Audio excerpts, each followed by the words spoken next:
Огонь и снег. Оповесть третья. 24 чэрвеня 1941 года. Война. Трэція суткі, як яна пачалася, ударыла як гром з яснага неба, аглушыла, і я ніяк не магу апомніцца, не толькі цяпер пасля бою, пасля першых выбухаў бомбаў і нашых няўмелых стрэлаў гудзіць у вушах. Не, гэты звон і гул у галаве з'явіліся адразу ж, як толькі я першы на батарэі пачуў аб вайне. І страх. Мне сорамна прызнацца ў гэтым. Страх таксама запаланіў душу з першых хвілін. Увесь час думаю пра смерць. Няўжо гэта канец? У 21 год? Няўжо я ніколі не вярнуся дадому, не ўбачу маці, Сашу і маю маленькую дачушку? Здаецца, страшная не сама смерць, не ўсведамленне, што я, маленькі чалавечак, кропля ў людскім акіяне, перастану існаваць. Найбольшы страх ад думкі, што ніколі ўжо вось ад чаго ледзянее кроў. Я не ўбачу Сашу. Саша, каханне маё, каб ты пачула крык майго сэрца. Я не хочу паміраць, я хочу жыць. Я хочу прыйсці да цябе, упасці да тваіх ног і цалаваць іх, цалаваць сляды на той дарозе, па якой ты хадзіла. Не магу спаць, сон не прыходзіць трэцюю ноч. Як толькі заплюшчу вочы, адразу ж паўстаюць яна, моя Саша з дачушкай на руках, Аніна хата такая любая цяпер майму сэрцу, дарога, наша дарога, уздоўж Дняпра, па якой прыйшоў я і па якой Саша правяла мяне сюды, у гэты далёкі суровы паўночны край, не ведаючы, што праводзіць на вайну. Як ніколі раней прыгадваецца кожнае яе слово, кожны жэст, пацалунак, усё, і страх смерці расце, душыць, скоўвае. Дзіўная рэч, ці даўно быў той час, калі я любіў чытаць пра вайну. І, як, напэўна, многія мае равеснікі ўпотай марыў аб ваенным подзвігу. Мне здавалася, што адразу ж я здолею зрабіць нешта такое, што праславіць маё імя і выратуе чалавецтва. Цяпер я сумна усміхаюся, успамінаючы гэтыя думкі. Наіўны хлопчык, ты можаш памерці, не зрабіўшы аніякага подзвігу, нават самага маленькага. Ужо сёння я мог памерці. Зусім інакшай паўстала ў маім уяўленні вайна, нічога прыгожага, адно жудаснае. Я думаю, якое гэта шчасце, мір, цішыня на зямлі. Ой, каб дажыць да такога дня. Всяго некалькі дзён назад мы, курсанты, амаль усе крыху фразёры, много гаварылі пра немцаў, аб іх ваеннай тэхніцы і перамогах, якія ім так лёгка даваліся ў Еўропе. Нават крыху захапляліся іх аперацыямі. Я асабіста, ды, напэўна, і мае сябры таксама не адчувалі асаблівай нянавісці. Больш было слоў, гучных фраз, чым пачуццяў. А цяпер... Як я ненавіджу іх цяпер. Ажно кіпіць у грудях, калі я думаю пра іх тэхніку, пра іх перамогі. Ад гэтых перамог паміралі вось такія ж, як я, як Сеня, як Віктор, хлопцы, чэхі, французы, югаславы. Цяпер яны прыйшлі, каб забіць нас. Я ўспамінаю сённяшні бой. і мне робіцца яшчэ больш страшна, горка і крыўдна. Яны прыляцелі адвячоркам. Разлікі займаліся каля гармат, вялі ўмоўную стральбу па сваіх самалётах. Цяпер мы трэніруемся дзень і ноч, толькі і чуваць па самалёту над другім. Між іншым, мне адразу не спадабалася, што мы страляем у свае самалёты. Іншая рэч, калі гэта было да вайны. Вучыліся лётчыкі, вучыліся мы, а цяпер яны лётаюць на заданне ў бой. Па іх вядуць агонь немцы. Часта яны вяртаюцца, мы бачым гэта, з прабітымі крыламі, фюзеляжамі, магчыма, раненыя. І раптам каля роднага аэрадрома іх сустракаюць нацэленымі зеніткамі. Я на іх месцы запратэставаў бы супраць такой сустрэчы. Учора я сказаў пра гэта лейтенанту Купанову, камандзіру батарэі. Ён паглядзеў на мяне, падумаў і сказаў: «Вы много разважаеце, Шапятович. Аднак яны прыляцелі тады, калі недзе там у нас у Беларусі заходзіла сонца, а тут яно павісла над лясістай градой невысокіх гор, каб больш не зніжацца да самай раніцы. Спачатку вельмі нечакана, быццам вынырнулі з гары, з'явіліся над Туломай два месершміты. Доўгія такія, чорныя як вужы, яны прайшлі нізка над гідрастанцыяй, схаваліся за ўсходнімі сопкамі і зноў вынырнулі над аэрадромом. «Трывога!» – закрычаў разведчык. Крык гэты ўсіх скалануў, у мяне задрыжалі рукі, заляскалі зубы, я да болю сціскаў ручку паваротнага механізма, не зводзячы вачэй са стрэлкі азімута, але стрэлка была мёртвая, Пуазо не мог злавіць самалёты, якія шныралі паміж сопак. Там на КП каля прыбора нешта крычалі, нешта камандавалі, але каманды гэтыя не мелі дачынення да нас, гарматных разлікаў. Разгублена стаяў наш камандзір, сержант Тарных, стукаў снарадам аб затвор зараджаючы, у яго таксама дрыжалі рукі, раптам бухнуў гарматны стрэл, ударила чацвёртая пушка. Самы адсталы ў мірным вучэнні разлік, з якога мы заўсёды кпілі, першы адкрыў агонь, напомніўшы астатнім, што можна страляць і без прыбора. «Па самалёту прамой!» – закрычаў сержант. Я хутка аб'ехаў вакол тумбы, але самалётаў чорт меў. Месершміты зніклі, як прывіды. Я выцер рукавом сухі лоб, спалёгкай адчуўшы, як саграваецца спіна, па якой бегалі вельмі непрыемныя халодныя мурашкі.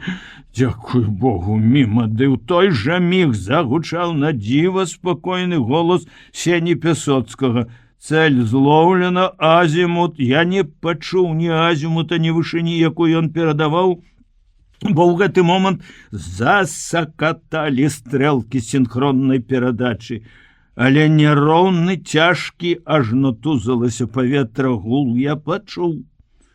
Гэта ішлі яны, ішлі на нас, несучы смерць. Колькі іх? Зноў тыя ж агідныя раўчакі холаду пацяклі па спіне, і яшчэ мацней затрэсліся калені, невядомая сіла кідала ўсё цела, і сядзенне пада мной непрыемна брынчала. Першы стрэл балюча ударыў вушы. Это таму, што не раскрыў рота, падумаў я. Трэба раскрыць рот, раскрыць рот. І, чакаючы наступнага стрэлу, я шырока разявіў рот, але стрэлкі, я не зусім дакладна сумяшчаю іх. Ад гэтага залежыць пападанне. Будуць праклятыя фашысты збіты ці непакараныя паляцяць назад. Аднак што там робяць прыборшчыкі? Чаму так ліхаманкава скача стрэлка? Хіба так можна страляць? Баязліўцы, арыстакраты, пацукі, мандража вас узяло. Это лаяў я сваіх сяброў на прыборы, гэтак жа ліхаманкава кідаючы гармату то в адзін, то ў другі бок. А гул, пагрозлівы, незнаёмы, ад якога дрыжыць усё навокал, вось ён над маёй галавой. Зараз паляцяць бомбу, я ўтуляю галаву ў плечы, рыхтуюся прыняць на сябе першую бомбу, але чаму маўчыць наша пушка? Няўжо я больш не чую стрэлаў? Не, я не аглух. Я чую нават чалавечыя галасы. Нехта схапіў мяне за плечы. Не круціся ты, мать твою! Круціцца, як снарад заклініла. У мірны час сяржант ні разу не вылаяўся на каго-небудзь з курсантаў, паказваў прыклад культурнасці, а тут крыў самымі адборнымі мацюкамі. Я не адразу зразумеў, што здарылася, што значыць заклініла, бо пры вучэбных трэніроўках ніколі не было такой затрымкі. Ключ, дзе ключ? Ты адказваеш за інструмент. Які ключ? Ключаў многа. Ды гэты! Я саскочыў сядзенне і ўбачыў, што здарылася, які ключ патрэбны. Тырчала пятка патрона заціснутага клінам затвора. Зараджаючы, Фома Павлюк, былы стрэшынскі трактарыст, хлопец на 6 пудоў вагою, якую заўсёды ў сталоўцы прасіў перайграць, але лічыўся лепшым зараджаючым дывізіёне, стаяў разгублены белы, як палатно, бездапаможна апусціўшы свае пудовыя кулакі. Астатнія нумары шукалі ключ-экстрактар, каб выцягнуць патрон, і нідзе не маглі знайсці, хоць усе ведалі, у якой скрынцы ён павінен ляжаць. Мне здалося, што гул самалётаў рассеяўся, як бы аддаляецца. Я глянуў у неба і мімаволі прыгнуўся. Проста надо мною, у самым зеніце, віселі 2 чорныя крыжы ў жоўтых кругах.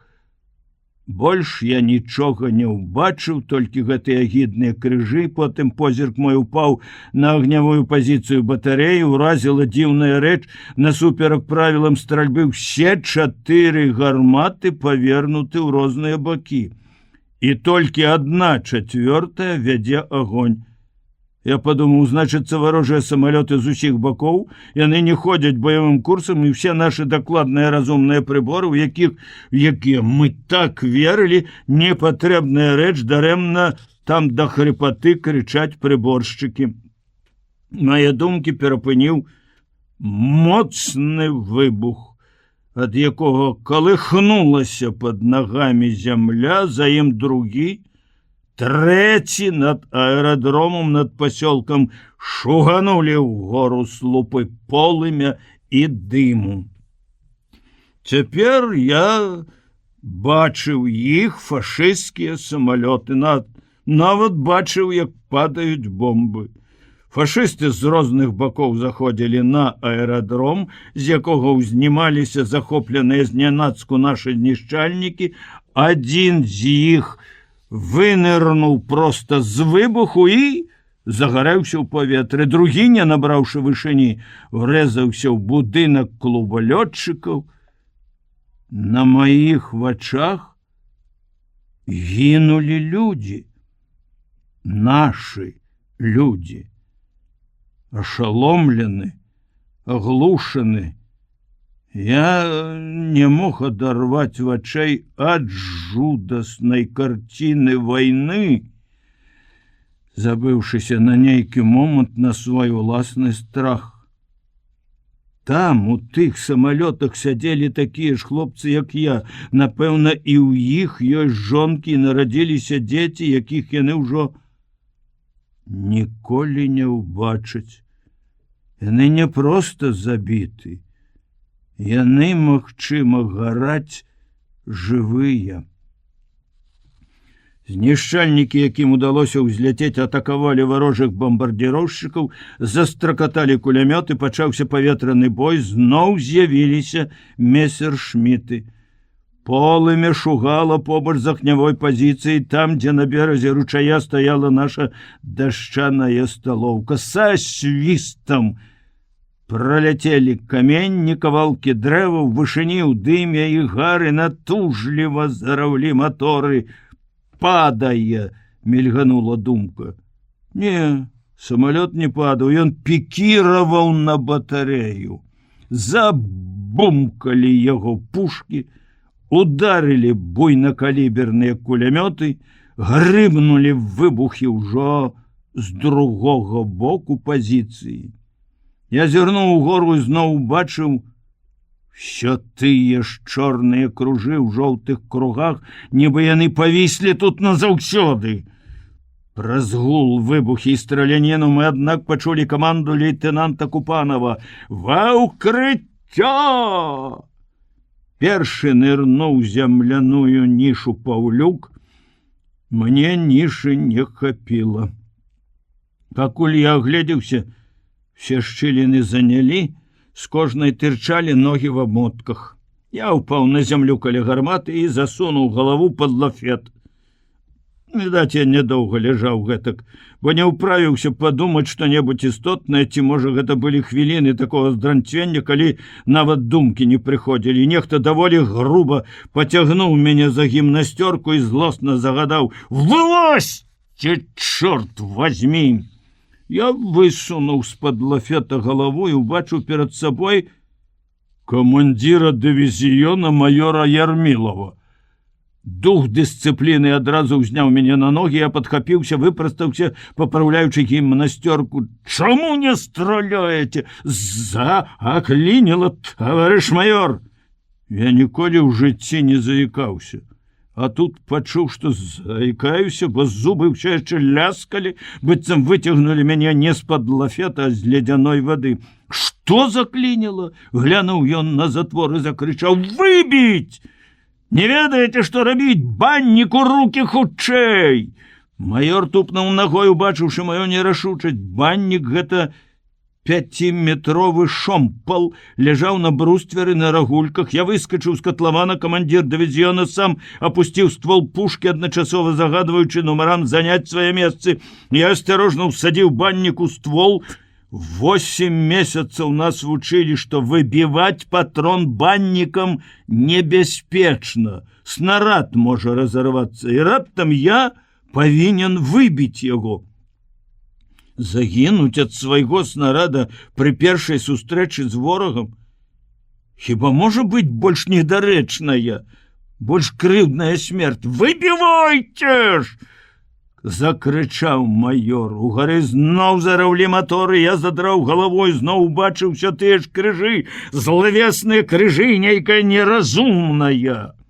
Адчайная рашучасць апанавала мяне ў гэты міг. Усё адно ад чаго паміраць. Адступіўшы, праўда, крыху ўбок, з усёй сілай штурхнуў баннікам у снарад і застыў, чакаючы, што здарыцца, разнясе мяне ўсяго, ці толькі адарве рукі. Нічога не здарылася.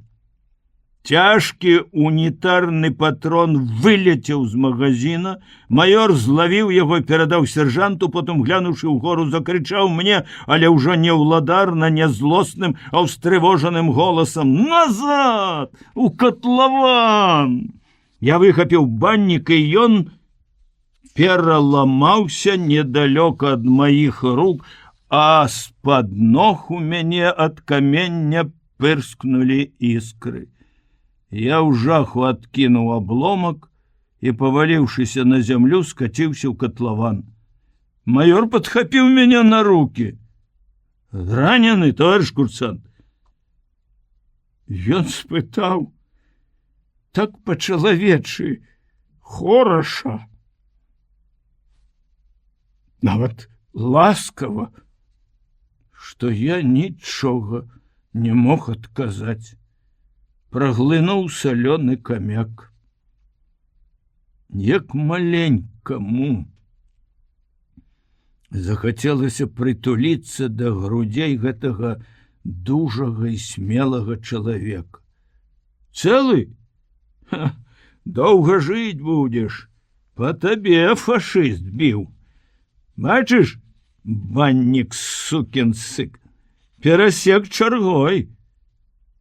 Майор трасануў мяне за плечы, прыветліва усміхнуўся і, агледзеўшы неба, сказаў: «Ну, здаецца, адбой. Доўгае навіселі над намі». Калі неба, бясхмарнае паўночнае неба стало чыстае і ціхае, майор пастроіў батарэі. Панурыя з пазелянелымі тварамі стаялі курсанты. Відаць, ва ўсіх быў такі ж прыгнечаны цяжкі настрой, як і ў мяне. Майор спакойна прайшоў паўз строй, аднаму паправіў рэмень, другому змахнуў з грудзей пясок. Хітрая і добрая усмешка хавалася ў зморшчынках каля вачэй. Што? Атрымалі баявое хрышчэнне? Страшна? Строй маўчаў. Страшна, безумоўна, адказаў ён сам за ўсіх. Першы бой самы страшны, я помню. Але зарывацца ў зямлю насамі нам, зенітчыкам, не дазволена. Лейтенант Купанов, які стаяў побач з камандзірам дывізіёна, пачырванеў, як дзяўчына, выцягнуўся. Вінаваты, товарищ майор. Наш камбат, тыповы вайсковец, узорны ва ўсіх адносінах афіцэр, падцягнуты, акуратны, лаканічны ў словах, у меру суровы і мяккі, заўсёды справядлівы, а галоўнае, ўсё ўмее. Не было, здавалася, такой справы, якой ён не зрабіў бы. Нізкі ростам, шчуплы, ён, аднак, хутчэй за ўсіх зараджаў гармату, дакладней, за ўсіх працаваў на дальнамеры і прыборы, лепш за ўсіх страляў з вінтоўкі пісталета. Ён вучыў нас абіраць бульбу хутка і эканомна. Ён у 3 разы хутчэй наматваў абмоткі і выбегаў па трывозе, чым самы спрыт і ўвішны з нас, москвіч-спартсмен Роман Войтаў. Мы любілі лейтенанта і паміж сабой называлі Наполеонам.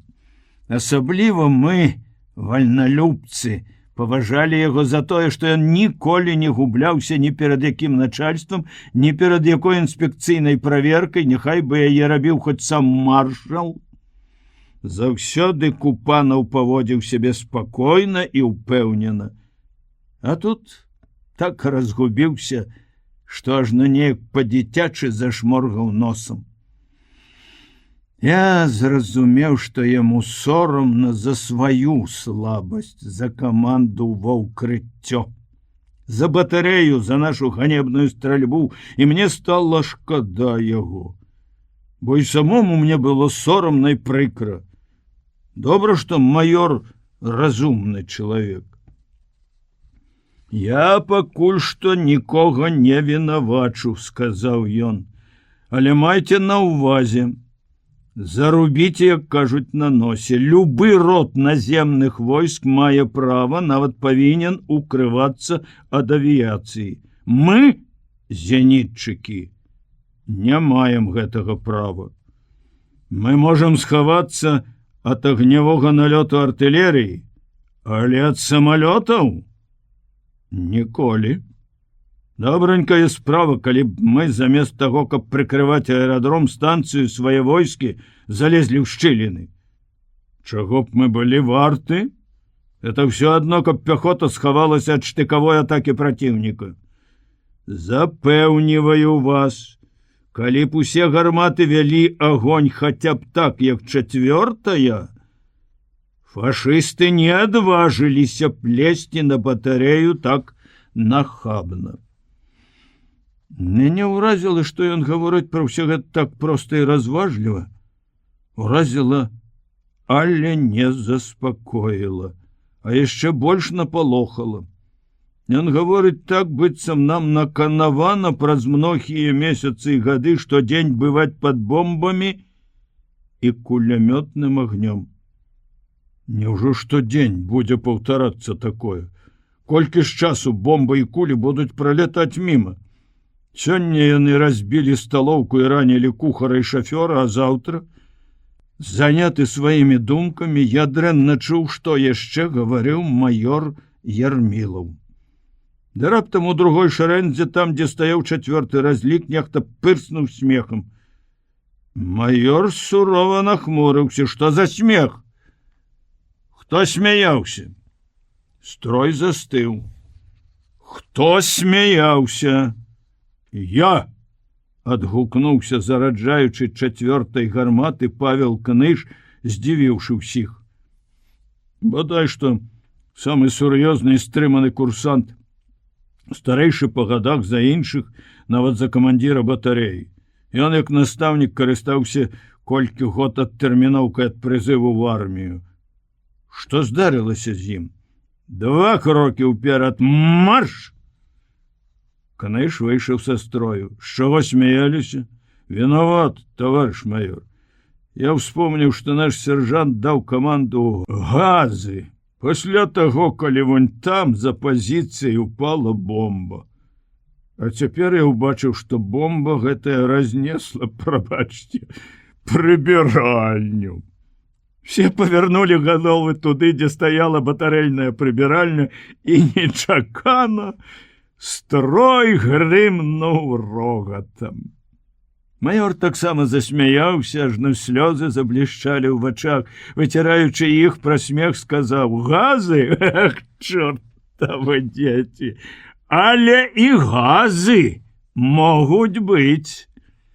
Толькі лейтенант Купанаў гідліва зморшчыўся, ды яшчэ адзін чалавек не ўсміхнуўся нават. Я. Было не да смеху тады.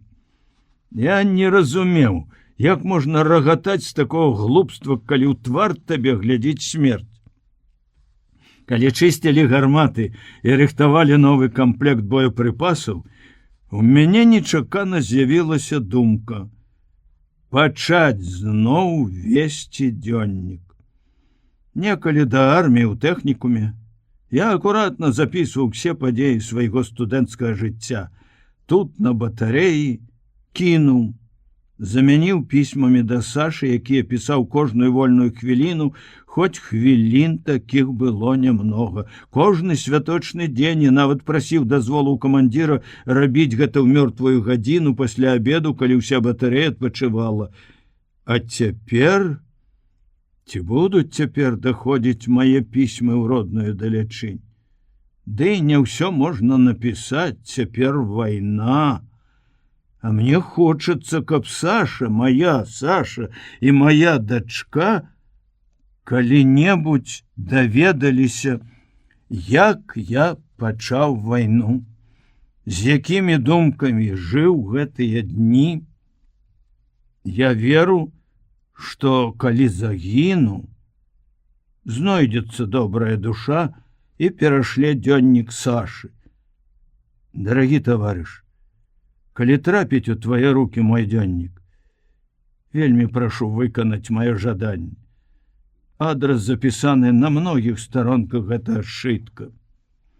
І вось я пішу. Можа, залішне падрабязна апісаў наш першы бой з нямецкімі самалётамі, бой, пра які хочацца забыцца, не ўспамінаць, ды, напэўна, ніколі да смерці не забудзеш.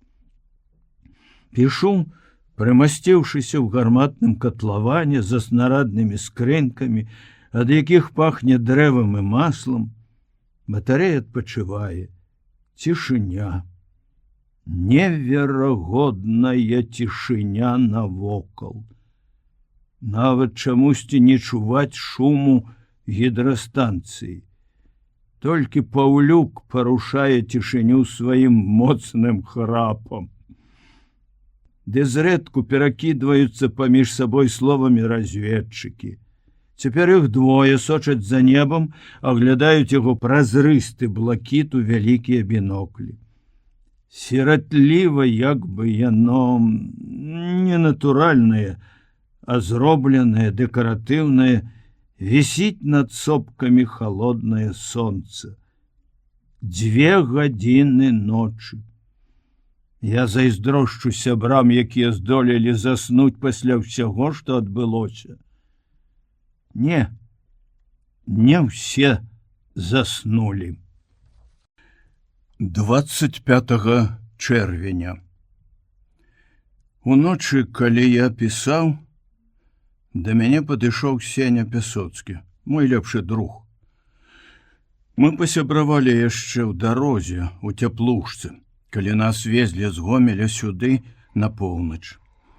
Разгаварыліся, і высветлілася, што ён добра ведае Сашу, што маці яго, тая ўрач Марыя Сергеевна, пра якую расказвала мне Саша з павагай, з гордасцю за сваю дружбу з гэтай жанчынай. Праўда, я трохі быў насцеражыўся, калі Сеня пачаў хваліць Сашу.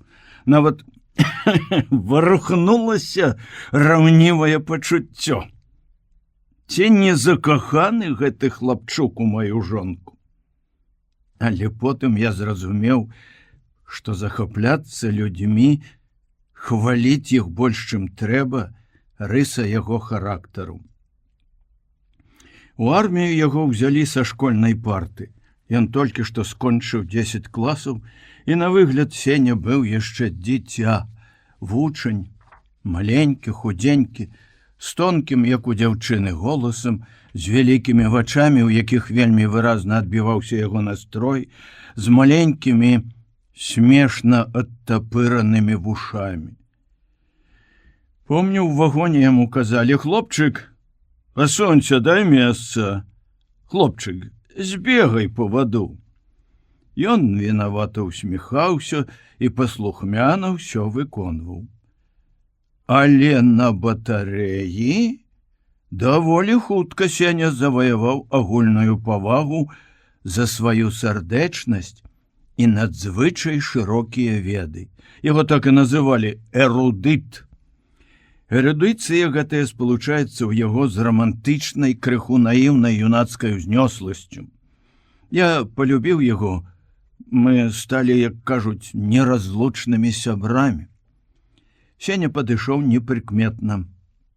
Я ўбачыў яго, калі ён сеў на бруствер амаль над галавою мяне. Правільней, не ўбачыў, а адчуў і адразу пазнаў, хто. Не вельмі сумеўся ад таго, што мяне захапілі ў такі незвычайны час за такім дзіўным заняткам. Бадай, нікому не прыйшло ў галаву пісаць адразу ж пасля бою. Я напісаў яшчэ некалькі слоў, потым загарнуў шытак, глянуў на друга, як завастрыўся яго твар, як запалі яго вялікія вочы за 3 дні. «Што ты пішаш?» – спытаў ён. Я падняўся, абапёрся на бруствер каля яго ног і даверліва прызнаўся: «Дзённік». «Дзённік?» – ён здзівіўся. «Ведаеш, на вайне не раяць пісаць дзённік». «Ты думаеш, могуць забараніць?» – устрывожыўся я, верачы, што Сеня ўсё ведае. Ён падумаў: «Не, забараняць бадай што не будуць, але навошта табе? Я не люблю дзённікаў, у іх хлусяць». Я сціснуў яго калена. «Не, я напішу праўду. Напішу ўсё, што перажыў, што перадумаў. Я пішу для Сашы, а ёй я ніколі не хлусіў. Я хачу, каб тады, калі мяне не стане, Петя, выкінь з галавы дурныя думкі. Ты думаеш, мы выйдзем жывыя з гэтага пекла? Ніхто не ведае, хто загіне, хто будзе жыць, але ўсе мы павінны думаць пра жыццё. Інакш які сэнс у змаганні? Каб перамагчы, ўсё гэта правільныя словы, Сеня, але ў мяне прадчуванне, глупства. У цябе проста страх. Думаеш, у мяне, у другіх хлопцаў няма яго? Але мне здаецца, што я пачынаю перамагаць гэтае агіднае пачуццё пасля сённяшняга бою. Бой? Які гэта бой? Пасля яго я адчуваю сябе яшчэ горш. Як мы стралялі, ганьба! Ён усміхнуўся. Праўда, стралялі пагана, але кажуць жа, першы блінец заўсёды комам. Блінец! Пачаў злаваць я. У каго ты набраўся такой разважлівасці? Такія блінцы нам вылезуць бокам. Заўтра, можа, праз гадзіну наляцяць зноў, расстраляюць такіх зенітчыкаў з кулямётаў. Мы адначасова паглядзелі на неба. Колькі часу яно будзе чыстае. Сеня ўздыхнуў, задумліва сказаў: Але за 8 месяцаў мы добра навучыліся хадзіць на лыжах, класічна казыраць, і толькі страляць з асноўнай сваёй зброі не навучыліся. Все гэтыя трэніроўкі без баявой стральбы, чаго яны варты? А кідала нават сілуэтаў не ведае, даказвае, што гэта былі Ю-88. Пясоцкі! Вы зноў за сваё. Не навучылі вас? Нечакана прагучаў з нішы голас сержанта Тарных. Шапятовіч, спаць! Развінціліся. Не ўсе, значыцца, спяць. Сеня ўздрыгнуў, пабялеў і, падняўшыся, панура пасунуўся да свайго дальнамера. У мяне балюча сціснулася сэрца. Стала вельмі шкада гэтага добрага, разумнага хлопца. Зноў за сваё. За што сваё? Што кепска ён сказаў? Чаму часам невукі, выскачкі, салдафоны ў большай пашане, чым такія, як Сеня? Колькі ён перажыў за гэтыя 3 дні, мой друг? Больш, чым усе мы. І не скардзіцца, не ные, не кідаецца ў паніку, а мужна трывае.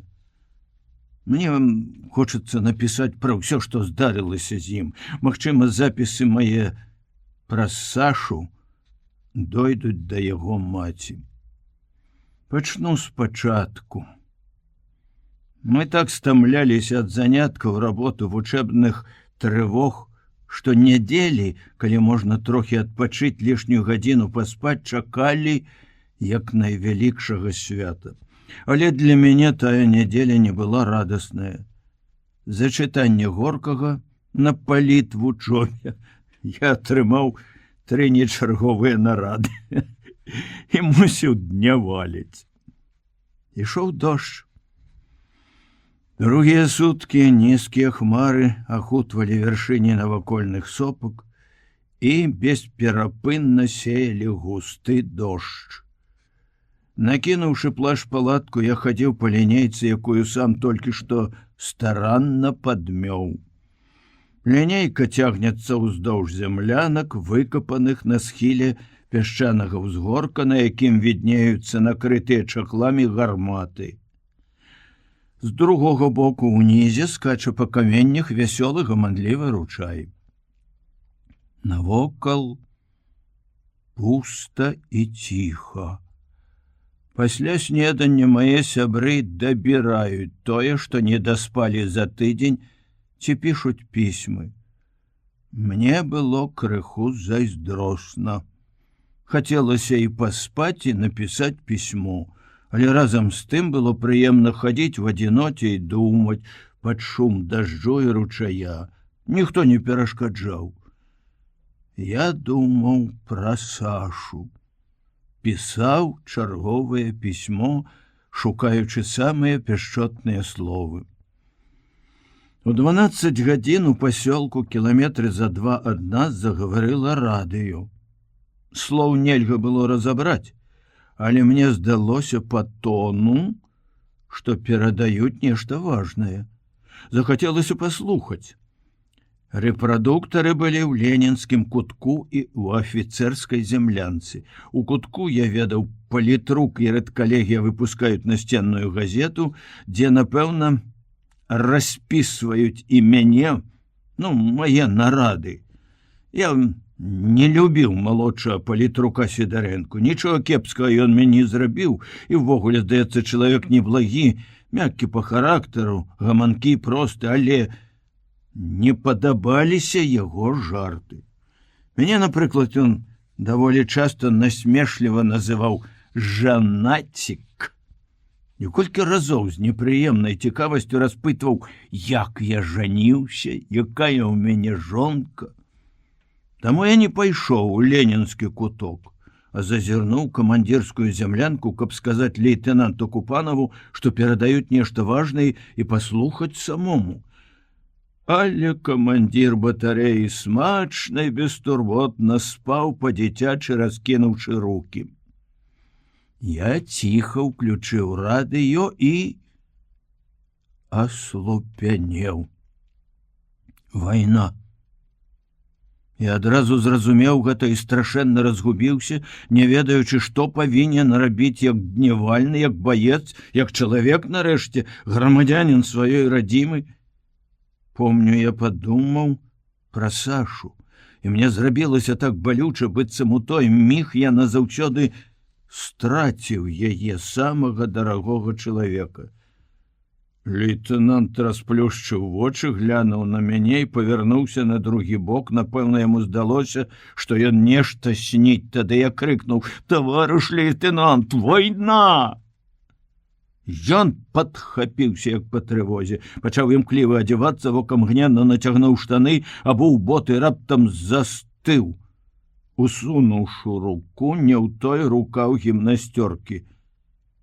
Дзіўна збялела яго ніжняя губа, калі ён пачуў заключныя словы старшыні саўнаркама. Упершыню бачыў я таго, каго мы з павагай называлі Наполеонам, разгубленым і спалоханым. «Што рабіць, таварыш лейтенант, што рабіць?» Ён апусціў гімнасцёрку і знясілена сеў на ложак. «Што рабіць?» Ён, як і я, не ведаў, што рабіць у гэтую страшную хвіліну, і, можа, цэлую мінуту сядзеў нерухома са скамянелым тварам. Потым схамянуўся, успомніў свае абавязкі і крыкнуў: «Трывога! Трывога! Трывога!» Не сваім голасам падхапіў я, выскачыўшы з зямлянкі. Віктор Вальноў, які не спаў і выбег першы, незадаволена кінуў мне: «Звар'яцелі вы з Наполеонам! Якая трывога ў такі дождж? 3 дні матчастку будзеш чысціць!» Я не паспеў яму адказаць, трэба было хутчэй скідаць з гарматы чахол. «Другое готово! Першае готово! Прибор готов!» Дакладвалі адзін за адным камандзіры, як заўсёды весела, задаволеныя спрытнасцю сваіх разлікаў, якія навучыліся выбегаць па трывозе за 1 мінуту. Камбат стаяў пасярод пазіцыі в адной гімнасцёрцы, углядаўся на захад у заслону дажджу, чакаючы ворага. Крыкнуў сувязістам: «Запытайце гука ў лоўнікі!»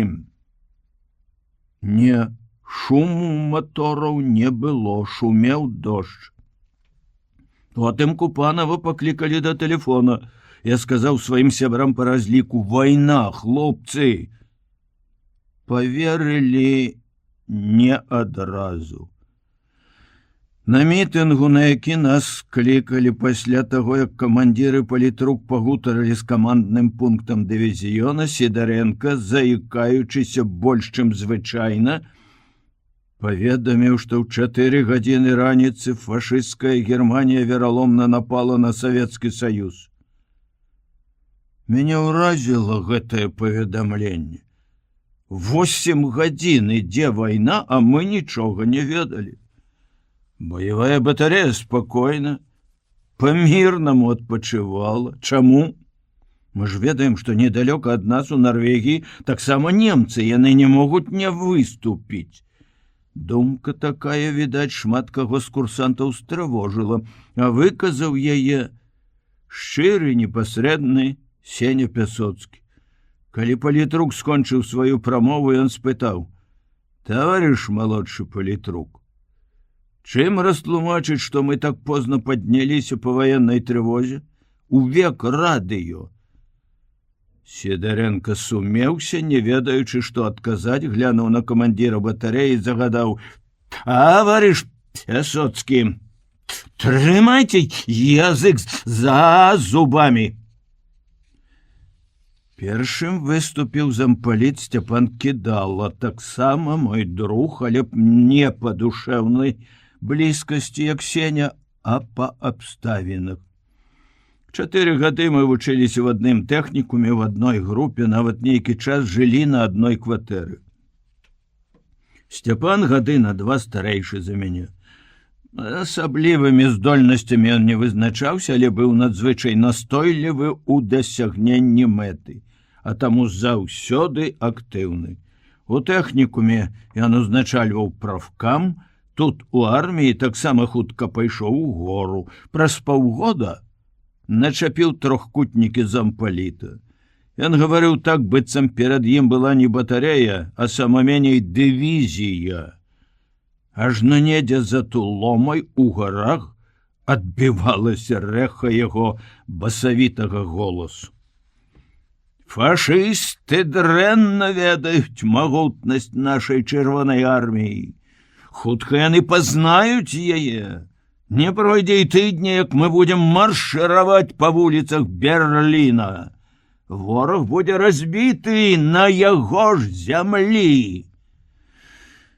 Потым ён гаварыў яшчэ, што няхай толькі з'явяцца фашысцкія самалёты тут, над паўночнай крэпасцю. Все адразу будуць збіты трапным агнём нашых батарэй. Я ўспамінаю цяпер пасля налёту яго словы, і моя непрыязнасць да гэтага пустаслова расце. Все мы цвёрда ўпэўнены, што няма ў свеце больш магутнай арміі, чым наша. І дагэтуль верым, што вайна будзе перанесена на чужую зямлю, у Польшу і далей у Германію, што нашы часці не адступяць ні на крок ад мяжы. Але залішне крыклівая, занадта ўжо самаўпэўненая прамова Кідалы была мне непрыемная. Навошта гэта крычаць у такі момант? Хіба такія словы патрэбны людзям, каб узняць баявы дух? Нелёгка знайсці іх патрэбныя словы. Відаць, гэта адчувалі многія, таму выступалі неахвотна і ў сваіх прамовах паўтараліся. Палітрук звярнуўся да Сені, ён быў выдатнік вучобы. Вы, Пясоцкі, скажаце? Сеня адмовіўся. Можа, таму, што яму толькі што загадалі трымаць язык за зубамі. Пасля мітынгу мне захацелася пагутарыць з Сенем, з іншымі хлопцамі, пачуць, што думаюць, што адчуваюць яны. Магчыма, гэта было хітрае жаданне праверыць свае ўласныя думкі, адчуванні. Разлікі стаялі нагатове каля гарматы прыбораў, хоць наўрад ці была такая патрэба. Дождж і хмары засцілалі ўсё наваколле, і самалёты ў такое надвор'е не маглі ўзляцець. Я папрасіўся ў камандзіра схадзіць да дальнамера. Хлопцы сядзелі пад чахлом, маўклівыя, панурыя, я сеў побач, абдумваючы, з чаго ж пачаць гаворку, каб прымусіць іх выказацца шчыра пра ўсё. Спытаў у Сені, чаму ён не выступіў. А што гаварыць? Некажно встрапянуўся ён. Крычаць, як Кідала? Абяцаць праз тыдзень Берлін узяць? Нельга забываць, што ў немцаў 2-гадовы вопыт вайны, лепшая авіяцыя, танкі. Вайна з такім ворагам будзе нелёгкая, страшная вайна будзе, Петя, вельмі страшная, пра гэта трэба было сказаць. Значыцца, вы не верыце ў перамогу, курсант Пясоцкі. Раптам прагучаў над нашымі галовамі голас Кідалы. Ён стаяў на брустверы неглыбокага дальнамернага катлавана, ў накідцы з-пад капюшона блішчалі яго злосныя вочы. Сеня не разгубіўся ад такой нечаканасці і смела адказаў: «Я веру ў перамогу». Але крычаць, не ведаючы ворага, што мы закідаем яго шапкамі, каму гэта патрэбна? Каб заспакоіць нас? А я не хочу быць спакойным у такі час. Не жадаю. Ах, не жадаеш. Не. Я хочу быць гатовым да ўсяго самага страшнага. Да чаго страшнага? Да ўсяго, што можа быць на вайне. Ты выдаеш сябе за вялікага разумніка. Пабачым, адкуль у цябе такі розум, пакінь, Сцяпан. Не рабі з сябе начальніка, не такі сёння дзень, каб сварыцца, не стрываў і ўмяшаўся я, карыстаючыся правам друга. А ты чаму тут падпявала? Твоё месца каля гарматы, бягом марш! Я аслупянеў. Усяго я чакаў ад Кідалы, але такога? Не. Я кепска ведаў гэтага чалавека. Праз нейкую гадзіну на закрытым камсамольскім сходзе абмяркоўвалі пытанне аб паражэнчым настроі ў курсанта Пясоцкага. У той час, калі ўся наша вялікая радзіма, увесь савецкі народ узнімаецца, каб даць адпор нахабнаму ворагу, у нашых радах, таварышы, знайшоўся чалавек, які сумняваецца ў магутнасці чырвонай арміі. Няправда, я не сумняваюся, запярэчыў збялелы Сеня. Все паглядзелі на яго са здзіўленнем. Перапыняць палітрука — парушэнне дысцыпліны. За гэта можна атрымаць яшчэ большую кару. Курсант Пясоцкі! Сідаренко губляў думку, калі яму перашкаджалі, а таму доўга маўчаў, нервова хадзіў перад камсамольцамі, якія зноў панурылі свае галовы, цёр далоні, нарэшце сказаў, але ўжо не спакойна інфармацыйна, а з гнеўным абурэннем. Бачыце? Гэты чалавек хоча адарваць баяздольнасць батарэі, распускае панічныя чуткі, усхвальвае фашысцкую тэхніку, авіяцыю. Я сядзеў крыху збоку і бачыў твары многіх курсантаў, нашых Сенем сяброў, з якімі мы 8 месяцаў разам спалі і ели, займаліся і адпачывалі, чыталі адны кнігі, абмяркоўвалі адны падзеі. Все яны раней паважалі Сеню за яго веды і сціпласць. Але цяпер я чытаў гэта на іх тварах. Амаль усе верылі ў словы палітрука. У такі час, праз нейкія 2 гадзіны пасля паведамлення аб вайне, калі гарэла сэрца і апаноўваў страх, магчыма, што і я паверыў бы, каб абвінавацілі каго іншага. Але Сеню я ведаў як ніхто. Я чуў, што ён сказаў, як сказаў. Якія ж гэта панічныя чуткі? Ён сказаў простыя разважлівыя словы, ад якіх мне зусім не страшна, можа, нават стала спакайней. Але іншыя, відаць, паверылі, што именно ён, юнак з інтэлігентнай сям'і, мамчын сынок, кніжнік, як яго называў той жа Кідала, мог стаць паражэнцам. Я не асуджаю сваіх таварышаў. Але мне зрабілася холадна, калі я прачытаў у іх вачах знявагу, нават гнеў да Сені. Кідала, калі выступіў, спачатку даволі дакладна, амаль слова ў слова перадаў нашу размову, якую падслухаў, а потым зноў-такі крыкліва пачаў рабіць свае вывады. Цяпер, таварышы, нам зразумела, чаму Пясоцкі не пажадаў выступіць на мітынгу.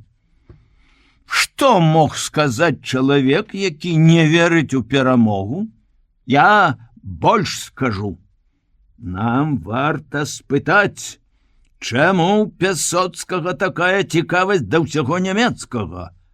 Мы ўсе вучыліся, але хто з нас ведае нямецкую мову так, як ён? Ніхто. А ўдумайцеся ў такі факт. Яшчэ да таго, як мы пачалі вывучаць сілуэты, ён адзін З усіх курсантаў ведаў маркі нямецкіх самалётаў, назвы лінкораў. Адкуль? А ў каго была патрэба, скажыце мне, запамінаць, хто ўваходзіць у гітлераўскі ўрад? Мне агідна запамінаць іх прозвішчы.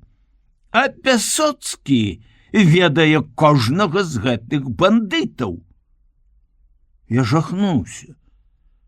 Страшэннае абвінавачанне вынікала з яго даволі празрыстых намёкаў, і я не вытрымаў, злосна перапыніў Кідалу. Як табе не брыдка, Сцяпан? Ты абвінавачваеш Пясоцкага за тое, што ён чытаў газеты? Ды ты ж услаўляеш невуцтва. А нам усім сорамна было, калі ты, зампаліт, не ведаў, хто прэм'ер-міністр Англіі. І ты ставіш гэта сабе ў заслугу? Ганьба! Кідала глядзеў на мяне з нянавісцю. Каб мог, здавалася, з'еў бы, твар яго, звычайна чырвоны, задаволены, спапялеў. Ён паглядзеў на палітрука так, быццам загадваў, каб той суняў мяне. Сідарэнка закрычаў: «Курсант Шапятовіч, маўчаць! З кім вы так размаўляеце? Як паводзіце сябе? Для вас, зампаліт, Кідала, таварыш зампаліт, а не Сцяпан. І каб я не чуў такога тыкання. О, каб гэта было не в армейскіх умовах, а дзе-небудзь у нашым тэхнікуме, я сказаў бы, хто для мяне гэты балбатун. Але тут я мусіў маўчаць. Сідарэнка перанёс агонь на мяне, успомніў мае нарады, мае спрэчкі з малодшымі камандзірамі, ды раптам выступіў Купанаў. Я ўвесь час сачыў за ім і чакаў, што ён, разумны і стрыманы сваім аўтарытэтам камандзіра, спыніць гэтую ганебную камедыю. І сапраўды ён сказаў: «Думаю, што курсант Кідала перабольшвае». Я радасна ўстрапянуўся, бо словам «курсант» камбат шмат што ставіў на сваё месца.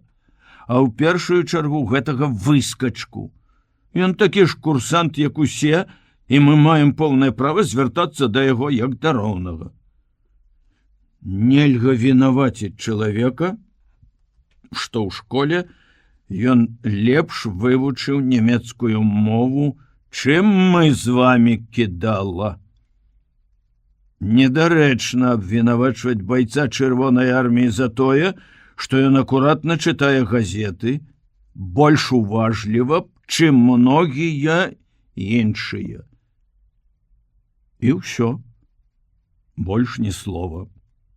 Мяне, безумоўна, разачаравала выступленне камандзіра, але большасць камсамольцаў уздыхнулі з палёгкай, бо на ўсіх цяжкае ўражанне зрабіла выступленне Кідалы, які сваімі дурнымі закідамі па сутнасці рабіў сені фашысцкага агента. Купанаў адмёў гэтую лухту. Але чаму ён нічога не сказаў пра паражэнчы настрой? Няўжо ён верыць, што такі настрой мог з'явіцца? Па прапанове Сідарэнкі большасцю галасоў мяне ўсцешыла, што прагаласавалі не ўсе. Сямёна Пясоцкага выключылі з камсамола. Мне уляпілі вымову. Завошта? Я заўсёды быў сумленны і актыўны камсамолец. Праўда, я не надта перажываў за вымовы. Што яна значыць у параўнанні з тым, што чакае нас наперадзе? Але Сеню шкада. Хацелася суцешыць яго, падбадзёрыць. Я зноў пайшоў да дальнамера. Убачыў, як адзінока сядзіць ён у катлаване, унурыўшы галаву, і ўсе словы, якія я падрыхтаваў, здаліся мне нікчэмнымі, непатрэбнымі, нават абразлівымі. Нямоўчкі сеў побач. Ён глянуў на мяне і прашаптаў: «Это страшней за смерть, Петя». Зноў-такі я не знайшоў, што адказаць. Дзіўна раскрываюцца душы людзей. Пасля таго, як сяржант разагнаў нас сенем, я, падпарадкаваўшыся загаду, заснуў. Прачнуўся і здзівіўся. Была позняя раніца, я праспаў добрых гадзін 5, але яшчэ больш здзівіў мяне сяржант. Ён лагодна усміхнуўся і проста па-сяброўску спытаў: «Выспаўся? Суп твой вонь у кацялку, у нішы». Сяржант Тарных быў бязлітасны камандзір. У час вучобы ён не даваў нам ні хвіліны адпачынку, і мы не любілі яго. Ён ніколі не дазваляў сабе фамільярнасці в адносінах з курсантам. І раптам такі клопат даў выспацца, не разбудзіў нават на снеданне, загадаў прынесці суп і сяброўскае «ты». Дзіва!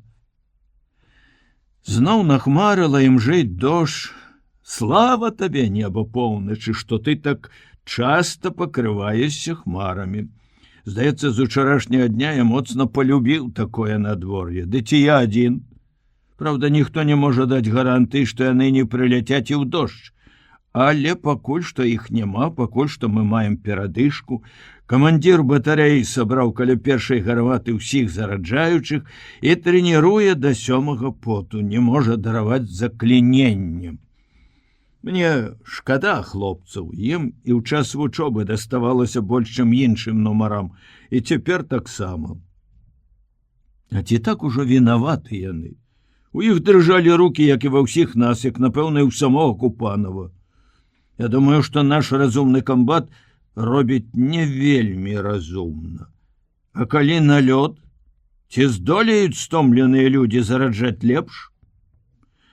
Хлопцы сабралі грошы, усе, у каго якія былі, упрасілі сяржанта, і дзіва. Той дазволіў, каб самы спрытны ўвішны, устаноўшчык трубкі Масквіч Роман Войтаў, падскочыў на пасёлак у краму. Ён прынёс адтуль цэлы рэчавы мяшок папярос, самых дарагіх, якіх ніхто, бадай, акрамя Романа, з нашага разліку яшчэ ніколі не курыў, нават сяржант. Цяпер хлопцы ляжаць за каменем, за салодай пускаюць дым і бяскрыўдна лаюць мяне дурнем. За тое, што адмовіўся ад прапановы пачаць курыць. Не хоча, не трэба, хай беражэ сваё дарагое здароўе. Дурань, не п'е, не курыць, памрэ, пашкадуе. Памрэ.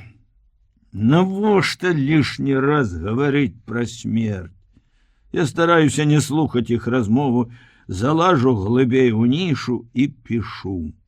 Пішу з ліхаманкавай хуткасцю, але адчуваю, што не ўпраўляюся запісаць усё, што мінулая ноч і гэтая хмарная раніца, шчаслівая для мяне выпадковасць, якая, магчыма, ніколі не паўторыцца. Трэба выкарыстаць цалкам гэтыя вольныя хвіліны, якія падзеі, якія думкі, перажыванні я забыўся занесці ў гэты шытак. 4 дні здаюцца вечнасцю, Божа мой. Калі гэта на зямлі быў апошні мірны дзень, той суботні вечар, калі мы ў сваім чырвонаармейскім кутку праводзілі сход, прысвечаны 5годдзю з дня смерці Максіма Горкага. Я чытаў на памяць урывак з чалавека. Человек, точно солнце рождается в груди моей, и в ярком свете его медленно шествует вперед и выше трагически прекрасный человек. Хораша я прочитаў гэтыя і яшчэ многія цудоўныя словы, сам заворожаны іх музыкай, іх глыбокім сэнсам. Хлопцы апладзіравалі так, што мне, зрабілася няёмка. Купанаў сядзеў з ухвалай, ківаў галавой, неяк дзіўна усміхаўся. А Сідарэнка сказаў пасля: «Вы, Шапятовіч, дрэнна разумееце Горкага». Мяне гэта здзівіла і пакрыўдзіла. Я не разумею Горкага. А як вы разумееце? — спытаў я. Ён не адказаў. Я дагэтуль не ведаю, што не спадабалася палітруку ў маім чытанні. І вось цяпер зноў загучалі ў маёй галаве горкаўскія словы. Я не толькі чую іх, але адчуваю, нібы яны матэрыяльныя. Бачу перад сабой бясстрашную велічную мысль і любоў, і нянавісць, і надзею. Чаму палахлівае бяссілле надзей? А я хачу мець надзею. І моя надзея не можа мне спяваць аб радасцях спакою, не можа быць у саюзе з хлуснёй і штурхаць у ціну салодкай ляноты. Не, моя надзея іншая. А што сказано пра страх? Якое месца ў чалавеку адводзіць яму вялікі пісьменнік? Я натужліва ўспамінаю. Няўжо пра страх нічога няма? Не, вось. Страх смерці ўладна гоніць чалавека ў цямніцу веры. Не, немагчыма, нельга запісаць палёт думак. Яны як маланкі, ахапілі адразу ўсё. Пішу я марудна, страшэнна марудна. Хоць, магчыма, ніводзін чалавек у звычайных умовах не мог бы пісаць хутчэй. З усяго хаосу думак я зразумеў толькі адно. Інакш, больш глыбока і цвёрда, сэрцам прымаю я тыя словы, якія 4 дні назад з тэатральнай узнёсласцю чытаў, з патаемным самалюбным жаданнем бліснуць перад сябрамі, якія ведаюць Горкага, і здзівіць тых, хто не чуў, не чытаў, не помніў чалавека. Шмат за якія пачуцці мне зрабілася сорамна. Больш за ўсё за страх. Я напісаў гэтае слово з вялікай літары, але тут жа закрэсліў яе. Не мае права агіднае пачуццё на такую пашану. Але мне ніколі не будзе сорамна за маю любоў. Ніколі. Здаецца, я хачу спрачацца з Горкім, папраўляць яго наіўна. У катлаван зайшоў камандзір гарматы, убачыў мяне, крыва усміхнуўся. Роман пішаш? Я сумеўся. Не, пісьмо жонцы. Такое доўгае пісьмо, здзівіўся ён. Глядзі, каб лішняга не напісаў, цяпер ваенная цэнзура будзе правяраць. Я ведаю. Канчай сваё пісьмо, ды будзем трэніраваць устаноўшчыкаў трубкі. Ну вось, перадышка скончана. А я сапраўды хацеў напісаць пісьмо Сашы. Я ведаю, з якой нецярплівасцю яна, гаротная, чакае маіх пісем. Вечар 26 чэрвеня. Пасля бамбёжкі не працуе радыё. І мы ўсю раніцу не давалі спакою сувязістам, каб яны папрасілі ў сваіх калег на камандным пункце дывізіёна ўчарашнюю зводку. Выказвалі здагадкі. Яны былі розныя, занадта аптымістычныя і памяркоўныя, ура крыклівыя і стрыманыя, але і ў першым і ў другім выпадку крыніца іх было пазаўчарашняе паведамленне аб тым, што на шаўляйскім і рава-рускім напрамках праціўнік, які ўкленіўся з раніцы ў нашу тэрыторыю, у другой палавіне дня контратакамі нашых войск быў разбіты і адкінуты за дзяржаўную граніцу. Помнілі толькі гэта. Не забывалі на другую частку зводкі, дзе гаварылася, што ворагу ўдалося заняць Ломжу, Брэст. Вельмі хацелася пачуць, што нашы войскі развіваюць наступленне за мяжой, няхай сабе хоць на адным напрамку. В абедзены час, калі разлікі па чарзе хадзілі ў сталоўку, мы з Сенем зноў сустрэліся каля прыбора. Мяне цягнула да яго шчыра пагутарыць, пачуць разумныя, аргументаваныя меркаванні. Але пасля таго, што здарылася, прыходзілася азірацца. Ці няма паблізу кідалы? Размова не ладзілася, мы стаялі і моўчкі сачылі, як разрываюцца хмары аб сосны на сопках. «Праясняецца», — сказаў я. «Ага, к вечару будзе лётная пагода», — зазначыў Сеня. Людзі, напэўна, ніколі не праяўлялі такой увагі да неба, якую цяпер праяўляем мы. Ды ці толькі мы адны? Не, все цяпер глядзяць на неба не для таго, каб палюбавацца яго прыгажосцю. Знікла хараство блакіту. Больш даспадобы нейкія свінцовыя хмары. Помню, я думаў пра той, які дзень там у нас над Днепром. Няўжо і Саша з такім жа страхам узіраецца ў неба? Безумоўна. Валючым думаць пра гэта. З зямлянкі вылез сувязіст Мельнікаў, убачыў нас, азірнуўся, нясмела наблізіўся, шэптам спытаў: «Слухай, Пясоцкі, ты ўсё ведаеш, скажы, Кобрын і Вільня далёка ад граніцы?» «А што?» — насцеражыўся Сеня. Ён стаў падазрона недаверлівы.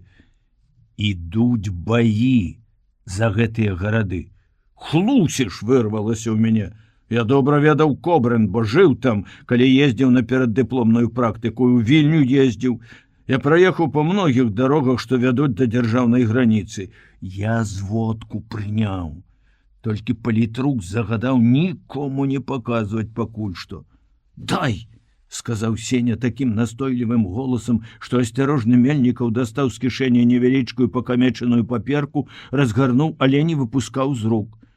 Сеня заглянуў у яе. Я ўбачыў, як перасмыкнуліся яго вусны. Змяніўся ён з твару. Моўчкі адышоў ад Мельнікава, я рушыў за ім. «Што там, Сеня?» Ён спыніўся, паглядзеў на мяне і сказаў з вялікім болем і роспачу: «Петя, мы з табой маленькія стратэгі. Не ты ведаеш, я не панікёр, не баязлівец, дарэмна на мяне. Але мне балюча. Там адступаюць, здаюць гарады, нашы гарады». Калі зводка была перапісана і прачытана ва ўсіх разліках, хлопцы больш не складалі стратэгічных планаў. Чаму нашы адступаюць? Чаму на трэці дзень вайны ідуць баі за Гродна, Кобрын, Вільню, Каўнас? Нехта з хлопцаў выказаў думку, што гэта стратэгічны манеўр камандавання, што нашы адступяць не далей, як да старой граніцы, дзе зроблены ўмацаванні куды больш трывалыя, чым лініі Мажино і Зігфріда. Хачу верыць у гэта. Неба праяснялася, і мы стралялі па разведчыку. Ён ішоў на вышыні 3 кіламетраў па курсу з поўдня на поўнач, відаць, аглядаў чыгун. Знарок даваў самыя выгодныя даныя для нашых прыбораў. Страх, агідны, ганебны страх, які я перажыў у першым баі, знік, калі я ўбачыў, што гэта ўсяго разведчык. Але ў чаканні залпа ўсё адно дрыжаў, напружана звінеў у целе кожны мускул, кожны нерв, дрыжаў ад злосці, ад нецярплівасці, ад моцнага жадання збіць сцярвятніка, што нясе смерць. Ох, як мне хацелася збіць яго, быццам ад гэтага залежаў вынік усёй вайны. Я зноў веру ў нашы складаныя і дакладныя прыборы, якія мы дасканала вывучылі. Нельга не збіць, калі ён так зручна ідзе. І вось ужо знаёмае ёсць сумяшчэнне. Застракаталі стрэлкі сінхроннай перадачы, я забываюся на ўсё, увесь напружваюся, каб дакладней сумясціць зялёную і чырвоную стрэлачкі на прыёмніку азімута. Залп! Сапраўдны залп, чуть-чуть адстала адна гармата, другі залп, трэці. Добра страляюць хлопцы, малайцы, няма ні заклінення, ні адставання, ні лішняга шуму. Адзін трэці нумар крычыць, што мае сілы, чытае трубку. Адрываю вочы ад стрэлак, кідаю позірку неба. Прыгожыя чорныя букеты разрываў вісяць у ясным блакіце. Дзе ж самалёт?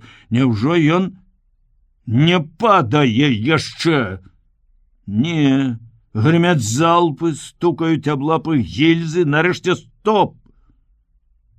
Всё адразу сціхла. Збілі, збілі! Хацелася закрычаць не ад радасці. Я заскочыў з сядзення, глянуў у неба. Што гэта? Фашыст! Аддаляўся ад нас роўна, спакойна, на той жа вышыні, па тым жа курсе, ён быццам смяяўся з нас, не звяртаючы ўвагі на разрывы, што цягнуліся па яго следу. Хацелася плакаць ад роспачы. Хто ж вінаваты? Гарматы, прыборы, ці мы, людзі, наша няўменне? Няўжо гэта будзе паўтарацца кожны раз? Сяржант наш злосна закрычаў на кагосьці. Ён злаваў. Ён, Паўлюк, все мы саромеліся глядзець адзін аднаму ў вочы. Саромеліся больш, чым пасля таго першага бою, калі як суслікі схаваліся ў норы.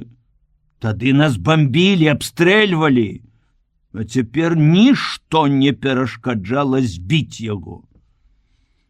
Нехта з гарматнікаў абвінаваціў прыборшчыкаў. Трапнасць агню залежыць ад іх, а яны баяцца, у іх дрыжаць рукі. Яны робяць памылкі ў вылічэннях, якія паступаюць на гарматы. Абураны я першы крыкнуў ім: «Халтуршчыкі! Партачы!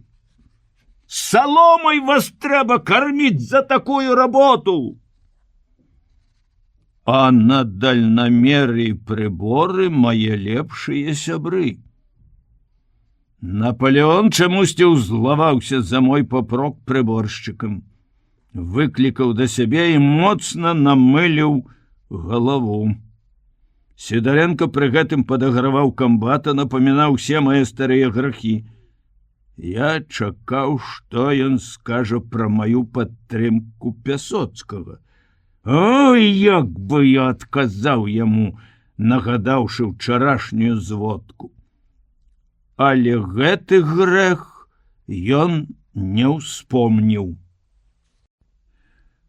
27 чэрвеня з'явіўся мінскі напрамак. Мінскі! Нічога не разумею. Што ж там адбываецца? Хлопцы надаюць нейкае значэнне паведамленню аб пераходзе да нас нямецкага салдата, заяве палоннага лётчыка аб тым, што ваяваць з рускімі яны не жадаюць і робяць з гэтага аптымістычныя вывады, спадзяюцца на рэвалюцыю ў Германіі. А я чамусьці не маю гэтай надзеі. Я не веру перабежчыкам і палонным. Усе яны хлусяць, ратуючы сваю шкуру. Мяне больш трывожыць паведамленне аб тым, што вораг скідае ў Беларусі парашутыстаў. Ледзянее кроў, калі я думаю, што гэтыя адборныя фашысцкія галаварэзы могуць апынуцца там, дзе жыве Саша. Што яна будзе рабіць адна бездапаможная, магчыма, яшчэ хворая, з дзіцём на руках? І наогул, дзе яна цяпер, што з ёй? Адгукніся, мой друг, маё каханне. і мне будзе лягчэй. Я ўсё перамагу тады.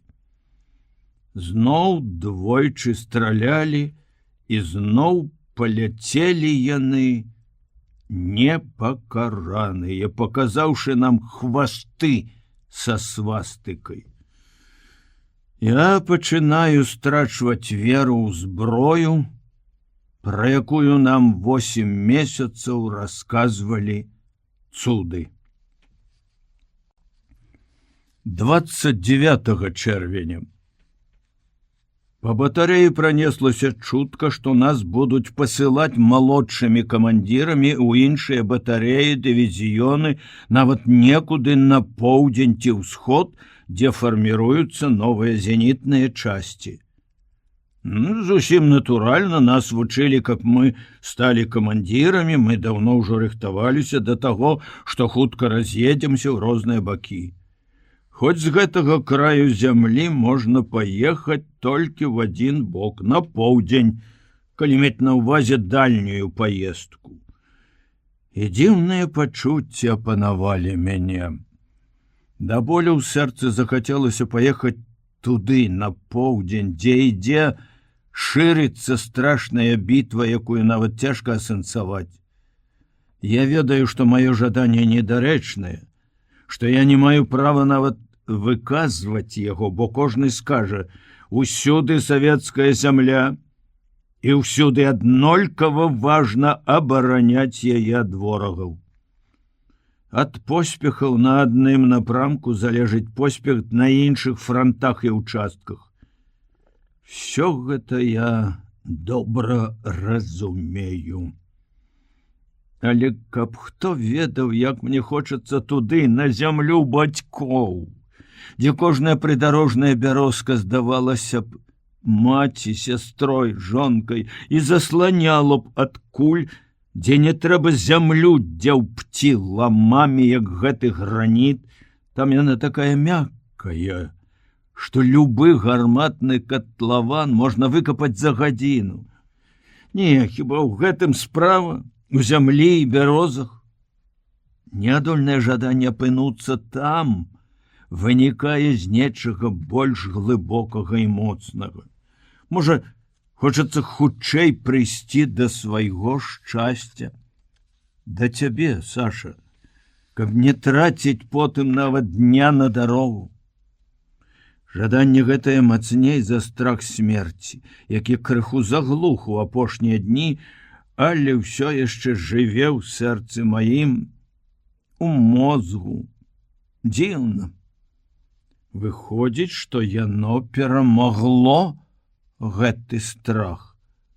І яно мацней за яго, значна мацней, бо гэта жаданне змагацца, жыць, а смерць? Хто ведае, дзе каго яна напаткае. Калі мне наканавана памерці як герою, а не як баязліўцу, я хацеў бы сустрэць яе смерць блізка ад цябе, Саша, засланяючы цябе сваімі грудьмі. Можа, таму мне хочацца быць там, што дзесьці ў глыбіні душы цепліцца надзея, што я магу апынуцца блізка ад родных мясцін. Хоць колькі шансаў на такім фронце, у такім жудасным віры вайны. На вайне ўсё робіцца імкліва. Ужо некаторых маіх сяброў выклікаюць да камандзіраў батарэі. У нецярплівым чаканні моцна грукае з сэрца і калоцяцца рукі. Ці паклічуць мяне? Паклікалі. Я старанна агледзеў сябе, паправіў рэмень, па ўсіх правілах зайшоў у зямлянку, казырнуў і адрапартаваў выразна і гучна: «Таварыш лейтенант, курсант Шапятовіч па вашаму загаду з'явіўся». Само сабой, прыйшло жаданне паказаць сябе ў гэтую хвіліну з найлепшага боку, быццам ад гэтага мог залежаць мой лёс, маё назначэнне. Купанаў, маленькі, перацягнуты рамянямі, стоячы каля стала, адказыраў, як заўсёды прыгожа.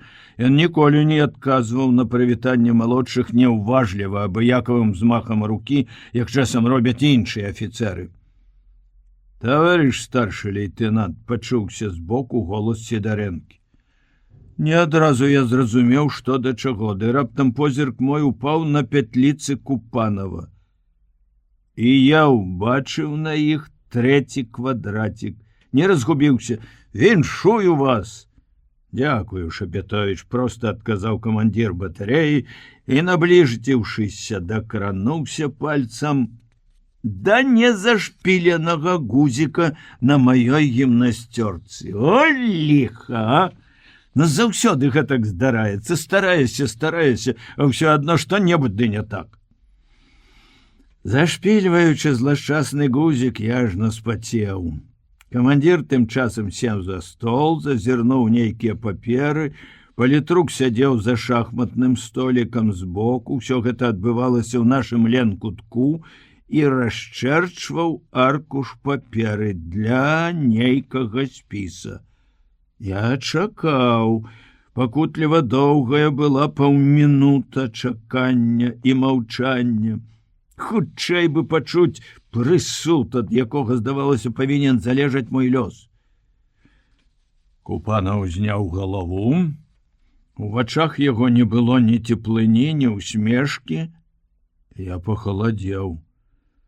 Магчыма, ажно змяніўся з твару, бо паглядзеў на мяне камандзір надзвычай уважліва, пранікліва.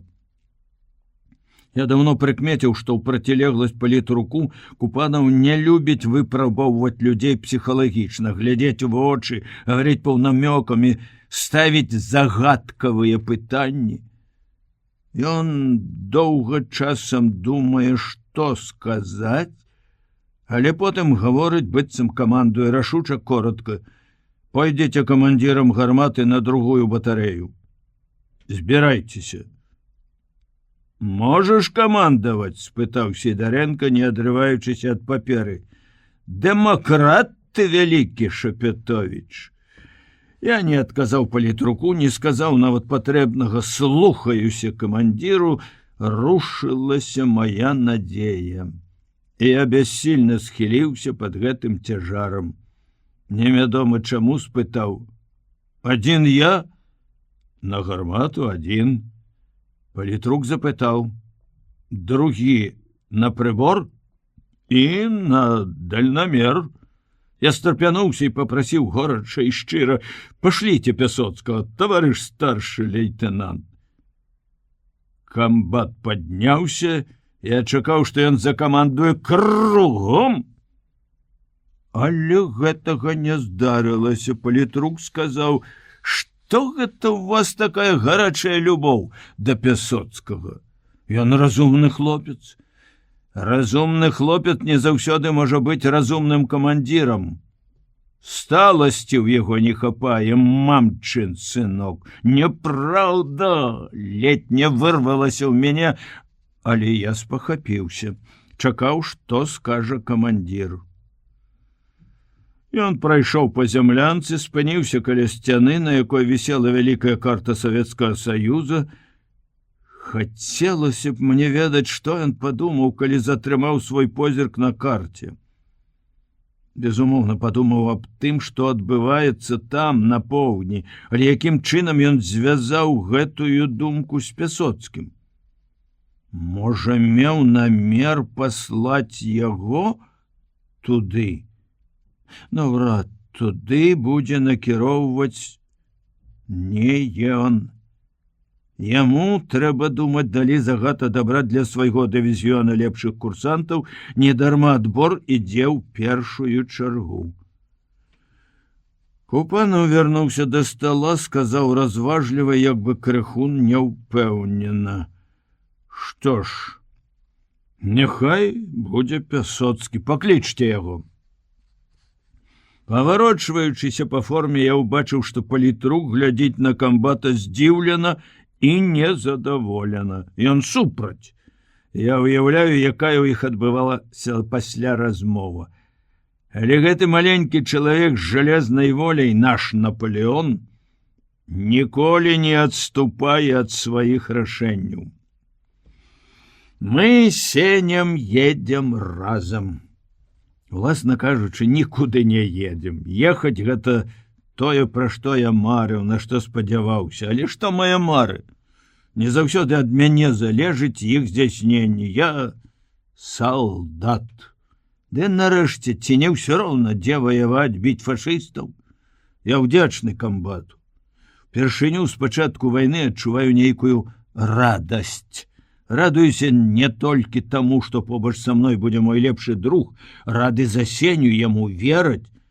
А прыкрым выпадку першага дня вайны ўсе маўчаць, нават Сідарэнка не ўспомніў пра яго, сказаў пра іншае, што Пясоцкаму не хапае сталасці. Сеня вярнуўся ад камбата ўвесь прасветлены, усхваляваны. Піша пісьмо маці. Трэба і мне напісаць Сашы. Пад такі настрой пісьмо будзе больш жыццярадаснае. Ці получае яна мае пісьмы? Ад яе ўсё яшчэ прыходзяць даваенныя. 30 чэрвеня. Вось я і камандзір. І мне раптам чамусьці стала неяк па-інакшаму неспакойна і страшна. Прыгадаліся словы Сідарэнкі: «Можаш камандаваць?» Ніколі пра гэта я не думаў раней. А цяпер задумаўся, ці магу я камандаваць. Ці будуць слухацца мяне гэтыя незнаёмыя яшчэ мне людзі? Іх 6. І ўсе яны такія розныя, ёсць старэйшыя за мяне па гадах. Сустрэлі яны мяне не вельмі ветліва. Ці, можа, мне так здалося? Можа, таму яны былі хмурыя, незадаволеныя, што іх паднялі сярод ночы? Мы прыехалі пасля 12, калі ўсе адпачывалі. Камандзір батарэі, старшы лейтенант Сеўченка, весёлы і просты чалавек з добрым сялянскім тварам, крыху пабітым воспай, спачатку прадставіў Віктара Вальнова разліку прыбора, потым падвёў Сеню да дальнамера, але падначаленых яго не разбудзіў. Гэтых арыстакратаў сюды шкадуюць. У іх павінны быць зоркія, стэрэаскапічныя вочы. Нарэшце звярнуўся да мяне: «Пайшлі да тваіх арлоў. Лепшы разлік табе даю. Толькі трымаць у руках трэба, а то на галаву сядуць. Разгільдяі вялікія». Атэстацыя не вельмі каб высокая, але мне спадабаўся камбат. Яго прастата, жартаўлівасць. Гаворыць ён з прыкметным украінскім акцэнтам, і калі хоча вылаяцца, то гаворыць дзіўныя словы «японскі бог». Наогул тут усё неяк прасцей, чым там, на нашай батарэі. Цяпер я пачынаю разумець, што, рыхтуючы нас на камандзіраў, там даволі моцна закручвалі гайкі. Маленькі, чорны, як цыган, баец дзяжурны далажыў, што разлік адпачывае. «Разбудзі!» Падымаліся марудна, перапытвалі навошта. Адзін нават брыкнуў дзяжурнага нагой. Камбат узлаваўся і закрычаў сам: «Пад'ём!» Вылетелі куляй, адкуль узяўся той спрыт. «Разгильдяи, японский бог! Это вы мне и по тревозе будете так подниматься?» «Ну, товарищ старший лейтенант, вы ж добра ведаеце, як мы падымаемся по трывозе», запярэчыў першы нумар, высокі, з тонкім, як у дзяўчыны, станам, цёмна-руды хмуры ефрэйтар. Камбат не асёк яго, наадварот, усміхнуўся, але сказаў, як напэўна кажа часта: «Разгаворчыкі, муха!» і прадставіў мяне: «Вось вам новы камандзір, ефрэйтар Шапятовіч. А гэта ваш баявы намеснік, ефрэйтар Муха. Хоць падобны ён больш на асу, чым на муху. Муха нешта забурчаў, дзяжурны 6-й нумар выскаліў надзвычай прыгожыя белыя зубы. Это юнак валодае дзіўнай уласцівасцю смяяцца бязгучна. Іншыя разышліся гэтак жа панура і маўкліва, як і пастроіліся, залезлі ў нішы. Я не ведаў, што сказаць ім, як, з чаго пачаць знаёмства. Ды, уласна кажучы, я і не меў права на доўгія размовы. Камандзір батарэі загадаў спаць. Я адчуў сябе даволі няёмка.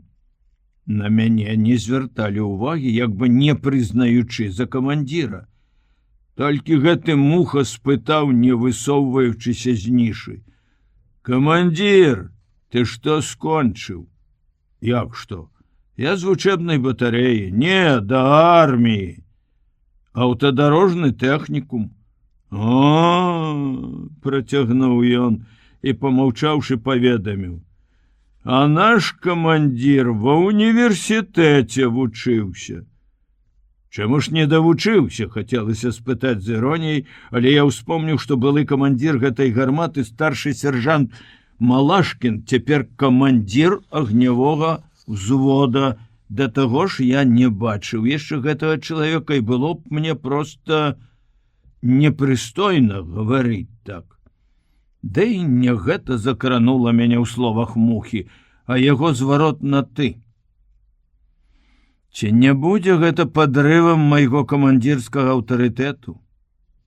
Колькі месяцаў нам упарта паўтаралі, што найбольшы дысцыплінарны грэх быць спадначаленымі за панібрата. Але я адчуваю цяпер, калі сяджу в адзіноце і пішу, што ў мяне не хопіць рашучасці на пачатку патрабаваць, каб да мяне звярталіся інакш. Мяне непакоіць гэта, і ў той жа час здаецца недарэчным. Няўжо трэба вырашаць такія праблемы, калі ідзе змаганне не на жыццё, на смерць, калі яна, смерць гэтая, глядзіць табе ў вочы кожную хвіліну? Добра ў такі час адказваць толькі за самога сябе і больш ні за кого.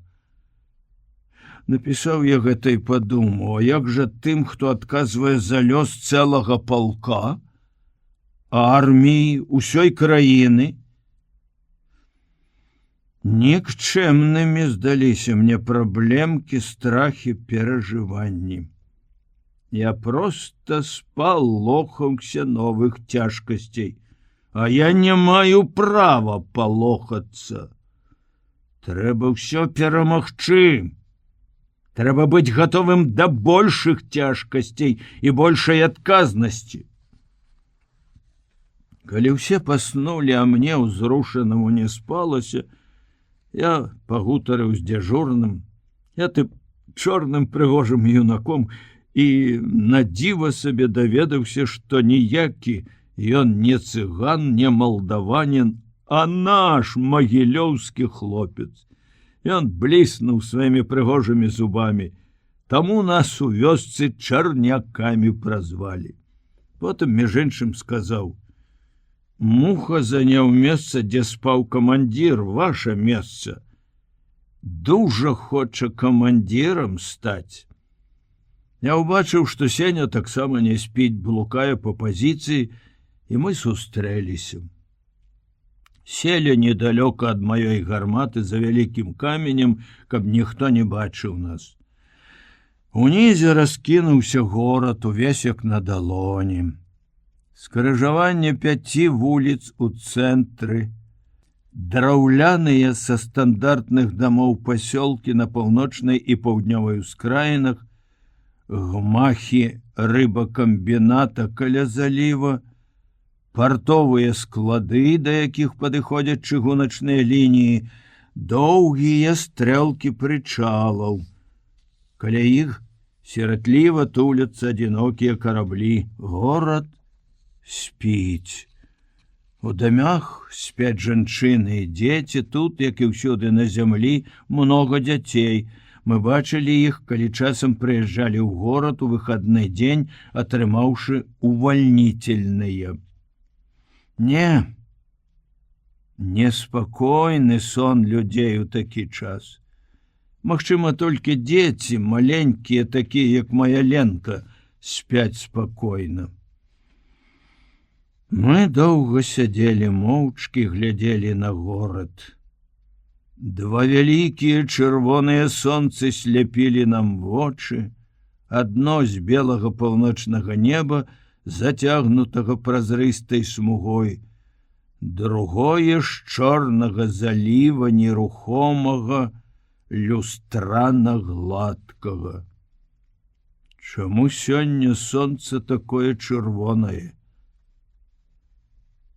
Ведаеш, Сеня, мне неяк по-новаму неспакойна. Магчыма, я баюся, што не змагу камандаваць гэтымі людзьмі. Я кіўнуў назад на ствол гарматы, накіраваны ў неба на захад.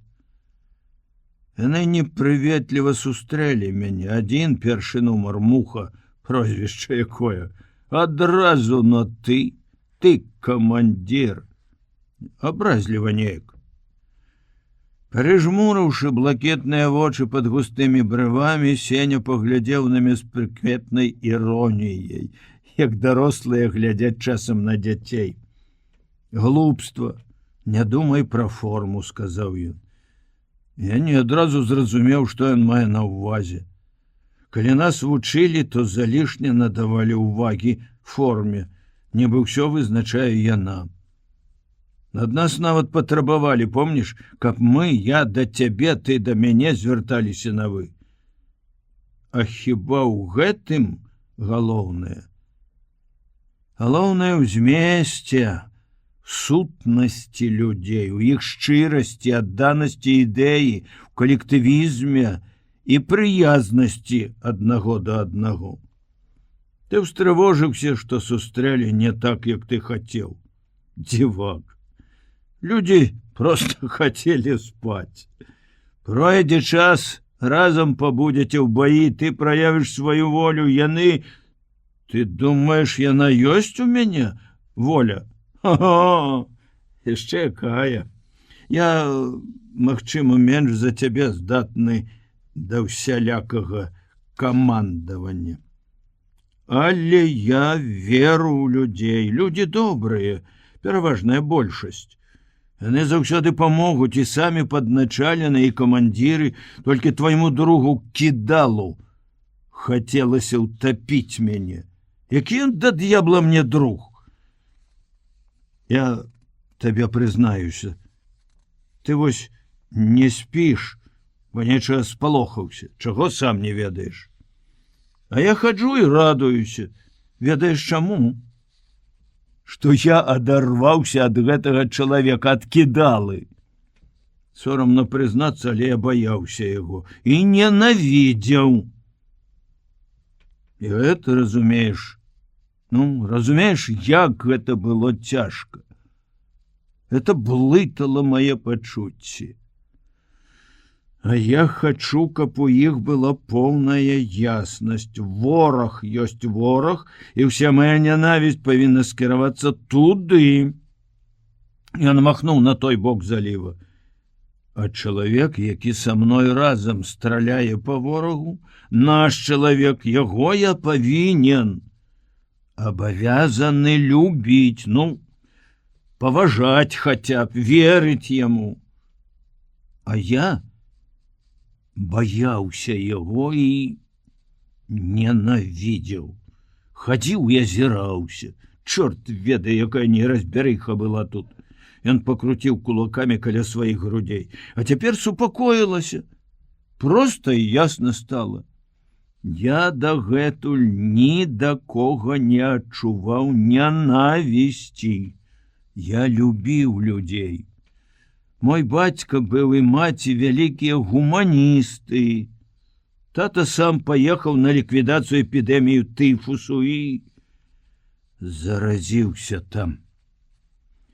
Спачатку вайны Сеня ніколі не гаварыў так многа і шчыра. Цяпер жа ён гаварыў з нейкай дзіўнай асалодай, разважліва, паклаўшы на камень галаву і часам нават заплюшчваючы вочы. Толькі калі ўспомніў маці і бацьку, прыўзняўся. Спачатку на кароткі момант як бы нейкі прамень асвятліў яго твар, а потым наплыў цень смутку, ён уздыхнуў. Моя гаротная мама. У мяне балюча сціснулася сэрца. У яго адна мама. У мяне і маці, і бацька, і Саша, і дачка. Але хіба мне лягчэй? Мой неспакой, трывога за многіх дарагіх людзей. На аэрадроме, што схаваны за сопкамі на поўнач ад горада, загулі маторы. Пачуўся голас камандзіра батарэі, значыцца, яму не спіцца таксама. Разведчык! Что за шум? Свае, таварыш старшы лейтенант.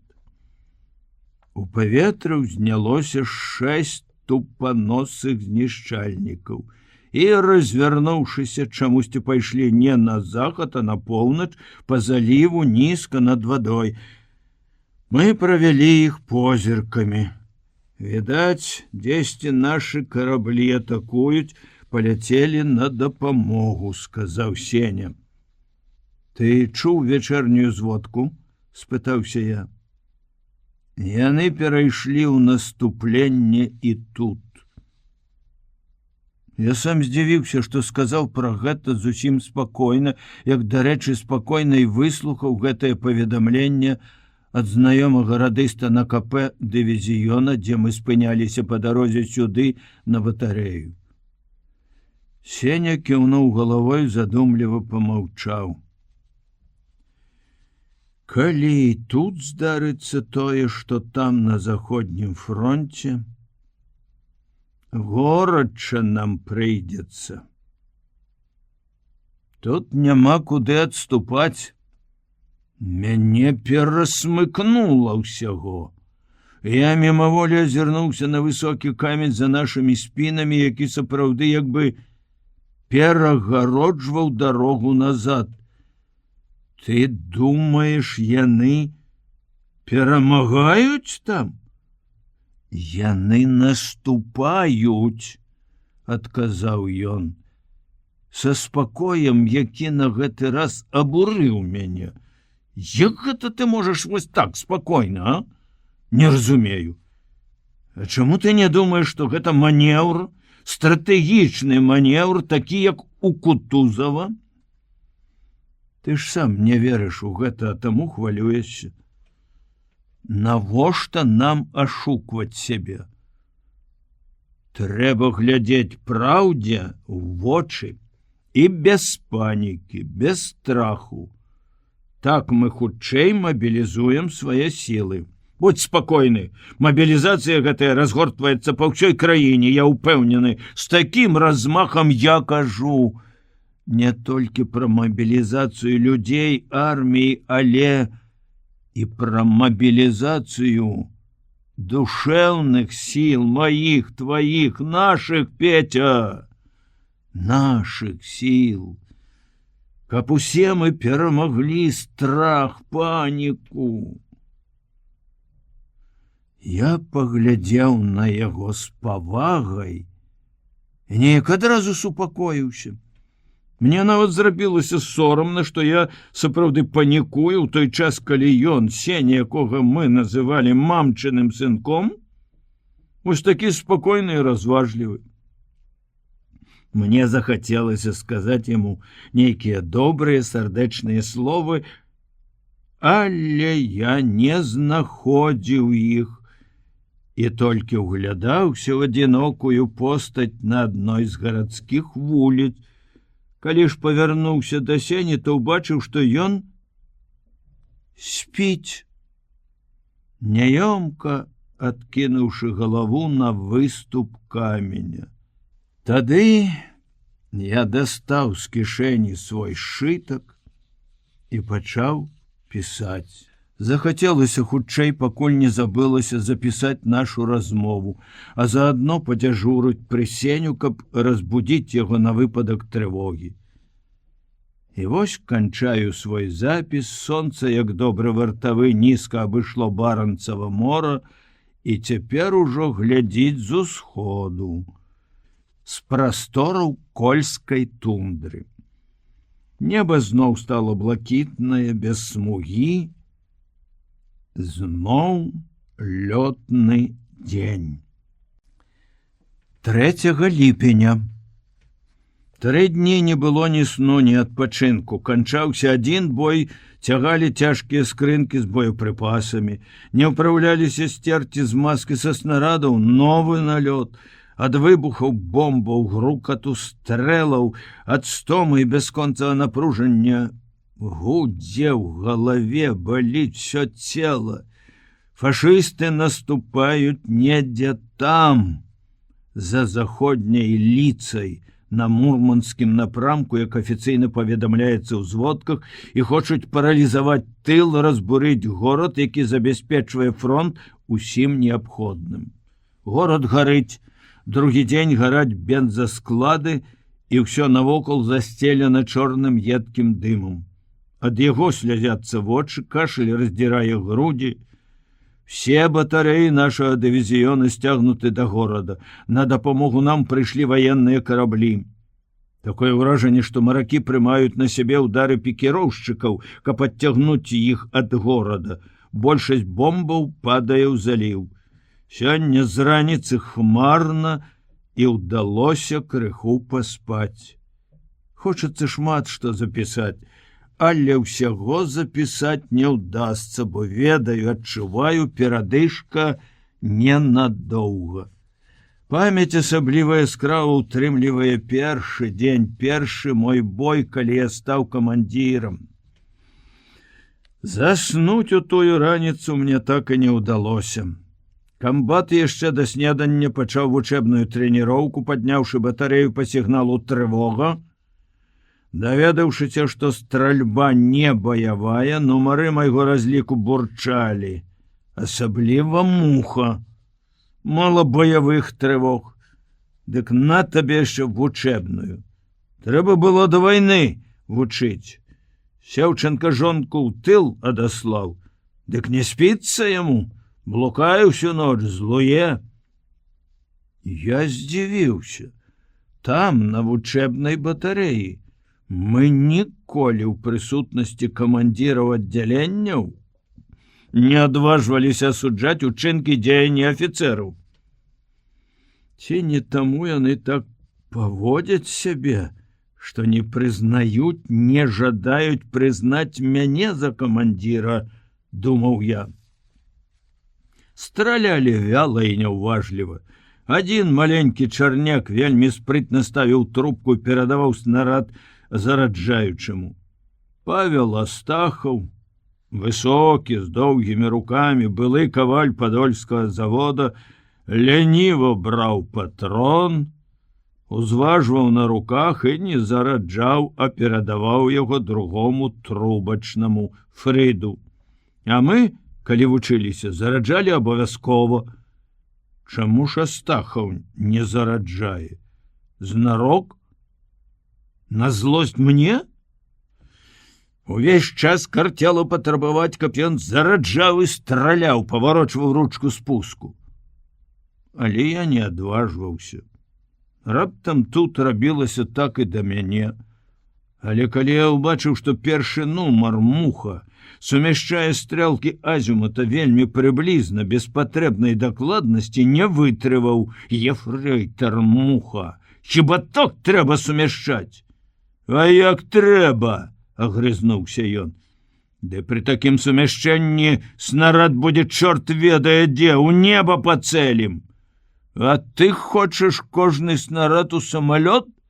О, мы і так у неба цаляем, засмяяўся на другім баку гарматы 4-й нумар, маўклівы Конкін.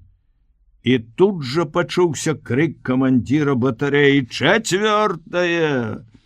Куды ў вас ствол? Глядзіце, японскі!» царскі бог, камандзіра да мяне.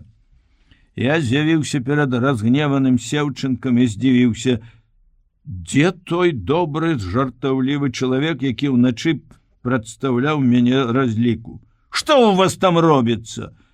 Я не стаў выдаваць муху, ведаў, як можна апраўдацца ў такім выпадку. Закруціўся кабель сінхроннай перадачы, таварыш старшы лейтенант, схлусіў без запінкі. Калі вярнуўся да гарматы, Чарняк і Астахаў глянулі на мяне вінавата і спачувальна. Муха сустрэў нахабнай злараднай усмешкай. Ага, больш не будзеш прыдзірацца. Я не пазнаў свайго разліку, калі неўзабаве аб'явілі баявую трывогу. Куды дзеліся вяласць і няўважлівасць, усе ўраз падцягнуліся, застылі на сваіх месцах у напружаным чаканні, самыя непрыемныя хвіліны, якія праходзяць з моманту, калі вораг выяўлены, і да пачатку агню. Па арыенцірах НП і каардынатах, якія далі разведчыкі, мы хутка знайшлі самалёты ў ранішнім блакіце. Няўзброеным вокам яны сталі відаць кіламетраў за 30. Іх было не 2 і не 3. На горад ішла цэлая паветраная армада, машын 20. Куды яны абрушаць свой смяртэльны груз? На каго? У горадзе натужна раўлі сірены паветранай трывогі. Маленькія чалавечкі мітусліва бегалі па вуліцах. Куды яны схаваюцца? Ці даволі там надзейных мест? Сірены, якія пачуў упершыню, і цывільныя людзі, а там жа жанчыны і дзеці, нарадзілі новыя пачуцці. Боясь за тых, што мітусяцца там на вуліцах, шукаючы ратунку ад ненавіснага ворага. Нейкія 3 мінуты здаліся пакутліва доўгімі. Хутчэй бы яны зайшлі ў зону агню. Я ўбачыў, як у мухі збялелі вушы. Няўжо і я такі ж? Якая ганьба! Хіба будуць паважаць такого камандзіра? Дзякуй Богу, што ніхто не глядзіць на мяне. Маленькі Чарняк і доўгі Фрыц заціснулі каленямі патроны, надзелі на дыстацыйныя трубкі ключы. Яны так шчыльна надзяюцца, і гэтыя ключы, але ўсё адно дзынкаюць, дробненька стукае метал аб метал. Тоўсты, не надта паваротлівы комі Габаў чытае застыглую трубку.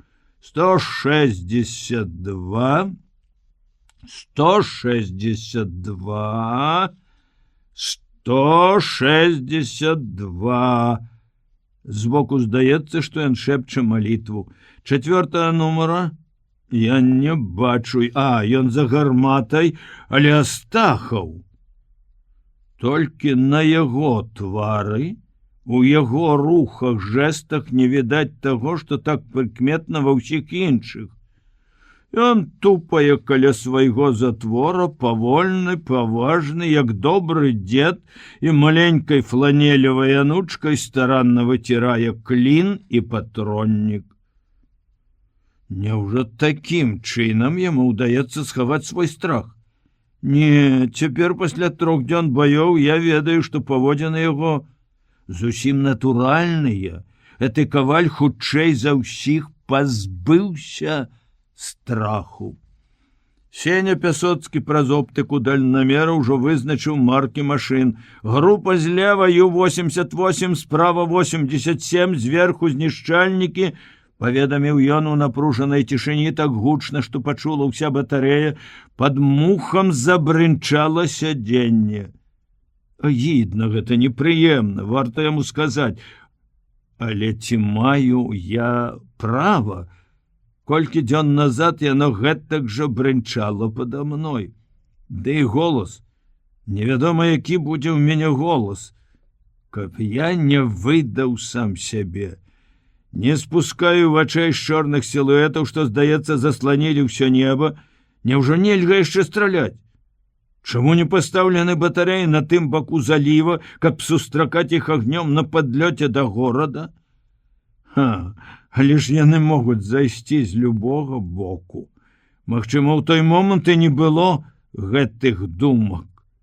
Шмат якія з іх з'явіліся, безумоўна, толькі цяпер, калі я пачаў запісваць. Тады было адно жаданне хутчэй адкрыць агонь. Вось ужо месершміты рвануліся ў бок. Ага, в паветры нашы знішчальнікі сышлі з баявога курсу Ю-87, зрабіўшы паварот на поўнач. На аэрадром, адзначыў я, пачалі агонь караблі. Нарэшце ў нас доўгачаканае ёсць сумяшчэнне. Агонь! У першым залпе рассыпалі гарох. Камандзір батарэі злосна закрычаў, але тут жа сам сябе асек чарговай камандай. Лаяцца няма калі, быццам тым снопом агню, што вылятаў з гарматы, апякала думка: я, камандзір, зусім не патрэбны, лішні, і толькі замінаю трубачным. Сапраўды, мне няма чаго рабіць, ці, можа, я забыўся на свае абавязкі? Назіраць за работай нубароў, за цэлямі я назіраю, добра назіраю. Перад фашыстамі ўзнікла заслона разрываў. Няўжо разбілі іх строй? Не, відаць, яны проста перастройваюцца перад заходам на аб'ект. Не, ўсё-такі яны рассыпаліся. Відно, як ад фюзеляжаў адна за адной аддзяляюцца бомбы і ляцяць, д'ябальскі павольна ляцяць. Свіст! Выбухі! Бомбы рвуцца ў розных канцах горада. Все-таки гэта не прыцэльная бомбёжка. Ад усведамлення гэтага прыйшла ўпэўненасць. Я закрычаў: так іх, хлопцы! Так, гадаў! Муха! Сумяшчай! Я знайшоў сабе занятак, выкідаў за бруствер пустыя скрынкі, адчыняў новыя. Мяне захапіла работа Астахова. Гэты чалавек не ваяваў, а сапраўды працаваў. Так спакойна ён зараджаў і страляў. Спачатку здавалося, што ён робіць гэта залішне павольна. Але ніводнага разу ён не спазніўся са стрэлам, а заўсёды, зарадзіўшы яшчэ нейкі міг, чакаў каманды, трымаючыся за ручку спуску.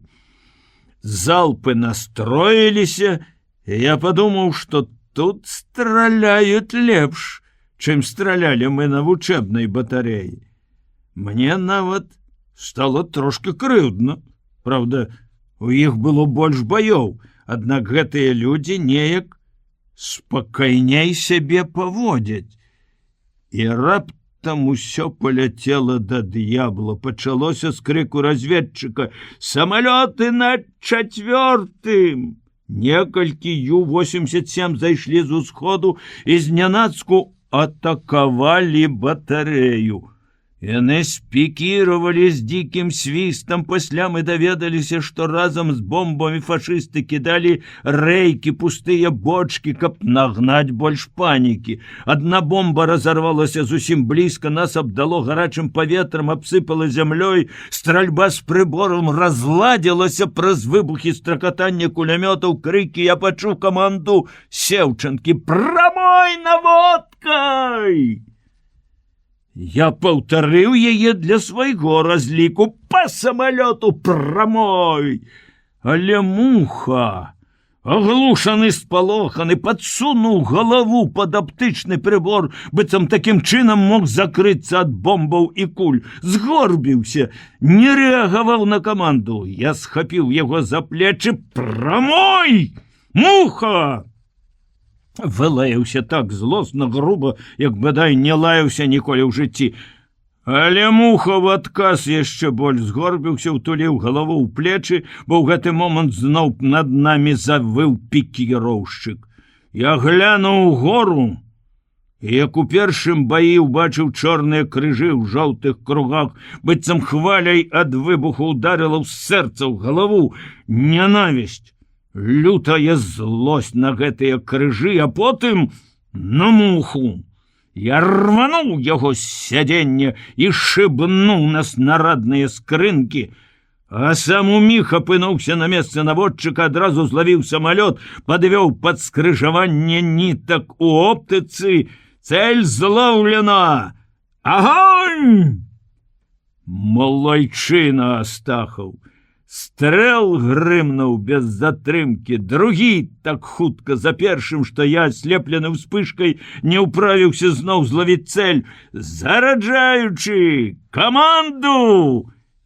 Я, Астахаў, гэты спакойны, разважлівы каваль, пачуў мае словы і зразумеў іх сэнс, хоць у гэты момант зноў недзе блізка рваліся бомбы, і над нашымі галовамі ляцелі снарады суседняй гарматы. Цель! Огонь!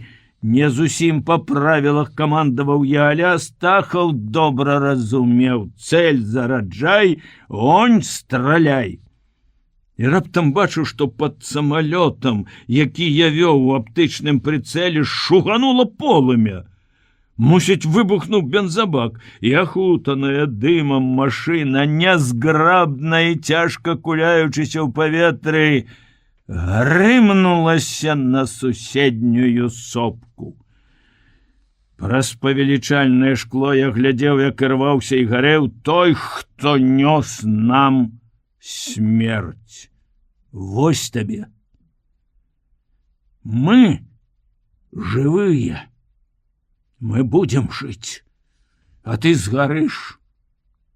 Сотлеешь. И нават маці твоя, нават дзеці не будуць ведаць, дзе ты пахаваны, бо не будзе ў цябе магілы на чужой зямлі. Безумоўна, так я не думаў тады, так думаю цяпер, калі записываю падзеі таго дня. Але помню, добра помню, што грудзі мае распірала, ажно цяжка было дыхаць. Нейкае новае, нязвыклае і вельмі магутнае пачуццё. Нехта крыкнуў «Ура!». Мне не хацелася крычаць, не было слоў, каб выказаць тое пачуццё, бо яно было мацней за любыя словы. Калі казаць проста, то гэта была радасць. Радасць першай перамогі, радасць адчування сваёй сілы. Але разам з тым было і яшчэ нешта. Магчыма, канчатковая перамога над сваім страхам. Магчыма, упэўненасць у сваіх камандзірскіх здольнасцях. Ці тое і другое адначасова, а можа, нешта зусім іншае. Я не адразу успомніў настаўленне: збіў адну цэль, лаві другую. Хоць, відаць, маё любаванне збітым самалётам працягвалася нейкую секунду-дзве, не больш. Аднак, калі я схамянуўся і пачаў шукаць новыя цэлі, то ўбачыў, што яны далёка за залівам. Там ішоў паветраны бой. Угары, як у каруселі, кружыліся знішчальнікі, а ўнізе над самай зямлёй ужо не баявым строем, як ішлі сюды, а па адным уросцым, як зладзеі, уцякалі бамбардзіроўшчыкі. Так, было такое ўражанне, што яны ўцякаюць, і ад гэтага таксама стала радасна. Я ўсё яшчэ шукаў цэль, калі нехта схапіў мяне за плячо. «Адбой! Камандзір!» — пачуў я голас Астахава. Я азірнуўся, убачыў муху, ён сядзеў на зямлі паміж скрынкамі, трымаўся за шчаку, твары яго рукі былі выпацканы крывёй. Я кінуўся да свайго намесніка: «Вы ранены?» У адказ ён загаласіў, зашыпеў, запырскаў слінай: «Ранены! Вы забілі! Фельдфебель, держиморда! Это тебе не фашистская армия! Вось пойду покажу комбату!» Я нічога не мог зразумець. Стаяў разгублены, не ведаюць, што рабіць. Муха падхапіўся, яшчэ больш размазаў на твары кроў і хацеў быў выйсці з катлавана, ды раптам на дзіва мне Астахаў схапіў яго за грудкі і добра трасянуў. Ты, панчоха бабская! Ты на каго скардзіцца ідзеш? Да я цябе распішу горш, як бог чарапаху. Хоць ідзі, ідзі! Ён папіхнуў яго. Скардзіся, сволач!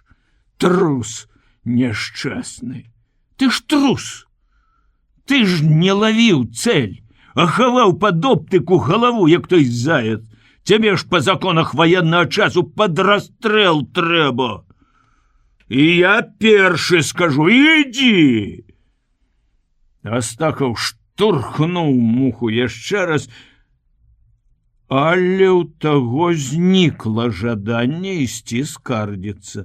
Ён адступіў назад у катлаван, баязліва агрызаючыся: не брашы, я замяшчаў, можа, я не пачуў каманды, мяне аглушыла, а ён паказаць сябе захацеў, герой. Падскочыў маленькі чарняк, бліснуўшы сваімі дзявочымі зубамі. Маніш, муха! Камандзір тройчы паўтараў каманду, все чулі. Вытры яму соплі, Ваня, параіў Астахаў. Няхай не размазвае па твары. Нарэшце я здагадаўся, што здарылася. Калі я шыбануў наводчыка з сядзеннем, ён ударыўся аб снарадную скрынку і разбіў шчаку. Я не меў на яго ні злосці, ні крыўды, бо добра помніў свой уласны страх. Але я ўбачыў, што разлік прызнаў мяне. Байцам спадабаліся мая рашучасць і смеласць. Оказывается, я могу быть смелым. Няхай жыве моя смелость. Я зразумеў. Тая акалічнасць, што ў баі паміж мухам і Астахавым я стаю ў баку, не на карысць мне. Трэба і тут праявіць рашучасць. Эй, на КП! Санінструктар там, сюды яго. Не трэба! Спалохана запярэчыў муха. Вось у гэты момант ён стаў мне брыдкім. Перш чым адгукнуўся непаваротлівы медык, з'явіўся сам камандзір батарэі. Што здарылася, ранены? Спытаў ён. Дык вось ефрэйтару муху шчаку. Адказаў я, гатовы тлумачыць усё праўдзіва, калі спатрэбіцца. Чым? Асколкам, каменем? Каменем! Схлусіў муха. Пераглянуліся паміж сабой байцы, хаваючы хітрыя ўсмешкі. Сеўченка дакрануўся да шчакі параненага. О, па гэтым будзе жыць, муха! Ідзі ты будеш маты. Камбат задаволены, вясёлы, агледзеў усіх нас і не стрымаўся, каб не пахваліць. Добра стралялі! Малайцы! А гэта мы его, товарищ старший лейтенант, кіўнуў Астахаў у той бок, дзе дагараў збіты самалёт. Мы? Але не зазнавайцеся. Увогуле, стралялі яшчэ пагана. Наша гармата збіла, стаяў на сваім каваль. Мяне здзівіла, мне нават непрыемна ўразіла самаўпэўненасць і настойлівасць зараджаючая. Я дагэтуль і не падумаў, што магла збіць именно наша гармата, бо вялі агонь усе, можа, нават караблі. Разбярыся, чый снарад пацэліў. Але Астахаў трымаўся іншай думкі. Па гэтым біла толькі наша і трэцяя. Другая і першая туды, даказваў ён. Камандзір батарэі нахмурыўся. Добра, разбяромся. Але бачылі? Нялёгка ім атакаваць батарэю, калі яна вядзе агонь. Вунь, дзе бомбы паскідалі. Галоўнае, не баяцца. Калі ён пайшоў, Астахаў сказаў мне: «Дурань ты, камандзір, але чалавек добры. А за самалёт трэба змагацца. А то Шарон, камандзір 3-го, ён з зубоў вырве, пачнуць даказваць. Ён старшы сержант, а ты ефрейтар. Ён стары камандзір, а ты адзін дзень. Я гэтых майстроў ведаю, больш горлам бяруць, чым работай». Мне не спадабаліся такія разважанні. Непрыемна было думаць, што трэба змагацца, даказваць, хто збіў самалёт. Хіба гэта гульня, спаборніцтва, спорт? Вайна, смерць, гора. Хіба можна ў такі час думаць пра нейкую славу, узнагароду? Трэба біць іх больш, ворагаў, што хочуць украсці мае, тваё, наша шчасце. Біць і не лічыць, не дзяліць, хто больш. 4 ліпеня учора выступаў па радыё Сталін. Камандзір і зампаліт чулі голас Сталіна. Мы чулі яго прамову, калі яе паўтаралі дыктары. Лазебны радыёаматар, і ў хаціне, дзе яны жывуць з камандзірам, стаіць прыёмнік яго ўласнай канструкцыі. Надвор'е ў першай палавіне дня было хмурнае, амаль нелётнае, і нас па чарзе па аднаму разліку запрашалі да прыёмніка, калі перадавалася прамова. Стаіўшы дыханне, выслухалі мы словы суровай праўды. Цяпер мне стала зразумела, чаму з'явіліся барысаўскі, бабруйскі напрамкі. Але не магу пагадзіцца з думкай, што Мінск ужо ў іх руках. І Бабруйск. Я плыў, я ішоў ад Бабруйска да Рэчыцы. Это ж рукой подать. По правым березе Бярезіны, потым Днепра, а там Саша. Там моя Саша. Цішыня. Горад ахутаны едкім дымам. Кажуць, гараць склады рыбы. Дзіўна я змяніўся за гэтыя дні. Мне страшна ад цішыні і хочацца бою. Учора яшчэ адзін сцярвятнік знайшоў сваю магілу ў заліве, другога збілі знішчальнікі над колай. Фрыд сядзець у нішы, латае свае працёртыя снарадамі штаны. Спявае да болю сумную песню па-яўрэйску. І ўсе сур'ёзна слухаюць, спыніўшы работу. Пра што гэта, Ханон? Пытае Астахаў. Пра маці, пра старую маці. Яна адна. Сціхні, просіць муха нервова, роспачліва. У Чарняка, па яго смуглай шчацэ, ён сядзіць збоку ад мяне, коціцца буйная і цяжкая, як шарик ртуці, сляза. 20 ліпеня. Такой гарачыні тут не было 70 год. Паўмесяца на небе ніводнай хмурынкі, ніводнага воблачка, сонца пякло, як у нас у Беларусі падчас сенакосу. Нават уначы, калі сонца хавалася за паўночную гару, што закрывае ад нас аэрадром, у паветры не адчувалася прахалоды. А ў дзень можна было купацца. Унізе пад сопкай працякае ручай, і мы з зайздрасцю глядзелі на тых шчасліўцаў, якія мелі магчымасць акунуцца ў халоднай вадзе. Часам там за валунамі раздзяваліся жанчыны, там у горадзе ішло сваё жыццё. Мы разумелі, нелёгкае, ваеннае і не менш небяспечнае, чым у нас, але жыццё, а ў нас яго не было, у нас толькі вайна. Нам было не да купання, не да адпачынку і нават не да размоў аб чым-небудзь іншым, акрамя вайны. Мы стралялі па некалькі разоў на дзень. Яны лётаюць амаль без пераспынку. Высока ў блакіце праходзяць разведчыкі. Шныраюць, як сабакі, чорныя месершміты, выклікаюць на бой нашы слабенькія 1-153 і збіваюць іх.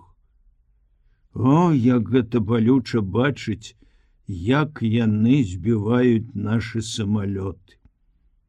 Дні 2-3 бомбавозы ідуць невялікімі групамі, нават зрэдку па адным, потым масіраваны налёт. Бадай нельга сказаць, у які дзень былі найбольшыя налёты, калі і як мы стралялі. Нас яны больш не атакавалі. І дні, і баі падобныя, як блізняты. Назаўсёды запомнілася толькі адно жаданне спаць. Яны не давалі нам заснуць больш як гадзіну-дзве ў суткі. Дзіву даюся, як людзі трымаліся на нагах. Ёсць вялікі рэзерв сілы ў чалавека. Мы лавілі кожную хвіліну перадышкі, каб прылегчы ці, калі не дазвалялася прылегчы, па чарзе падрамаць, абапёршыся на бруствер, на скрынкі. А муха рабіў гэта проста на сядзенні, упёршыся лбом у гумавы казырок оптыкі. Многа клопатаў было з Габавым. Ён засынаў смяртэльным сном і не прачынаўся ні ад крыку трывога, ні нават ад стрэлаў. Некалькі разоў мне прыйшлося самому чытаць трубку. Яго лаялі калектыўна, сарамацілі, пагражалі судом, але мала што памагала. Тады Астахаў вынайшаў спосаб заўсёды трымаць побач вядро вады. Габаву на галаву вылівалі ваду, і тады ён даволі шпарка займаў сваё баявое месца. Я быў запярэчыў супраць такой жорсткасці, але сам сын поўначы не крыўдзіўся. Вадзічка цёплая, ах, карашо, жартаваў ён. А як зімой будзе? Ну, зробіся на ледзяша. Да зімы мой будзе канчаць спаць. І ўсё-такі мне за гэта моцна попала ад камандзіра ўзвода. Старшыны Малашкіна. Былы камандзір гэтай гарматы, ён любіў Габава, якога, між іншым, сам навучыў пісаць і чытаць. А ўвогуле гэта дзіўны, пакуль што незразумелы мне чалавек Малашкін. Ён і цяпер ходзіць з падручнікам вышэйшай матэматыкі і кожную вольную хвіліну чытае яго з такой цікавасцю, як чытаюць прыгодніцкі раман. І ўсё робіць нейкія разлікі. Кажуць, удасканальвае пуазо. Часам дакладваеш яму што-небудзь важнае, а ён як бы не чуе, не звяртае ўвагі, можа ісці міма і не ўбачыць беспарадку, парушэння дысцыпліны. А то раптам можа страшэнна расшумецца за дробязі. Тады пачынае крычаць тонкім пісклявым голасам, пакуль не сарвецца, не закашляецца. Пасля гэтага дзень ходзіць пануры, незадаволены, злуючыся, як відаць, на сябе больш, чым на таго, хто яго ўзлаваў. За ваду гэтую ён пагразіў мне трыбуналам. А Сеўченка стаяў збоку, не ўмешваўся ў праборку ўзводнага і, як я прыкмеціў, употай смяяўся. Сеўченка разумны і хітры хахол. Другі раз Малашкін накрычаў на мяне ўвогуле за глупства. Я дзіўлюся, як разумны чалавек мог надаваць столькі ўвагі такой недарэчнасці. Муха пасля таго, як я скінуў яго з сядзення, зрабіўся проста шаўковы. Прыклад ва ўсіх адносінах. Ніякіх ты, калі звяртаўся да мяне, ніякага панібрацтва, заўсёды ёсць, слухаюся. Ды і ўсе іншыя ставіліся з павагай. Адзін Астахаў і далей звяртаўся на ты. Я ўсё намерваўся зрабіць яму заўвагу, але так і не адважыўся, і добра зрабіў. Афіцыйнасць з разумным чалавекам не патрэбна. Мы сталі сябрамі, і наша дружба хораша ўплывае на іншых. Разлік жыве, як дружная сям'я. У часе кароткіх перадышак паміж баямі, калі прымаем харч, снедаем ці абедаем, сардэчна гутарым, жартуем. І вось у часе адной такой гутаркі я жартам спытаў свайго намесніка: «Слухай, Муха, адкуль гэта ў цябе такое куслівае прозвішча?» Сказаў і забыўся. А Муха абразіўся. Ці, можа, проста знайшоў прычыну паскардзіцца камандзіру ўзвода. Той, як раскрычаўся, адвёўшы мяне ад дальнамера далей ад маіх хлопцаў. Калі ўзважыць, дык ён мяне абражаў у 10 разоў горш, чым я гэтага дурня Муху. Ён чамусьці абвінавачваў мяне у бескультурнасці, у несавецкіх адносінах да чалавека, нават у хуліганстве, і тут жа у інтэлігенцкай мяккацеласці, у панібрацтве з падначаленымі, у няўменні падтрымліваць дысцыпліну. Я адказаў, што разлік страляе не горш за іншых. Малашкін аж падскочыў: «Не ваша заслуга ў гэтым». Значыцца, ён лічыць, што гэта яго заслуга.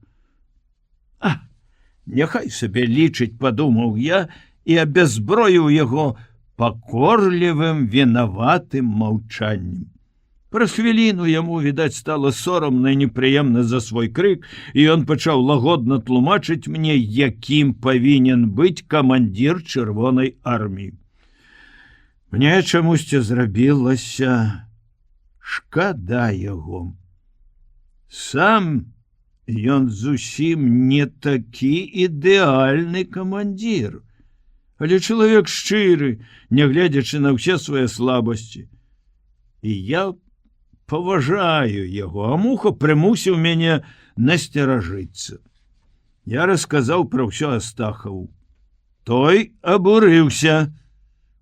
Ось падлюга, а? Жартам не разумее. Ну, мы яго правучым. Няўжо гэта было для мяне самым важным, што, дарваўшыся ўрэшце да магчымасці нешта запісаць, я прыгадваю ў першую чаргу такія звычайныя дробныя размовы, сутычкі, а мае думкі, перажыванні з-за таго, што адбываецца там на франтах. Пасля прамовы Сталіна зрабілася неяк спакайней, але боль не сціхае. Ён з новай сілай коле сэрца кожны раз, калі ў паведамленні Саўінфармбюро называецца «Новы напрамак». Часам узнікае надзея. Так яна ўзнікла, калі нашы зноў адбілі Жлобін і Рагачоў. Можа, гэта пералом, можа, далей на ўсход і ўніз па Дняпры яны не пасунуцца. Але з'явіўся смаленскі напрамак. І зноў боль. Узрадавала нас пагадненне паміж СССР і Англіяй. Зноў надзея, который дзень толькі гаворкі пра гэта пагадненне. На кароткай нарадзе малодшых камандзіраў камбата, нарады такія ён склікае пасля кожнага бою, Сеня Пясоцкі сказаў: «Цяпер можна ўявіць, якое значэнне набывае наш Мурманск. Адзін і не замярзаючы порт з выхадам у адкрытае мора. Найкарацейшы шлях да Англіі». Мабыць, камісар не паспеў яшчэ падумаць пра гэта, бо адразу падхапіў Сеневы словы, пачаў развіваць і нават загадаў у такім сэнсе растлумачыць байцам. Сеня мы сустракаемся па сутнасці толькі на гэтых кароткіх нарадах, хоць знаходзімся адзін ад аднаго за нейкія 30 крокаў. Можам перакрыквацца з катлавану, але сысціся і пагутарыць няма калі.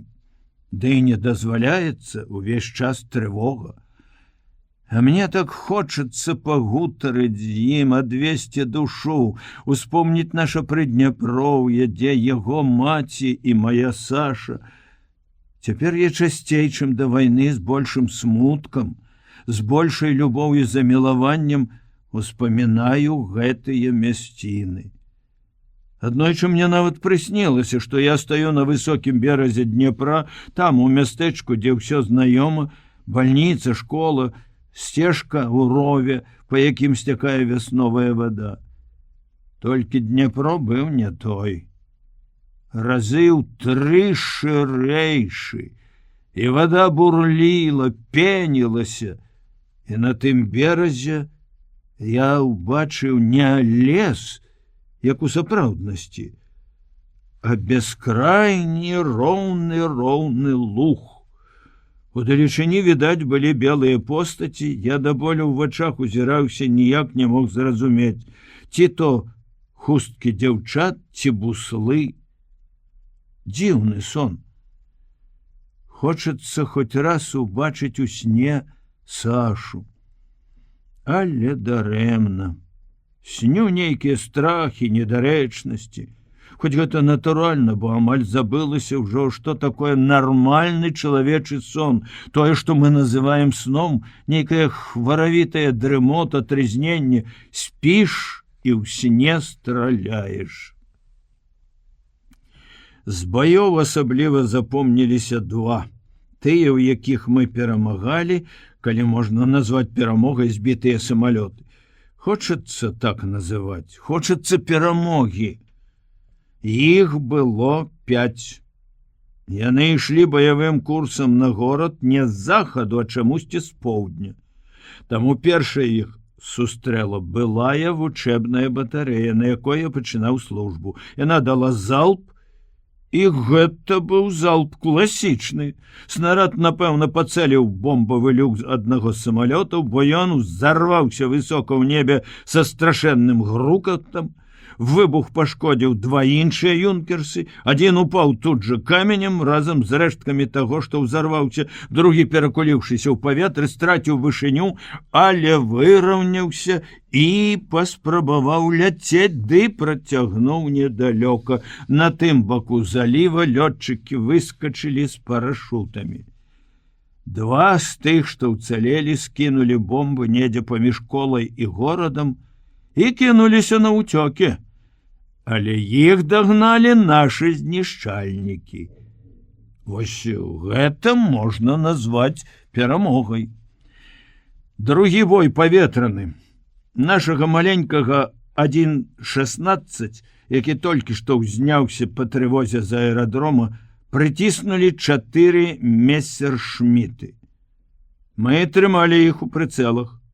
Але не маглі страляць, яны круціліся як вужы, на прыборы не было сумяшчэння, а весці агонь прамой наводкай далёка. Сціснулася сэрца. Яшчэ адзін наш чалавек, наш друг, праз хвіліну будзе мёртвы. Чаму ён узняўся адзін? Чаму сябры не ляцяць на дапамогу?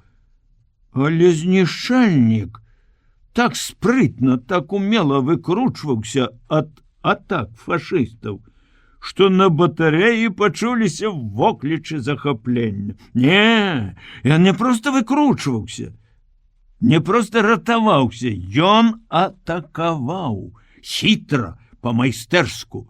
І праз нейкую хвіліну адзін месершміт, пакідаючы за сабой палосу чорнага дыму, урэзаўся ў скалы. Хлопцы закрычалі «Ура!», 1-16, як бы адчуўшы сілу, пачаў атакаваць яшчэ больш настойліва. Месеры прыкрывалі адзін аднаго, стараліся зайсці смельчаку з хваста, але ён неяк так лоўка манеўраваў, што ўвесь час навязваў ім лабавую атаку зверху. Іх перавагу ў хуткасці ён умела выкарыстоўваў. Калі другі сцярвятнік грымнуўся аб зямлю, хлопцы раўлі ад захаплення. Спакойны Астахаў кінуў высока ўгору каску, але раптам аднекуль з'явіліся яшчэ 4 чорныя гады, 1 супроць 6. Сокал наш, відаць, улічыўшы сілы, зразумеў, што яму трэба ратавацца, кінуўся да нас. Мы нават не адразу зразумелі яго намер, калі ён на брыючым палёце пачаў кружыць вакол батарэі. Але калі фашысты наблізіліся да яго, Сеўченка закамандаваў агонь прамой наводкай. Убачыўшы букеты разрываў, месяры адвалілі, паспрабавалі хадзіць па шырокім крузе, падпільноўваючы смельчака. Іх абстралялі другія батарэі. Тады раз'юшаныя яны кінуліся на горад так нізка, што страляць было нельга, і пачалі страчыць з кулямётаў у вокны дамоў. Але гэта злачынства іх не прайшло без пакарана. Яны парушылі свой баявы парадак, і наш герой выкарыстаў гэта. Калі яны рабілі разварот, ён кінуўся на апошняга і збіў яго. Маленькі чарняк перакуліўся цераз галаву. Даўгі фрыт пачаў скакаць цераз упоры, як заяц. Муха, не адрываючыся ад оптыкі, малаціў сябе кулаком у грудзі. Якое гэта шчасце! Перамога. Як яна уздымае настрой людзей. Фашысты мусілі ўцякаць, бо ў дадатак да ўсяго спорта па іх ударылі зенітныя кулямёты. 1-16 пакружыў над батарэяй, прывітальна памахаў нам крылом і спакойна паляцеў на аэрадром. Разлікі прасілі камандзіра батарэі: «Таварыш старшы лейтенант, позвоніце, хто я, як яго прозвішча, павіншуйце, абавязкова павіншуйце, гэта ж герой!» Праз паўгадзіны Сеўченка выйшаў з будкі сувязі і крыкнуў: «Батарэя! Слухай! Званіў пілот капітан Сафонаў, дзякаваў за падтрымку!» Паўмесяца ад свайго імя і ад жыхароў гэтага спакутаванага, скалечанага горада мы прасілі неба, каб яно паслала непагадь, дождж, дало перадышку. Сёння яно злітавалася над намі. Уласна кажучы, не неба, а мора. Адтуль прыплыў густы, як вата, туман. Адразу зрабілася холадна. 21 ліпеня. Пісьмо ад Сашы. Я нецярпліва, бестактоўна, забыўшыся на всякую субардынацыю, выхапіў канверт з рук у камузвода, які прынёс яго маё пісьмо. У мяне дрыжалі руки, відаць, я змяніўся з твару, бо Малашкін, зірнуўшы спачатку сурова, раптам апусціў вочы і моўчкі адышоў. Страшна было чытаць у прысутнасці байцоў. Я выйшаў за катлаван, схаваўся за камень, разгледзеў штампы, рэчыца 3-7, закалацілася сэрца, напісана амаль праз паўмесяца пасля пачатку вайны? Што там? Радасць, гора? Нарэшце я набраўся мужнасці і асцярожна, як разраджаюць міну, разарваў канверт. Знаёмы аркуш з вучняўскага сшытка, жывая, здаровая, але дзіўна ты пішаш, Саша, быццам і не мае яе вайны, быццам і не падступае яна да вас, хоць пісала ты 3 ліпеня, калі ўжо з'явіўся бабруйскі напрамак. Няўжо думаеш, мяне больш цікавіць, што ты памагала Ані ўбіраць канюшыну? Паўдня працавала і вельмі змарылася. Аленка ўвесь час гэты спала тут жа на полі, што дачушка наша ўся ў мяне, нават радзімая плямка такая ж на моццы вуха. Так, гэта цікавіць, гэта дорага. Дорага мне, але ж я ведаю, што не адным гэтым ты жывеш цяпер, не. Я прачытаў крык тваёй душы ў канцы пісьма, дзе ты просіш, каб я быў асцярожны. Ты верыш, што я жывы? Ты не можаш не верыць, я разумею. Так, я жывы, я буду жыць, бо я перамог свой страх і навучыўся забіваць ворага. Я вярнуўся да цябе, вярнуўся, Саша. Колькі разоў за дзень я перачытваў дарагое пісьмо. Колькі вычытаў таго, чаго там не напісана. Але канюшына. Навошта ёй убіраць канюшыну? Можа, гэта намёк?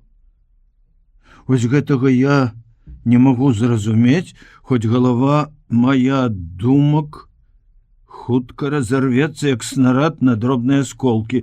Сёння паўдня я памагала Ані ўбіраць канюшыну, і Ленка была са мной на полі, гэта недалёка, за копанкай. Помніш, дзе мы сядзелі з табой аднойчы, каля старых вербаў? Ленка ўвесь час спала. Канюшына, копанка, вербы. І ніводнага слова пра вайну. Любая Саша, упершыню я не разумею цябе. Правда, ты кажаш, што пішаш мне амаль штодзень. Ты думаеш, што я атрымліваю іх, твае пісьмы? Не, іх дзесьці па дарозе глытае вайна, гэтак жа, як і мае да цябе. Значыцца, яна сапраўды блізка ад цябе, вайна, бо Астахаву з Падольскай хлопцам з Масквы пісьмы прыходзяць акуратна. 22 ліпеня. 3 дзень плыве туман, як у Лондоне, кажуць хлопцы, хоць многія, мусіць, нічога раней не чулі пра туманы в англійскай сталіцы. Цяпер нават малапісьменны Габаў можа прачытаць цэлую лекцыю пра брытанскія астравы. Хочацца ведаць пра тых, хто ваюе разам з намі супроць фашызму. Пасля спякоты асенні холад, ходзім у шынелях. Ось яна, поўнач. Сеўченка дазволіў разлікам добра адаспацца, де на холадзе в сырых нішах не надта спіцца. Па чарзе ходзім у зямлянкі за агнявую пазіцыю. Цудоўныя мірныя зямлянкі. Яны здаюцца харомамі, хоць цяпер і там не вельмі утульна. Ад стрэлаў і бомбаў палопаліся газеты, якімі былі абклеены сцены, патрэскаліся дошкі, сыплецца пясок, усюды сляды разбурэння. Пасля абеду да мяне прыйшоў Сеня. Хочаш, пойдзем да камбата? Хочаш, так я і захацеў. Пакліча пабягу, а без патрэбы. Я з іроніяй паглядзеў на Сеню. Друг камбатаў знайшоўся. А навошта мне ісці? Сеня усміхнуўся. Сеўченка вершы любіць, каб іх на памяць чыталі. Вершы? Здзівіўся я. Ён пачуў, як я сваім байцам Шаўчэнку чытаў. Ажно праслязіўся.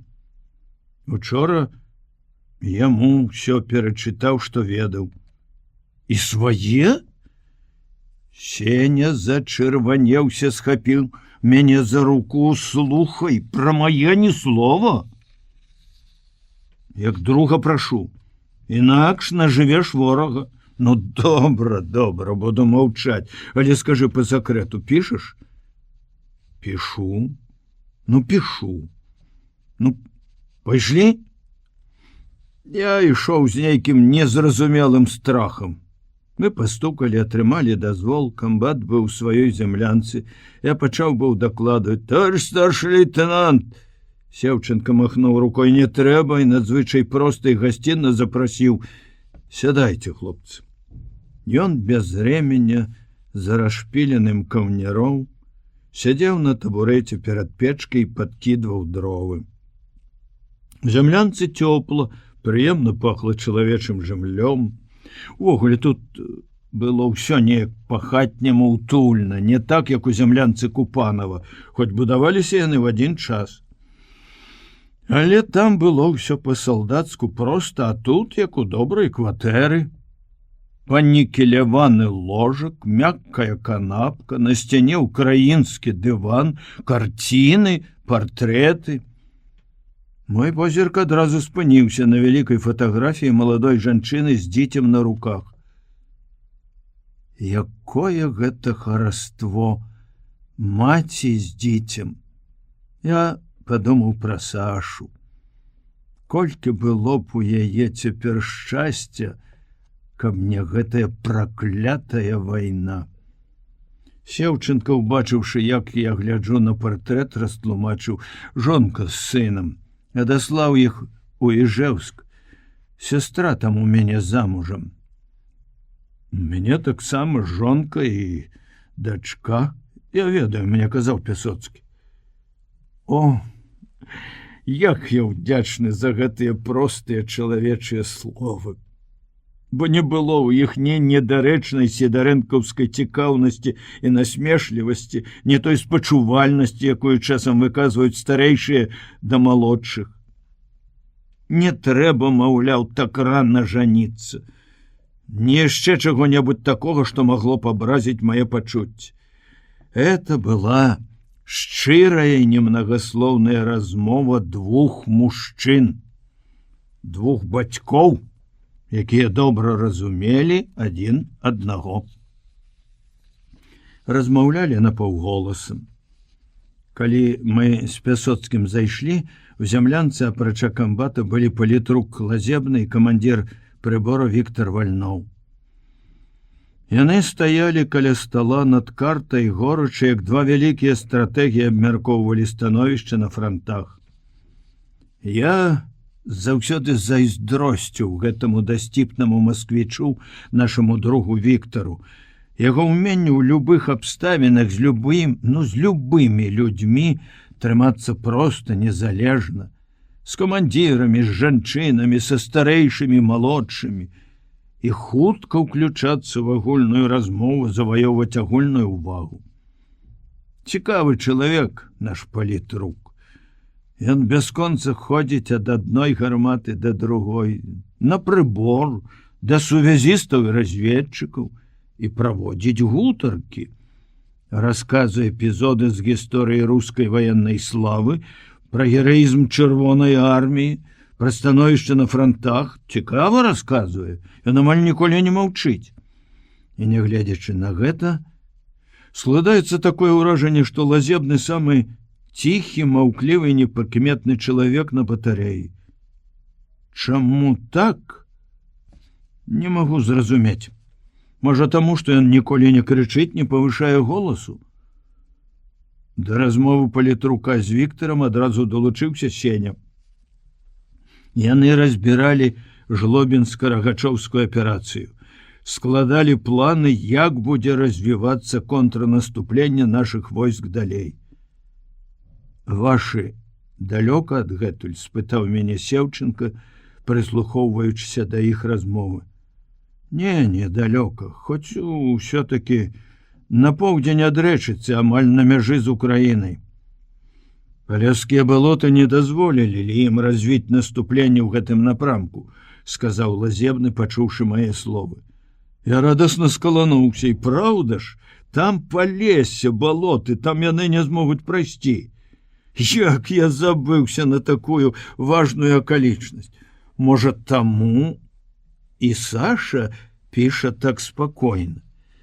Вось Жлобін, вось Рагачоў.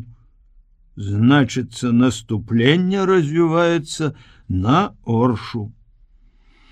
А на поўначы нашы, у раёне Полацка, а пасярод уклініліся яны на Смаленск, агалілі свае флангі. Вось тут іх можна і разануць, і ў мяшок, выкладваў Віктор свой стратэгічны план. Твоё месца, Віця, ў генштабе, а не на прыборы, сказаў Сеня жартам, але з прыкметнай іроніяй. Ён не любіў пустых размоў на такія тэмы. Палітрук уздыхнуў. Але на карце ўсё лёгка, а яны ўсю Еўропу кінулі на нас, і так нечакана. Учора пісьмо атрымаў, даверліва прызнаўся я Сеўчанку. Пісала 3 ліпеня, і ні слова пра тое, што ў іх там. Ён усміхнуўся, паправіў палкай паленне ў печцы. Умеюць берагчы ваенную тайну і наш спакой. Моя вунь таксама піша. Але што піша, так і не сказаў. Раптам прапанаваў мне папяросу. Я збянтэжыўся, быццам у тым, што не куру, ёсць нешта заганнае, што прыніжае маю сталасць і годнасць, упершыню пашкадаваў, што не куру. Сеня пачаў курыць у першыя дні вайны. Навучылі сябры всё пад тым жа лозунгам: «Куры, всё адно вайна». Я павесялеў, калі ўбачыў, што палітрук таксама не курыць. За 3 тыдні я нічога не ўведаў пра гэтага чалавека, хоць ён штодзень па некалькі разоў прыходзіў да гарматы. Сеўчанка перасеў ад печкі на канапу, закінуў свае дужыя мускулістыя рукі за галаву, сашчапіў пальцы на патыліцы. Давайте, браткі, хвіліну, 1 хвіліну адпачнём ад вайны, папрасіў ён стратэгаў, якія ўсё яшчэ лазілі па карце. У дзіўнай усмешцы скрывіліся вусны палітрука. Ты думаеш, Василь Павлович, гэта можна? Адпачыць ад вайны. Паспрабуем, адказаў Сеўчанка і звярнуўся да Сені. Прачытайце, Пясоцкі, што-небудзь. Сеня стаў пасярод зямлянкі, падумаў хвіліну і пачаў чытаць без сарамлівасці, без позы, проста, як па кнізе, крыху нават манатонна. По діброві вітер віє, гуляє по полі, край дороги гне тополю до самого долу. Я глядзеў на Сеўчанку. Ён заплюшчыў вочы, вусны яго ледь прыкметна варушыліся. Мабыць, ён паўтараў словы ўслед за Сенем. Але калі той прачытаў аб тым, што полюбіла чорнобрива козака дзівчына, а казак пайшоў на вайну і загінуў, Сеўчанка, відаць, успомніў верш, бо расплюшчыў вочы, вусны яго перасмыкнуліся, як ад болю. Не трэба, Пясоцкі. Ну, ты хацеў адпачыць ад вайны, зноў крыва усміхнуўся палітрук. Мне не спадабалася гэтая яго усмешка. Што-небудзь не такое сумнае, не адказваючы Лазебнаму, папрасіў камандзіра. Сеня задумаўся. Шаўчэнкі? Не ведаў ён нічога вясёлага ў таго, хто быў песняром гора і смутку народнага. Нехаця я ішоў сюды на гэты незвыклы збор з хваляваннем, напружана чакаў сваёй чаргі, доўга і пакутліва думаючы, што прачытаць. вырашыў прачытаць курган Купалы. Некалі ў тэхнікуме атрымаў за яго першы прыз, але ж гэта таксама сумна. Што ж прачытаць не такое сумнае? Я ведаў многа лірычных вершаў, Труса, Уткіна, Галоднага, але ў той час быццам скразняком выдзьмула іх з маёй галавы. Ніводнага радка не мог успомніць. Вы украінец, Пясоцкі? — спытаў Лазебны. Не, я жыў на Украіне з мамай. Не перашкаджай яму, Мыкола, — попрасіў Сеўченко. Хай прыгадае. Давайте я вам почитаю Блока і Есеніна. Хочаце? — сказаў Віктор просто па-свойску. Быццам ён не в афіцэрскай землянцы, а сярод сяброў курсантаў там на вучэбнай батарэі. Віктор адышоў да дзвярэй, прытуліўся плячамі да касяка, дастаючы стрыжанай галавой да самай столі, паглядзеў на закапцелую бэльку. Ён пачаў чытаць вершы, якія я чуў упершыню. Наша пакаленне, асабліва людзі тэхнікі, розныя механікі, дарожнікі, як я грэшны, слаба ведаюць Блока, крыху больш Есеніна, да якога, мне здаецца, мы праяўлялі не зусім здаровую цікавасць, бо ў бібліятэцы яго ўзяць было нельга. Некалі я заплаціў аднаму спекулянту амаль сваю тыднявую стыпендыю, каб ён даў на адну толькі ноч зашмальцаваны томік Есеніна. Всю ноч да раніцы я ўпотай перапісваў вершы ў сшытак, парушаючы ўмову. Віктор чытаў Блока. Гэта нешта незвычайнае. Я не запамінаў слоў, бо яны здаваліся незямнымі, асаблівымі. Хоць калі ўдумацца, все вельмі простыя рускія словы, ніводнага незразумелага. Але я тады не думаў пра гэта. Вершы зачароўвалі.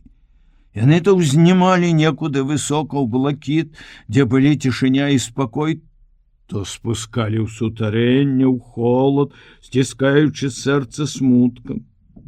Яны прыносілі радасць, святло і адначасова трывогу і страх. Але ніхто не пярэчыў. Ніхто не прасіў прачытаць што-небудзь вясёлае. Я не бачыў, як слухалі іншыя, я забыўся на іх, слухаў і, акружонный сказкамі пчол, быў недзе там, дзе море клевера, чуў голас, я памагала Ане ўбіраць канюшыну. Памагала і слухала казкі пчол? А мяне клікаў ветер з поўначы. Ветер з поўначы. Лениво и тяжело плывут облака. Тяжкая дорога у меня. Але недзе далёка чуецца песня. І каб не гэты голас, не твой голас, я, напэўна, не здолеў бы дайсці. А так, дайду. Я прыйду да цябе. Я абавязкова прыйду да цябе, Саша. Потым нешта страшнае, плача дзіця, па полі ідзе гарбаты, над яго гарбом рагоча нехта. Кашлаты, крывы і рагаты, гэта як дзіўны сон, незразумелыя алеі. У незразумелым ёсць цудадзейная сіла і хараство. О, Боже, як гарна! Прастагнаў нехта. Это Сеўченко. Ён сядзеў усё ў той жа паставе, закінуўшы рукі за галаву, заплюшчыўшы вочы, шэптам паўтараў: «І приняла, и обласкала, и обняла, и в вешних далях им качала колокола». Вось гэтыя радкі мне запомніліся. Потым Віктор чытаў Есеніна. І раптам Лазебны, перапыніўшы яго, пачаў чытаць Маяковскага Сергею Есеніну. Камісар, напэўна, успомніў свой абавязак палітработніка, хацеў засцерагчы нас ад шкоднага ўплыву есенінскага пессімізму.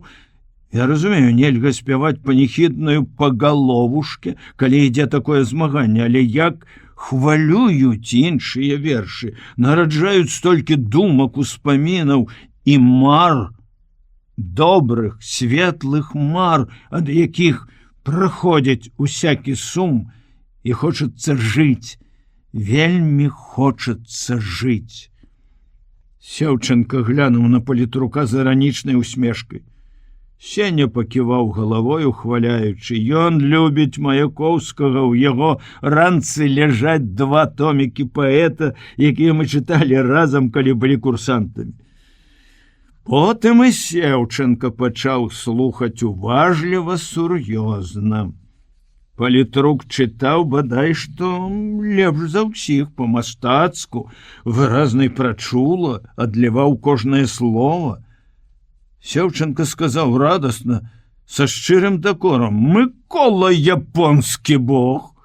Живем в одной землянцы, і ти хаваў такі талент. Ай-яй-яй-яй, ну як то не соромно, дарагі, ай-яй!» «А, які талент, глупства!» — пачырванеў лазебны. «Слухайте, хлопцы, камісар, а чаму нам не арганізаваць сваю самадзейнасць?» Нечакана прапанаваў Сеўченка. Я сяджу пад замшалым каменем, ахутаны густым туманам, такім густым, што працягні руку і не відаць пальцаў, і думаю. Дзіўная рэч жыццё. І людзі дзіўныя. Учора падалі бомбы, смерць вісела, лётала над галовамі. Заўтра будзе тое ж самае, калі не горш. І ўсё адно ў кароткую перадышку людзі чытаюць вершы і думаюць пра самадзейнасць. Вяртаючыся ад камбата, не дайшоўшы колькі крокаў да гарматы, я пачуў галасы. Палова разліку адпачывала ў зямлянцы. 3 чалавекі на всякі выпадак павінны былі дзяжурыць, і таму не было нічога дзіўнага ў тым, што байцы размаўлялі. Але мяне спыніў абураны голас Астахова: «Калі ты, свіння гэтакая, яшчэ раз полезеш у чужы ранец, я распішу твой пашпарт так, што родная маці не пазнае». «А што я красці полез?» — агрызнуўся Муха. «А хто ведае? Калі полез, то мог і ўкрасці!» — гарачыўся Чарняк. «Ды ну вас, што там красці!» — хихикнуў Муха. «Самі цікавіліся, што ён увесь час піша. Вось я і хацеў зірнуць. Ох ты, сукін сын!» Зноў загудзеў Астахов. «Выходзіць, мы вінаваты. Мы на словах цікавіліся, але не полезлі ў ранец. Ды чытаць чужыя пісьмы — гэта горш, чым красці!» — даводзіў Чарняк. «А гэта не пісьмы. Не разумею я, Муха.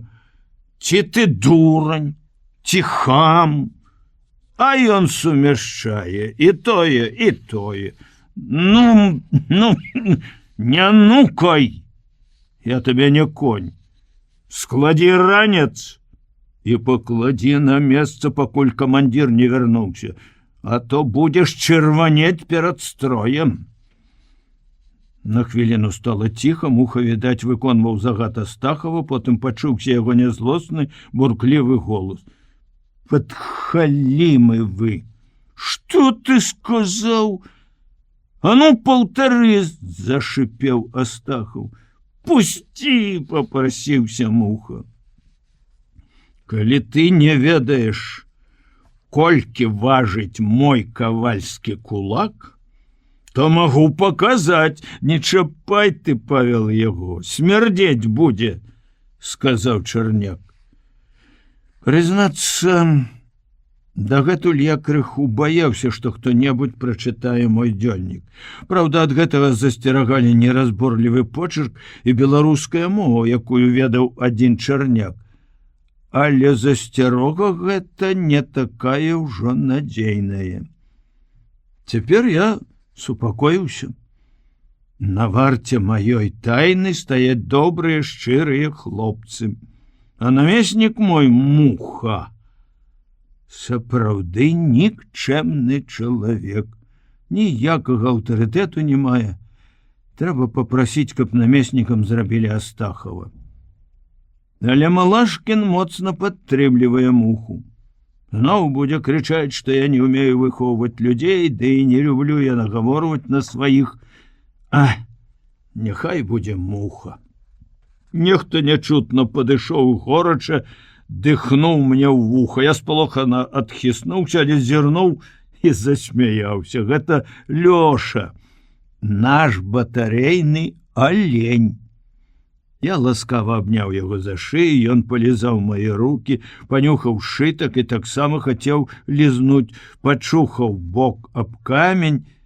Ой, цікавае стварэнне. Ён прыблудзіўся на батарэю яшчэ зімой, як расказваюць, быў пестуном гарматных разлікаў. Ішло нават своеасаблівае спаборніцтва паміж разлікамі, хто заваюе яго любоў. Мае хлопцы клянуцца, што яны трымалі першынство, што да іх у Лёшы была самая гарачая любоў, што ён нават начаваў у катлаване нашай гарматы. Гэтак жа прыкладна гаварылі і другія разлікі, толькі прыборшчыкі не маглі пахваліцца. З іх алень чамусьці не любіў. Але вайна ўсё змяніла. Першыя стрэлы моцна напалохалі нешчасную жывёліну. Лёша пачаў абыходзіць гарматы і пазбягаць сваіх старых сяброў. Дзіўна ён паводзіць сябе цяпер. Цішыня, мірна пасецца дзе-небудзь за агнявой пазіцыяй, у нізінцы паміж каменнямі. Яго ўжо двойчы гараджане намерваліся ўкрасці. І ён, як бы ведаючы гэта, ніколі не адыходзіць далёка ад батарэі. Трывога, што ёсць сілы, ляціць у цэнтр пазіцыі да каманднага пункта, становіцца побач з камандзірам. Магчыма, яму здаецца, што гэта самае бяспечнае месца, стаіць насцярожана ўзняўшы свае цудоўныя рогі і дрыжыць усім целам. Сеўченка расказваў, што ў першыя дні гэтыя дрыготкі жывёлы выводзілі яго з раўнавагі, перашкаджалі камандаваць. Але потым усе звыкліся з такімі паводзінамі Лёшы. Цяпер алень памагае разведчыкам. Калі ён падымае галаву і пачынае насцярожана прыслухоўвацца, так і ведай, што недзе далёка-далёка ідуць самалёты. Разведчыкі і прыборшчыкі выкарысталі яго страх перад гарматамі і пераманілі Лёшу да сябе. Несумленна злуюць хлопцы. Лёша ж не разумее, што ў гэтых грымотах вінаваты фашысты, а не мы. Ён што дзіця, і пераманьваць яго подла. Мне было смешна, калі я чуў такую крыўду, якую выказвалі зусім сур'ёзна і нават такія цвярозыя сталыя людзі, як Астахаў і Фрейд. Сёння алень парадаваў іх. Мабыць, супакоіўшыся за гэтыя ціхія туманныя дні, ён нясмела падышоў да нашай гарматы, стаў крокі за 3, вінавата апусціў галаву, як бы просячы прабачэння за свае паводзіны. Хлопцы аддалі яму рэшту свайго хлебнага пайка, а самі вячэралі без хлеба. Цяпер ён падышоў да мяне, стаіць, глядзіць, як я пішу, ківае галавой, зрэдку ўздыхае. Мне смешна ад яго ўздыхаў. Наогул весела і утульна, цёпла побач з ім. А туман усё гусцее, стынуць рукі. 2 жніўня. Раніцой прыйшоў да мяне Сеня з кіслым выглядам, не то засмучаны, не то нечым занепакоены.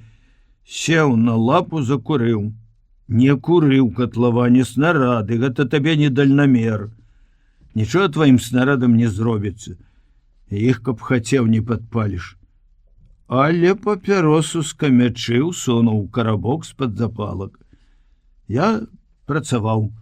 Каторы дзень у перапынках паміж баямі батарэя будуе новыя зямлянкі. Кожны разлік каля сваёй гарматы ці прыбора, каб можна было па трывозе выбегаць за якія секунды. Пакуль дзяўблі камень, працавалі нехаця, асабліва лайдачылі Муха і Фрыд. Але калі пачалі самую зямлянку, будаваць сцены, класці падлогу, столь, усіх ахапіў будаўнічы азарт.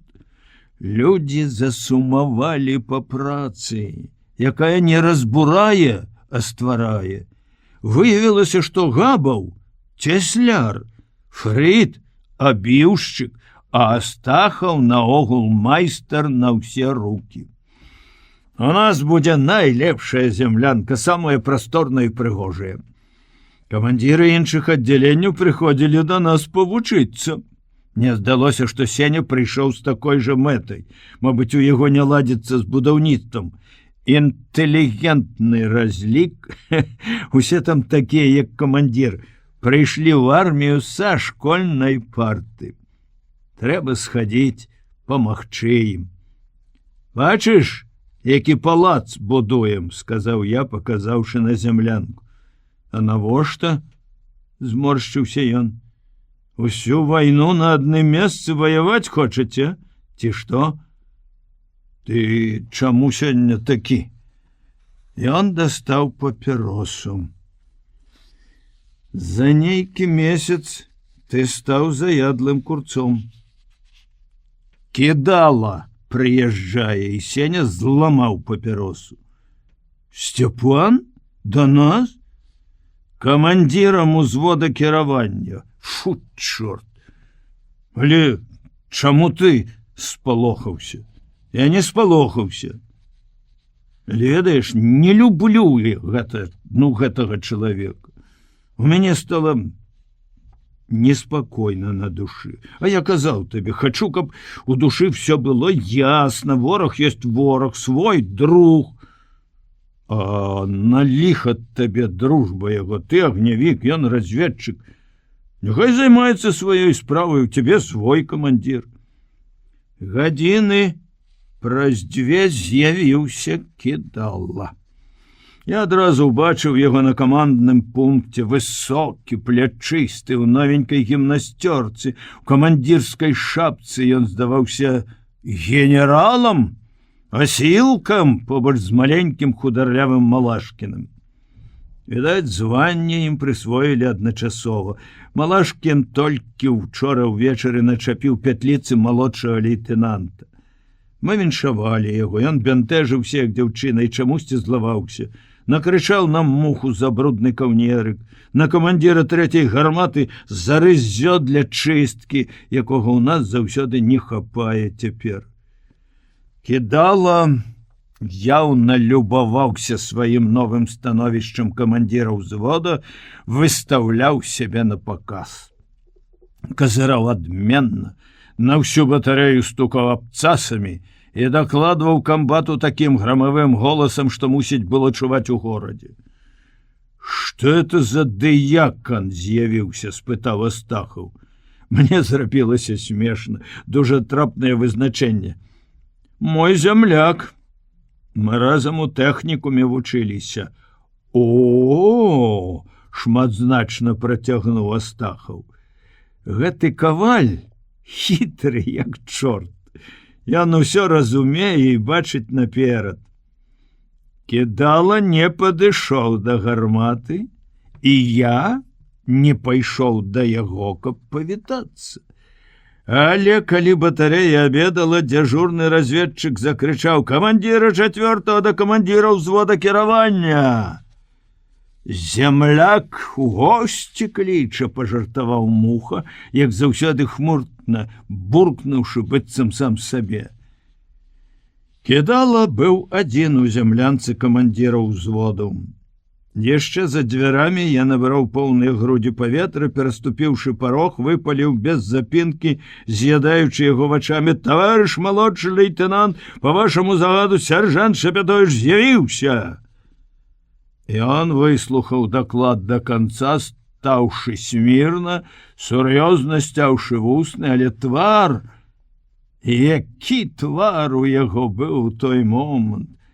Не, твар яго не ззяў, ён пасінеў ад натугі стрымаць усмешку задавальнення, радасці, самалюбавання. Аднак стрымацца яму было цяжка.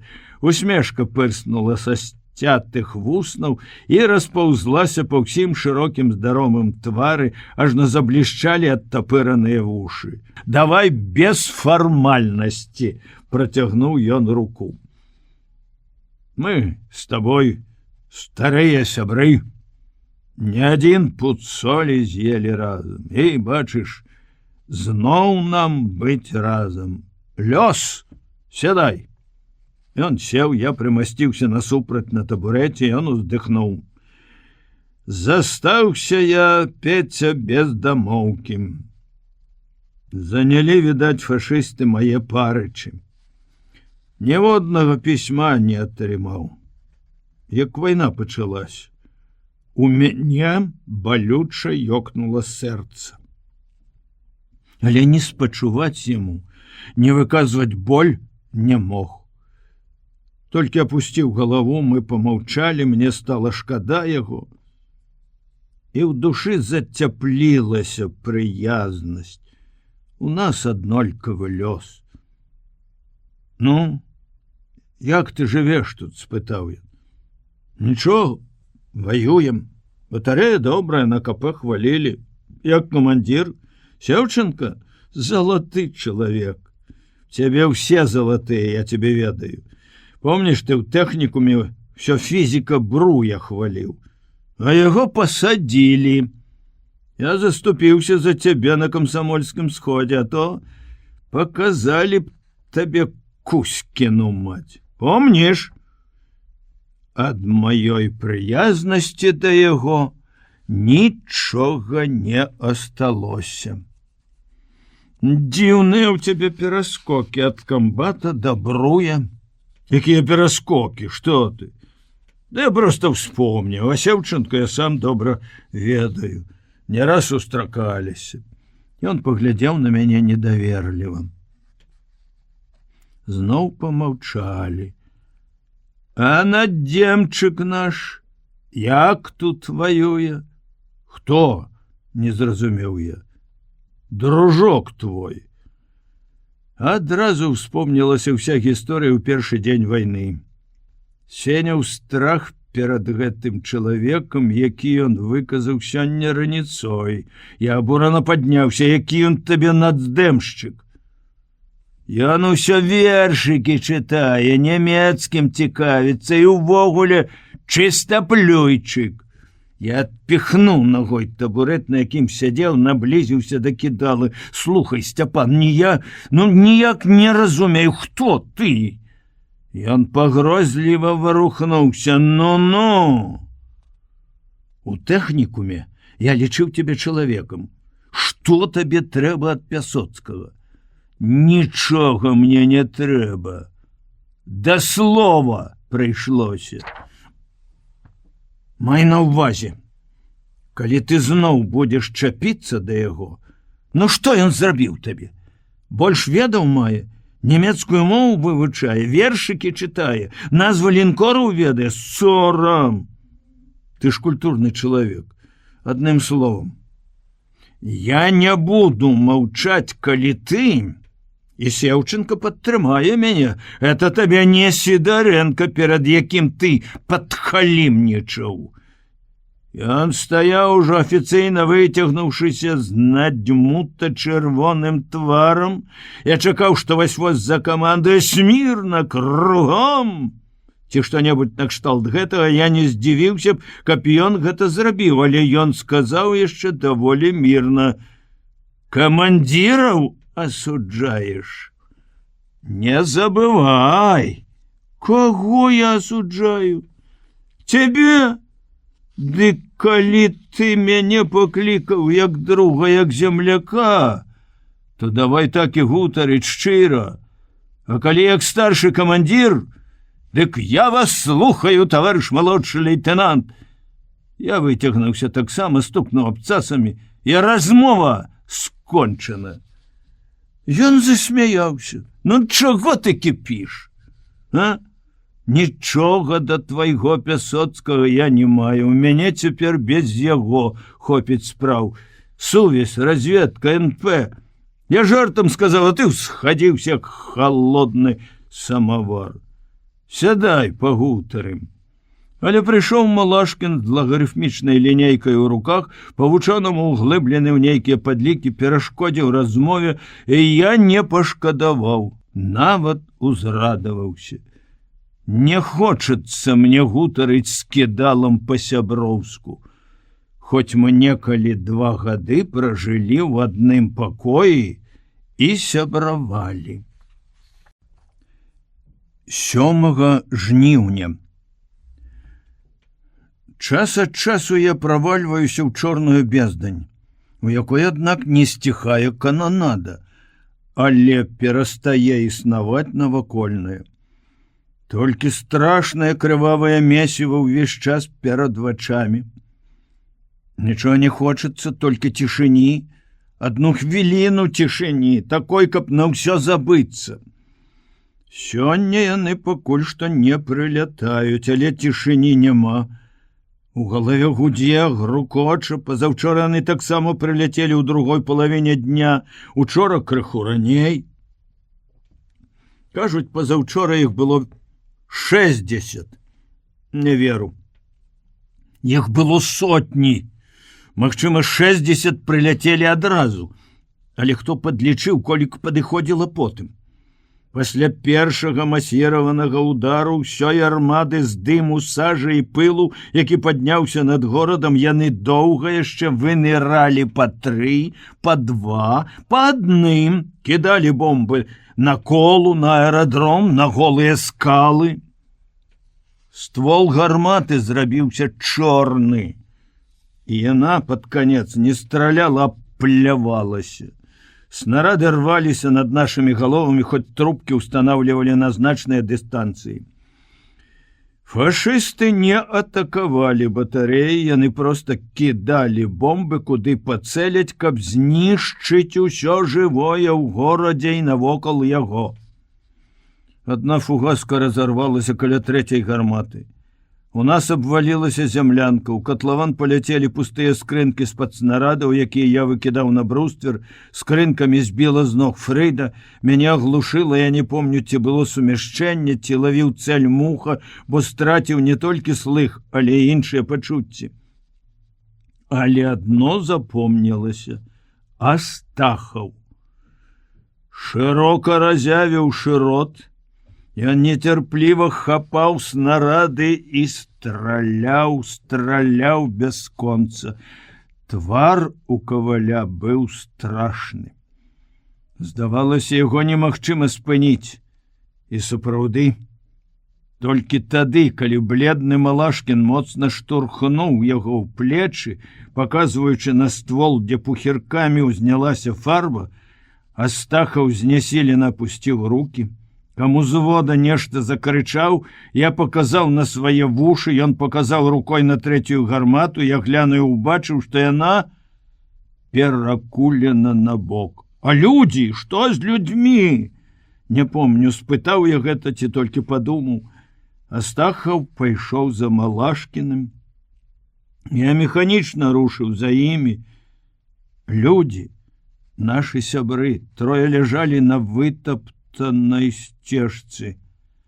Там, дзе разлік звычайна строіўся па камандзе за гармату. Ляжалі ў рад, быццам перад гэтым пастроіліся. Потым упалі на спіны тварамі ў дымнае неба, дзе ўсё яшчэ гулі самалёты. Я пазнаў 2 панкоў Хамідаў. У 3-го не было твару, крывавае, страшнае месіва. Потым я даведаўся, што гэта быў 4-й нумар Лісіцын. Вясёлы і наіўны хлопец, які званчэй за ўсіх смяяўся. Мне зрабілася млосна, крывавая пляма поплыла перад вачамі, нехта клікаў мяне, нехта стагнаў, санінструктар перавязваў раненых. Я не бачыў іх. Як у тумане вярнуўся да сваёй гарматы, сеў на зямлю, схамянуўся толькі тады, калі нехта закрычаў: «Вады!» Каму вады? Абапёршыся на бруствер, задыхаўся Астахаў і рваў на сабе гімнасцёрку. Праўда, прыступ яго цягнуўся нядоўга. Нейкую хвіліну ён злосна адкінуў карэт з вадой, што працягнуў яму чарняк, выпрастаўся, паправіў рэмень і пачаў по-гаспадарску выціраць затвор. Але як счарнеў, змяніўся яго твар. І вось ужо 2 сутак ён маўчыць. Мы ўсе маўчым. Я чую галасы, як праз шум блізкага вадаспаду. У вушах горача, а ў вачах быццам пяску насыпана. Заплюшчу вочы, бачу вясёлы твар Лісіцына, а потым гэтая жудасная крывавая калатуша. Пакутліва. Учора Сеня Пясоцкі сказаў на нарадзе камандзіраў: «Чаму нам не далі пахаваць нашых сяброў? Куды іх павезлі? Існуе вайсковая традыцыя, падраздзяленне само хавае загінуўшых». Сеўченка ўзлаваўся і накрычаў на Сеню, чаго ён умешваецца, куды не трэба, камандава не ведае, што робіць. Пасля нарады падышоў да дальнамера, сеў на бруствер, сказаў ціха з болем: «Пясоцкі, не развярэджвай ран у душы. Думай, што не ў аднаго цябе яны баляць. У мяне яны таксама баляць. Не чапай. Што адбылося, тое адбылося. Вайна. Раны трэба гаіць як мага хутчэй». Сеня зразумеў яго душэўны стан і попрасіў прабачэння. Сеўченка махнуў рукой: «Пры чым тут прабачэнне?» І доўга сядзеў моўчкі, углядаючыся перад сабой у прастору. Здавалася, што пасля 2-дзённай бамбардзіроўкі у горадзе не асталося нічога жывога. Але ўначы прайшоў дождж, патушыў пажары, асадзіў пыл і дым, і вось ён, горад, зноў перад намі, скалечаны, але жывы. На станцыі маневруе паравоз, перацягвае вагоны. У порце паварочвае свой доўгі хобат, быццам нешта вынюхвае пад'ёмны кран. Па заліве шныраць катары. На вуліцах, як мурашкі, бегаюць людзі, многа людзей. Убачыў усё гэта, і лягчэй стала на душы. Адчулася стома. Упершыню за 2 сутак захацелася легчы і паспаць, каб толькі яны сёння не прыляцелі.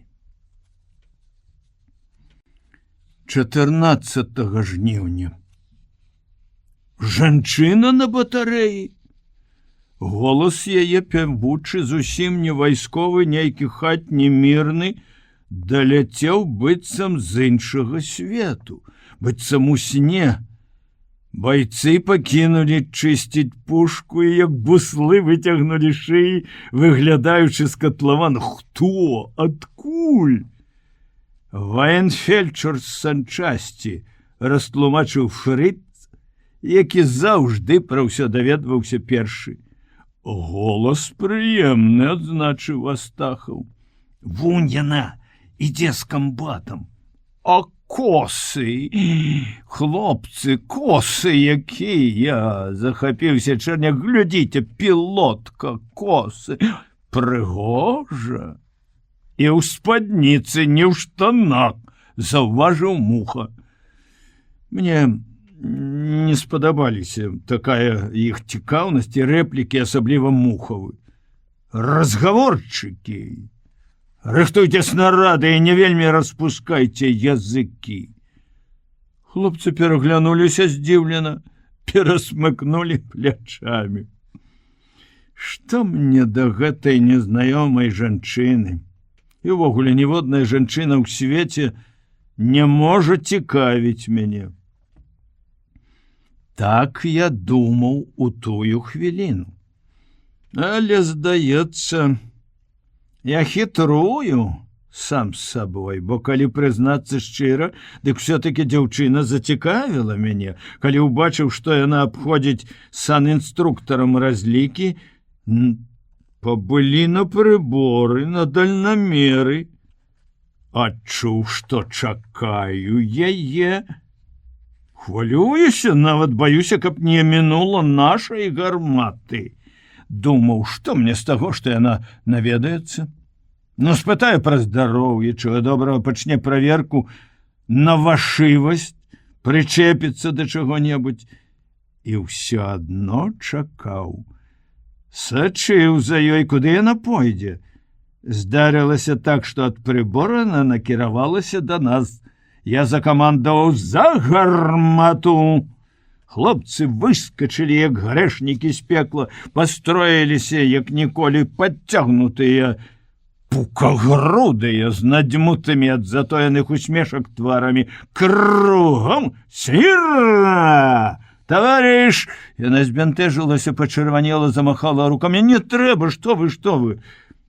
Сам радавы, пажартаваў сам інструктар Алёша Спірын, якога мы перахрысцілі ў Аспірын, і любім загрубаваты гумар і своеасаблівае лекарскае майстэрства. Всіх лячыць аднымі лекамі, не зважаючы ні на якія назначэнні і ўказанні ваенурача. Добрай раніцы вам! Прывіталася яна зусім не па-вайсковаму. Хлопцы не ведалі, як адказаць на такое прывітанне, і адказалі, хто як мог. Я ўспомніў пра разлік, што людзі стаяць на зважай. І, не даючы больш ніякіх каманд, бо перад гэтым мірным стварэннем знікла ўсё вайсковае, энергічна махнуў рукой. Разыдзіся. У катлаване яна ветліва запрасіла байцоў сесці. На шчоках у яе без таго ружовенькіх загарэліся пятакі. Это зрабіла яе твар вельмі прывабным. Хоць увогуле яна не прыгажунем. Востры носік, шарыя маленькія вочки, жывыя, як у звярка. Ненатуральна белыя, як петроўскі парык, валасы, заплеценыя ў дзве кароткія касы. Але чырвань на шчоках, бянтэжлівасць, сарамлівая усмешка. Ох, колькі ў гэтым жаночага. З наіўнай, амаль дзіцячай цікаўнасцю яна агледзела нашу гаспадарку, але ні пра што не спытала, што датычылася гарматы, спытала пра здароўе, якія скаргі. Габаў сказаў, што ў яго баляць зубы. Сапраўды, у яго балелі зубы.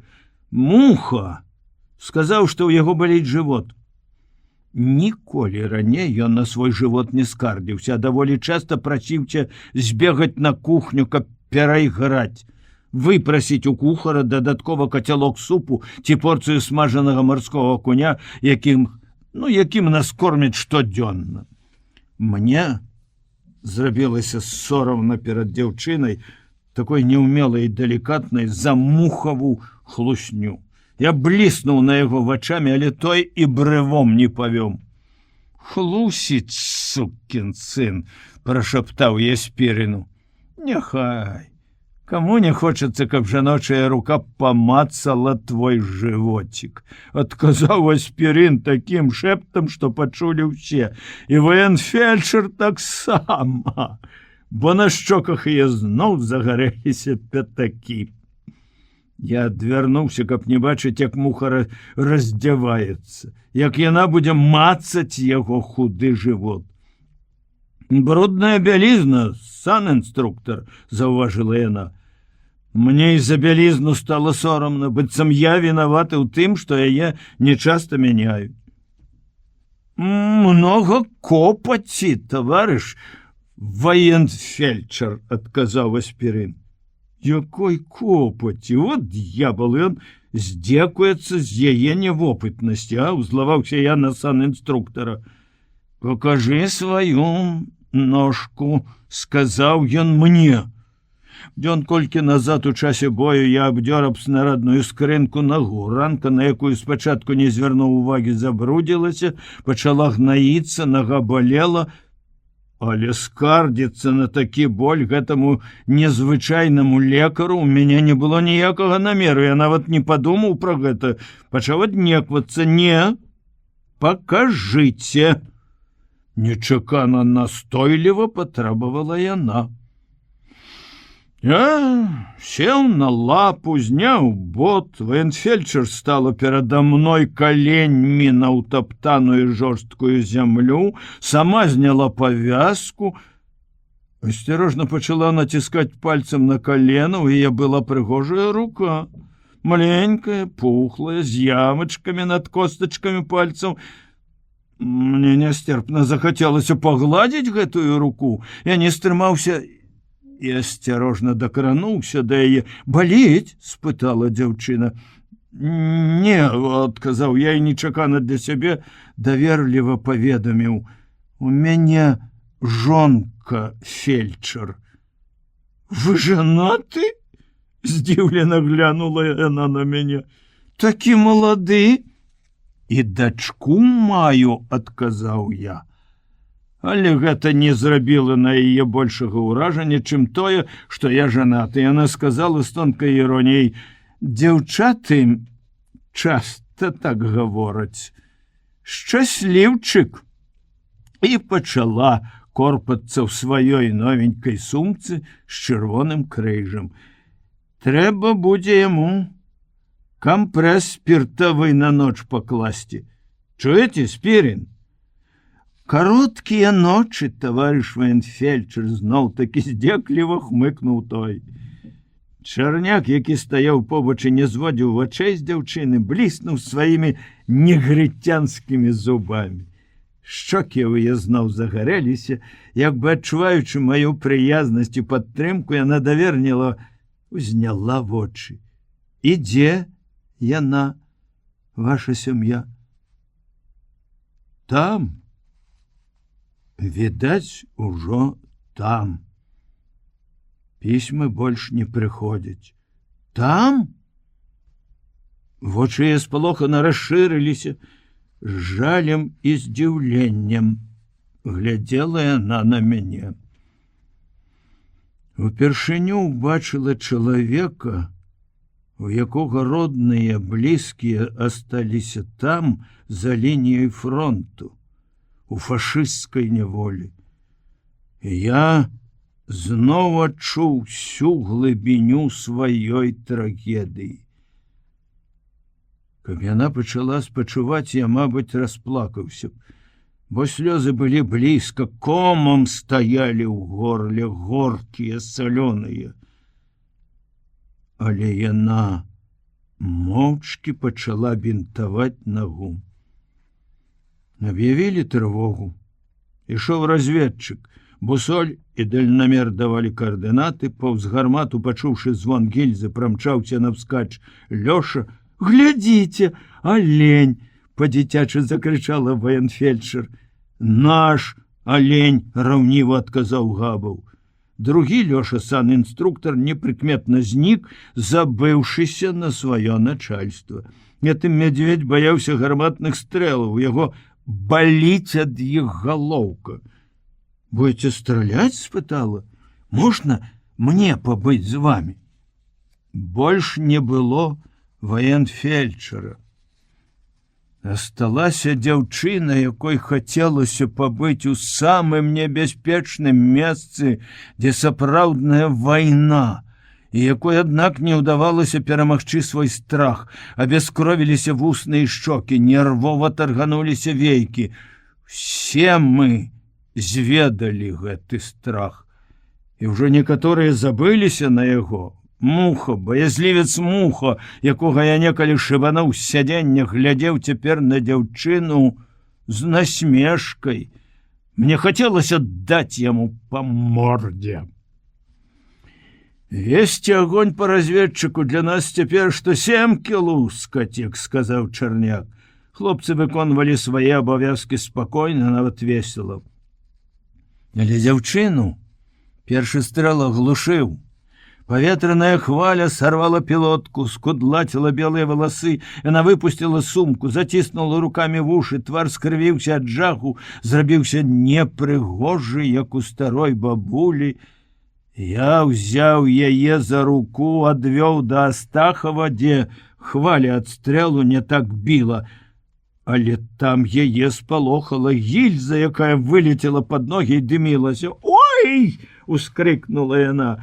Я мацней сціснуў яе маленькую руку, адпіхнуў гільзу ногой, на яе шчасце зрабілі ўсяго 5 залпаў. Разведчык развярнуўся і пайшоў назад, набіраючы вышыню. Ваенфельчар глядзела на нас, як на герояў. Забыўшыся на субардынацыю, я ціха спытаў: «Як ваше імя?» «Антоніна Васильевна, Тоня». «Тоня».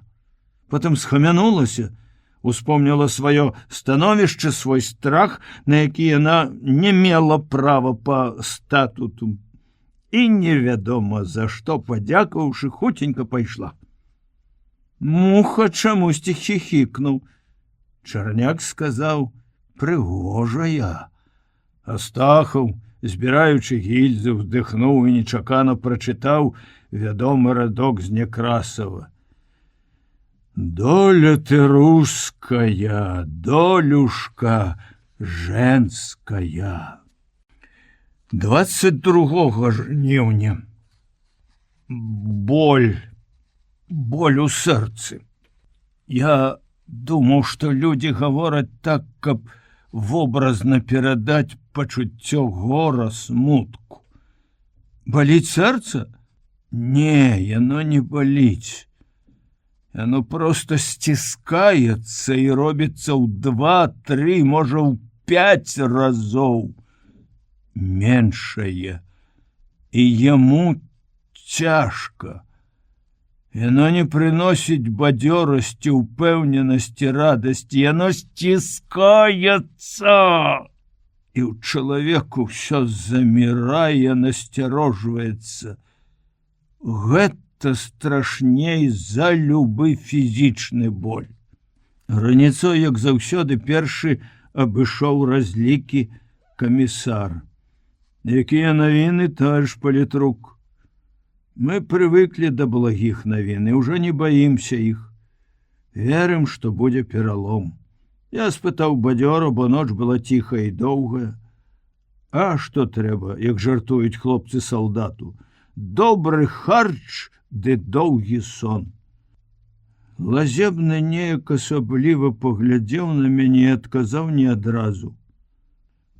Пасля жорсткіх баёў нашы войскі пакінулі Гомель.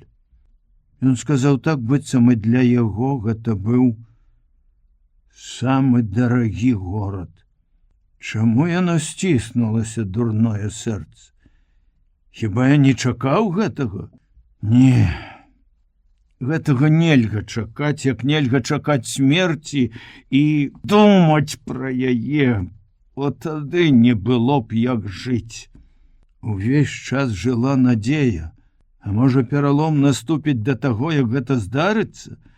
Можа, іх затрымаюць там, на Дняпры? Нават калі некалькі дзён назад паведамілі аб здачы Смаленска, дзе Смаленск, яна ўсё яшчэ цяплілася моя надзея. А цяпер камісар гаварыў нешта пра стратэгію, пра неабходнасць выраўніваць лінію фронту. Я не чуў, я слухаў уласнае сэрца, яно сціскалася. Пайшоў да сені. Ён сядзеў на скрынках з-пад дальнамера і курыў. Па выразу твару, па смутку ў вачах я ўбачыў, што ён ведае.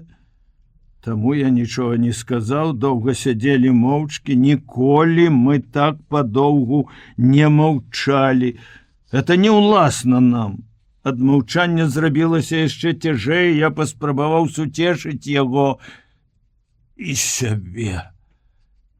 Будзем спадзявацца, што яны эвакуіраваліся. Будзем спадзявацца, адказаў ён і запаліў другую папяросу. 26 жніўня 2 месершміты 110 доўга лазілі паміж навакольных сопак. Мы спрабавалі абстраляць, але яны хадзілі так нізка, што снарад пацэліў вяршыню гары, а там маглі быць людзі. Невядома была мэта гэтых шакалаў. Што яны вынюхваюць? Яны дачакаюцца, пакуль падымецца з сафонаў, гаварылі байцы. Ён пакажа ім, чым пахнуць сопкі. Кумір наш Сафонаў лётаў цяпер на новенькім вастраносым мігу. І хоць мы яго ні разу не бачылі, не забываў пра нас. Час ад часу пролятаў над батарэяй, прывітальна махаў крыламі. Але цяпер знішчальнікі не падымаліся, і месеры паводзілі сябе ўсё больш нахабна. Батарэя напружана сачыла за кожным іх манераў. На КП сабраліся ўсе афіцеры. Там жа стаяла Іра Машова, ваенфельчар. На трэці раз ужо на батарэі ніколі не прамінае маёй гарматы. Сустракаемся мы цяпер як добрыя знаёмыя, гутарым проста па-сяброўску. Адзін раз, нават памыліўшыся, я назваў яе Тоняй. Яна зрабіла выгляд, што не заўважыла. Цяпер асмялела і ўвесь час пра нешта пыталася, чуўся яе пявучы галасок, і адказаў Сцяпан кідала. Яго ёмкі бас гудзеў у цішыні як звон, хоць гаварыў ён напаўголаса. Побач з Сеўчынкам, які не спускаў вачэй з ворага, насцярожана стрыг вачамі Лёша, высока ўзняўшы свае маладыя прыгожыя рогі. Гарматы ўвесь час паварочваліся па азімуту, наводчыкі не выпускалі цэляў, і вось самалёты, як акулы, разышліся, сышліся, слізганулі ўніз, бліснуўшы крыламі, развярнуліся па самалёту. Міг адзін усяго стрэл, месеры са звонам і свістам так нізка, што тузанулася паветра, пранесліся над батарэяй. Муха, што ёсць сілы, пачаў круціць паваротны механізм, каб развярнуць гармату, і раптам «Лажыся!» Нязвыклая, незразумелая каманда, якой мы ніколі не чулі. «Лажыся!» Другі раз Сеўченка закрычаў аднекуль з глыбіні, быццам з-пад зямлі. Я высунуўся з катлавана на КП. На прыборы, дальнамеры нікога не было відаць. Усе ляжалі, адзін Лёша стаяў па-ранейшаму і спалохана нюхаў паветра. Што здарылася? Чаму ўсе ляжаць? Я паваліўся ніз, як падкошаны. Так, паваліўся ніц і таксама закрычаў дзікім голасам: «Лажыся!» Паміж гарматай і КП бліжэй да прыбора ляжала бомба. Мне здалося, што яна варушыцца, сунецца, секунда, другая, ціха. Что такое, командир? Спытаў Астахаў. За нашим бруствером бомба. Бомба? Фрейд падхапіўся, відаць, хацеў бегчы, уцякаць, а Астахаў стукнуў яго кулаком па шеі і прыціснуў да зямлі. Куды, вар'ят, жыць абрыдла? Праходзіць хвіліна. Калі ж яна, падла, узарвецца? Агіднае адчуванне. Чарняк не вытрымаў. Ён ляжаў з другога боку гарматы, выглянуў, паведаміў: ляжыць! Я вылаяўся, я табе павыглядваю, цыганская твоя душа. І раптам блізкі звонкі голос: ды дапамажыце што-небудзь, ліха на вас! Я падхапіўся, пахаладзеў. Каля бомбы, падняўшы яе на папа, стаяў Сеня Пясоцкі. Ён думаў, што гэта 50-ка, і хацеў, відаць, узваліць яе на плечы, але чурка аказалася 100-кілаграмовай. Такі цяжар яму быў не па сіле, і ён клікаў на дапамогу. Пайсці?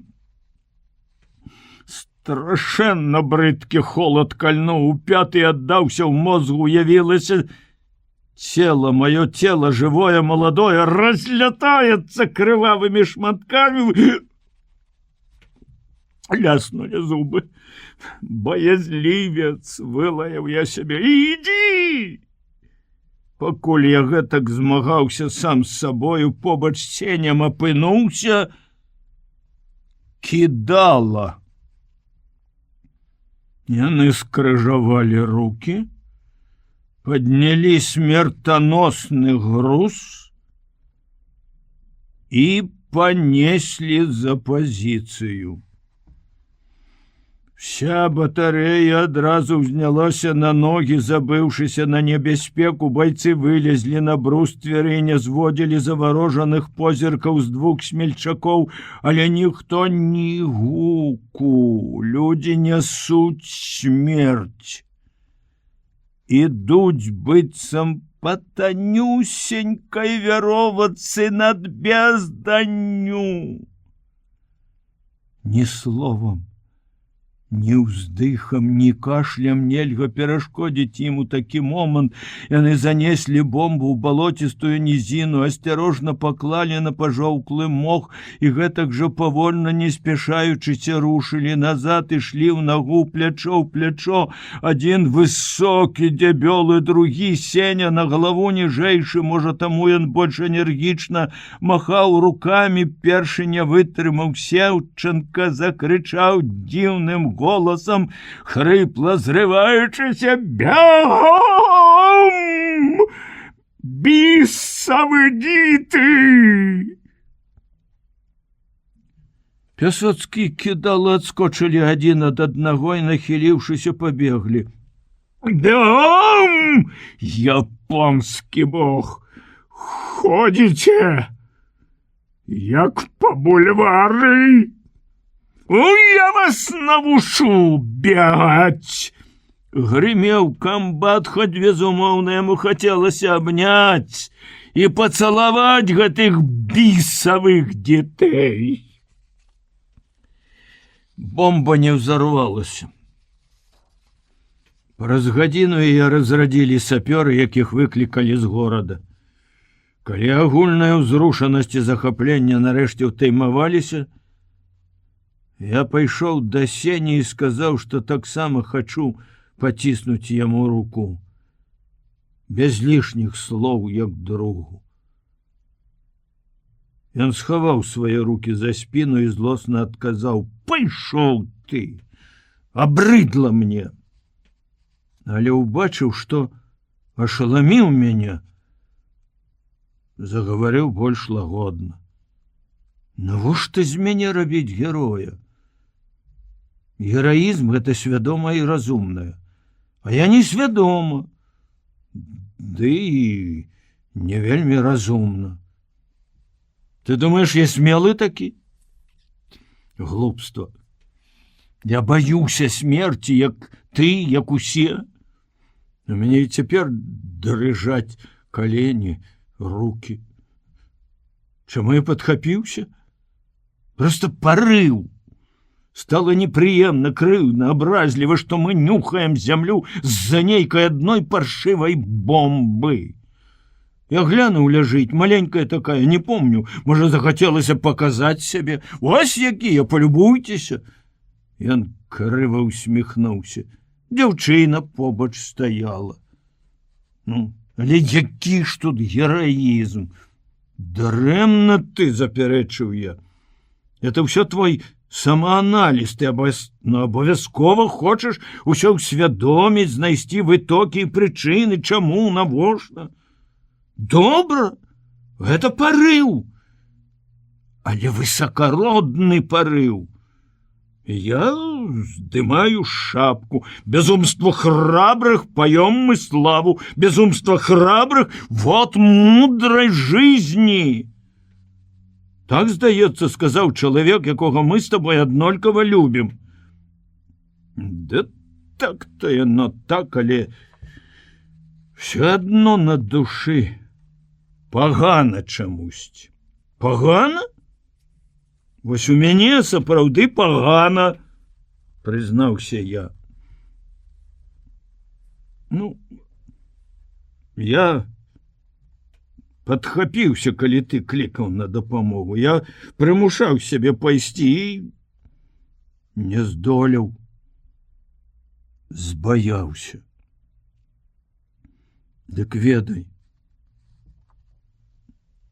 лепш адчуваць сябе героем, чым баязліўцам. Ён паглядзеў на мяне, крыху здзіўлена задумаўся. Я не адчуваю сябе героем, і ты не лічы сябе баязліўцам. Смешна, каб усе кінуліся да гэтай праклятай бомбы. Але Сцяпан малайчына. Так, калі хочаш ведаць, дык у яго гэта бадай што гераізм. Ён пайшоў свядома. Но я, дурань, нават не падумаў, што не здолею падняць яе. Мы доўга гутарылі на гэтую тэму, спрачаліся. Маё развярэджанае сумленне ён, здаецца, урэшце супакоіў. Заўтра нас павінны прымаць кандыдатамі ў члены партыі. Я сказаў, што вось ён напярэдадні гэтай падзеі даказаў сваё права быць у радах партыі. А я наадварот пераканаўся, што не здольны на самаахвярны подзвіг, што я, па сутнасці, яшчэ баязлівец. Дык, можа, каб быць шчырым, варта сказаць пра свае сумненні таварышам. Сеня сказаў, што я дурань, што гэта моя выдумка, якая выходзіць з таго ж корпання ў душы, у якім я вінаваціў яго, што мяне могуць нават узняць на смех. Падумаўшы, я згадзіўся з ім і крыху супакоіўся. Але я яго не разумею. Магчыма, упершыню не магу зразумець, чаму ён як бы незадаволены сваім учынкам. Я, безумоўна, ганарыўся б, каб аднёс з пазіцыі бомбу і адчуваў бы сябе героем. 6 верасня. Нас перакінулі на той бок заліва, на заходні. Шкада было абжытых зямлянак, у якія нашы знаходлівыя сувязісты нават правялі з горада электрычнасць. Утульна нам жылося, цёпла. Муха бурчаў. Якая розніца, дзе будзе стаяць батарэя, з якога боку страляць. З ім моўчкі згаджаліся, Але калі адразу ж пасля таго, як занялі баявы парадак, Сеўченка пачаў трэніроўку, у гэты раз не па самалёту, а па танках і пяхоце, змоўк нават муха. І ўсе непазнавальна змяніліся, зрабіліся маўклівыя, засяроджаныя, пільныя. У мінулую ноч ясную марозную, так, ужо мароз, мы бачылі з нашай высокай сопкі далёкія зарніцы на паўночным захадзе. Гэта фронт. Дзе ён? Ніхто нічога пэўнага не кажа, ні камісар, ні камандзір. Па вузкай камяністай дарозе, што пятляе сярод сопак, сёння ішла пяхота. З цяжкімі ранцамі за плячамі, з вінтоўкамі, яны глядзелі на батарэю, крычалі нешта насмешлівае, магчыма, абразлівае. Хлопцы балюча ўспрымаюць гэта, лаюцца. Не на тых, безумоўна, што пайшлі туды, дзе блізкаюць зарніцы, і адкуль многія з іх не вернуцца. Лаюцца наогул, у Бога, у Гітлера. Цяжкімі ламамі мы трэці дзень дзяўбём скалу, граніт, капаем катлаваны, зямлянкі. На руках крывавыя мазалі. Кароткі адпачынак, трэніроўка па наземных цэлях. Батарэя трымае пад прыцэлам лагчыну, па якой адыходзіць удаль дарога. Пяхота можа абысці па лясістых сопках. Але танкі могуць рухацца толькі па гэтай дарозе, іншых шляхоў тут няма. Няўжо яны прорвуцца і сюды? Тады мы павінны будзем стаяць на смерць. Кожны дзень, кожную гадзіну і хвіліну я рыхтую сябе да гэтага. Памерці, але не збаяцца, не адступіць. Пры сваім росце я дрэнна зараджаю, калі нізкі вугал узвышэння не дастаю. Упарта трэніруюся, вучу іншыя нумары. Многае будзе залежаць ад трапнай наводкі і тэмпу агню. Я прапанаваў, каб прыборшчыкі таксама вучыліся наводзіць і страляць. Страху няма. Таго страху, які быў у пачатку вайны. Але адчуваецца нейкі, як бы цяжкі смутак расставання з нечым дарагім. Сёння пайшоў снег, і ўсё навокал пакрылася ўрачыстай, некранута сарамлівай беллю. Усё, акрамя заліва, які стаў яшчэ чарнейшы, ажно блішчыць, як дзёгаць. Не люблю глядзець на гэтую чарнату, дыхае магілай. Няўжо зіма ў пачатку верасня? Не было ж восені, не паспелі нават брусніцы, якіх тут на сонцы хоць граблямі зграбай. Чырвона-зялёныя ягады засыпае снег. Ад гэтага таксама робіцца сумным.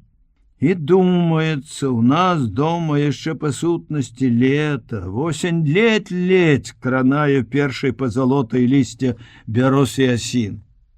Дома!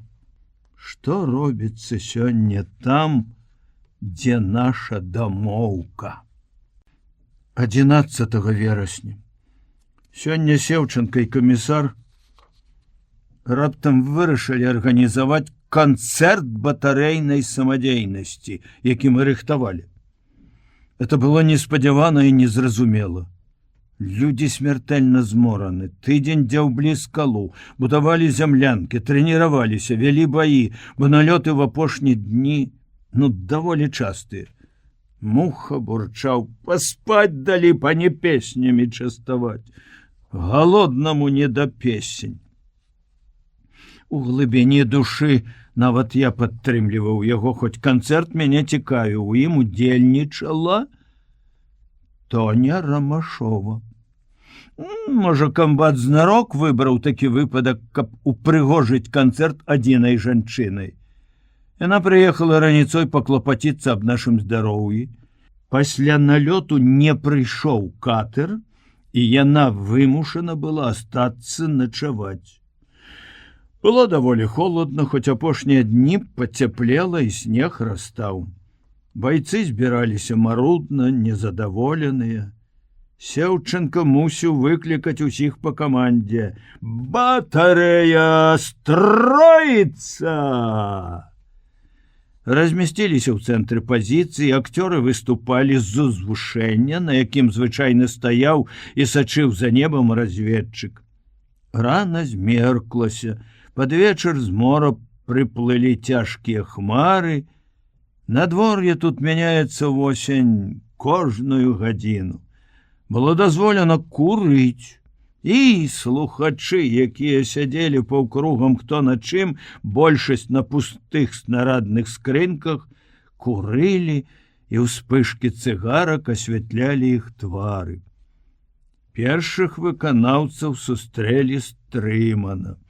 Я цешыў сябе думкай, што здзіўлю батарэйцаў песняй аб сокале і асабліва дарогамі Смаленшчыны. Верш гэты моцна крануў мяне. Я запомніў яго, прачытаўшы 2-3 разы, і схаваў у ранец адзіны экземпляр газеты, каб ніхто больш не чытаў да майго выступлення. Песні вяла папляскалі і зноў пры зямлі пад нахіленымі постацямі вспыхнулі запалкі. Мне прикурить. Сухаров, Муха, не туши. Докурить, Павел. Одна за одной загараліся цыгаркі. Я стаяў і ў думках лаяў сваіх сяброў, якіх дагэтуль любіў. Чэрствыя людзі.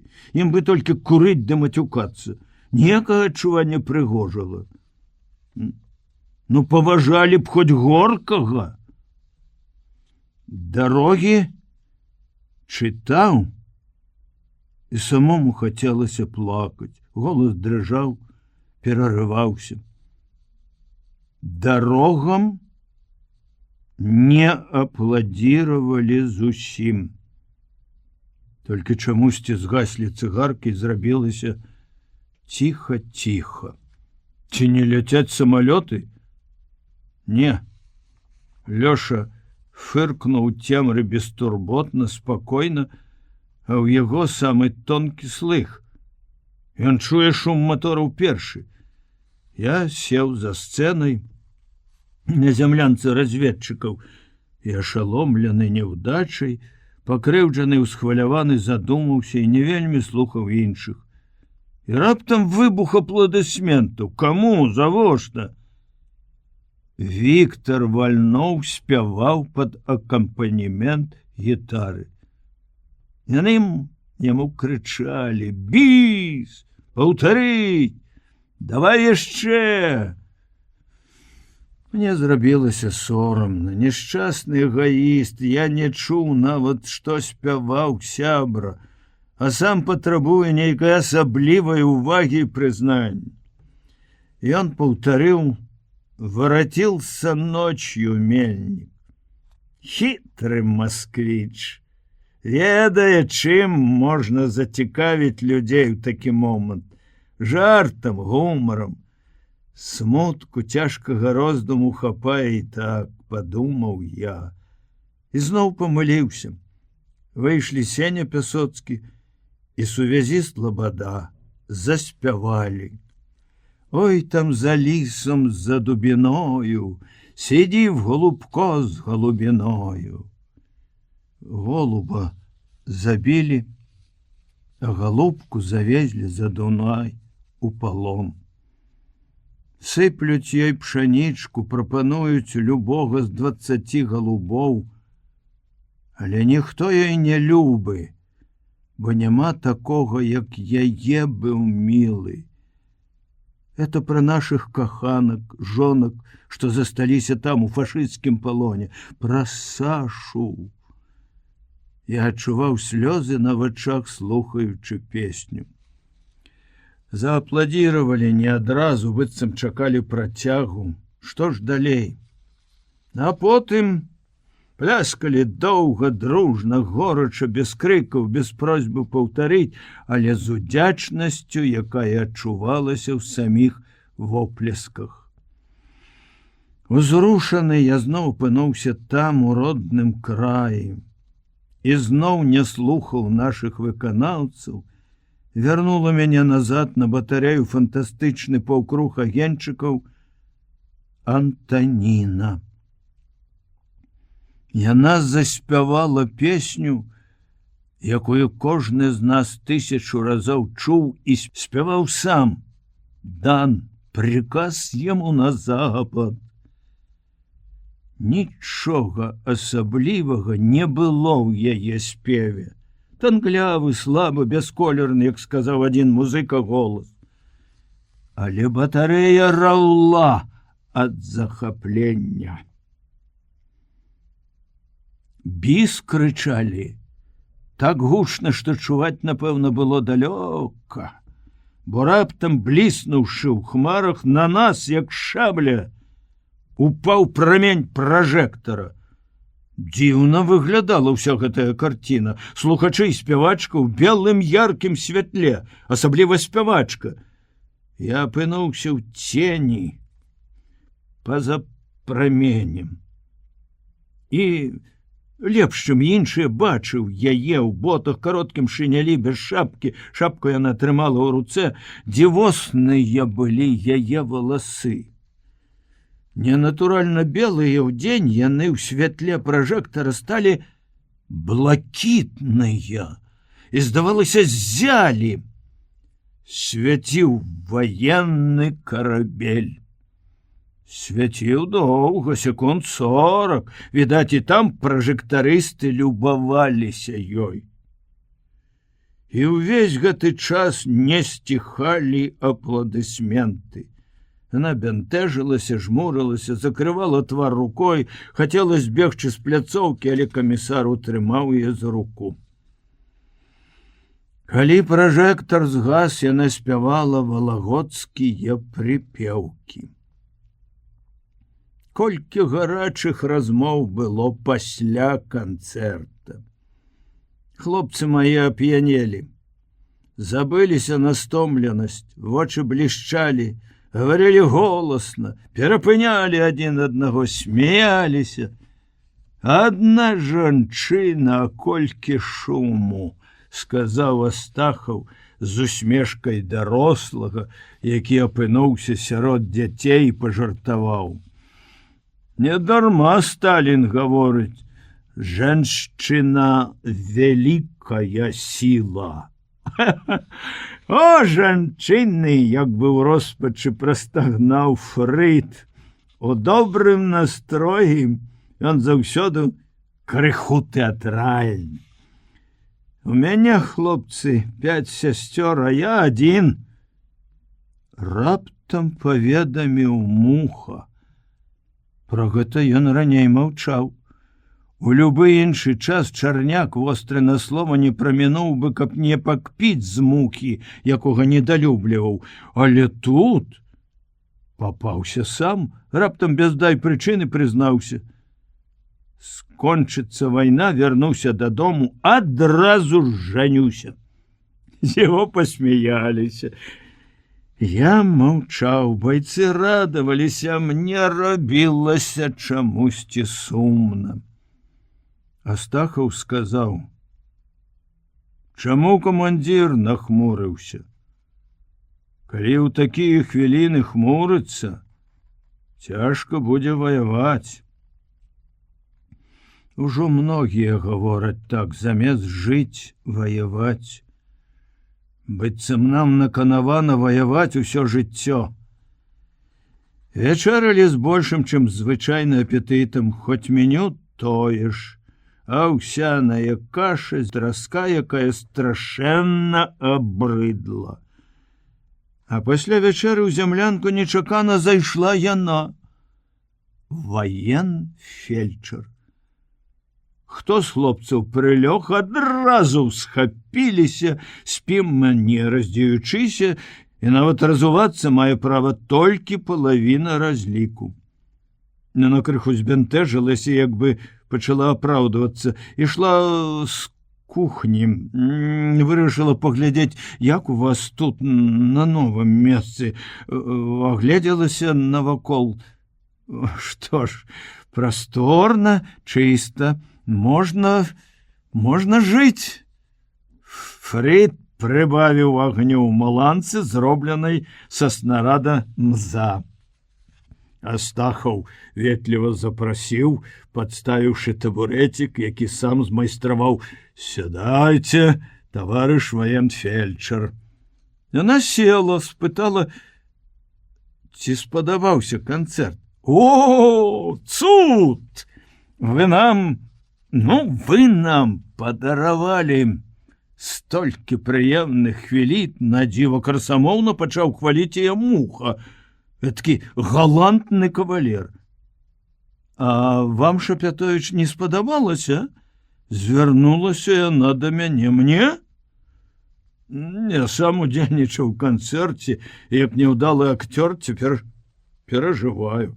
«Што вы, камандзір? Вы добра чыталі», пачалі суцяшаць мяне хлопцы.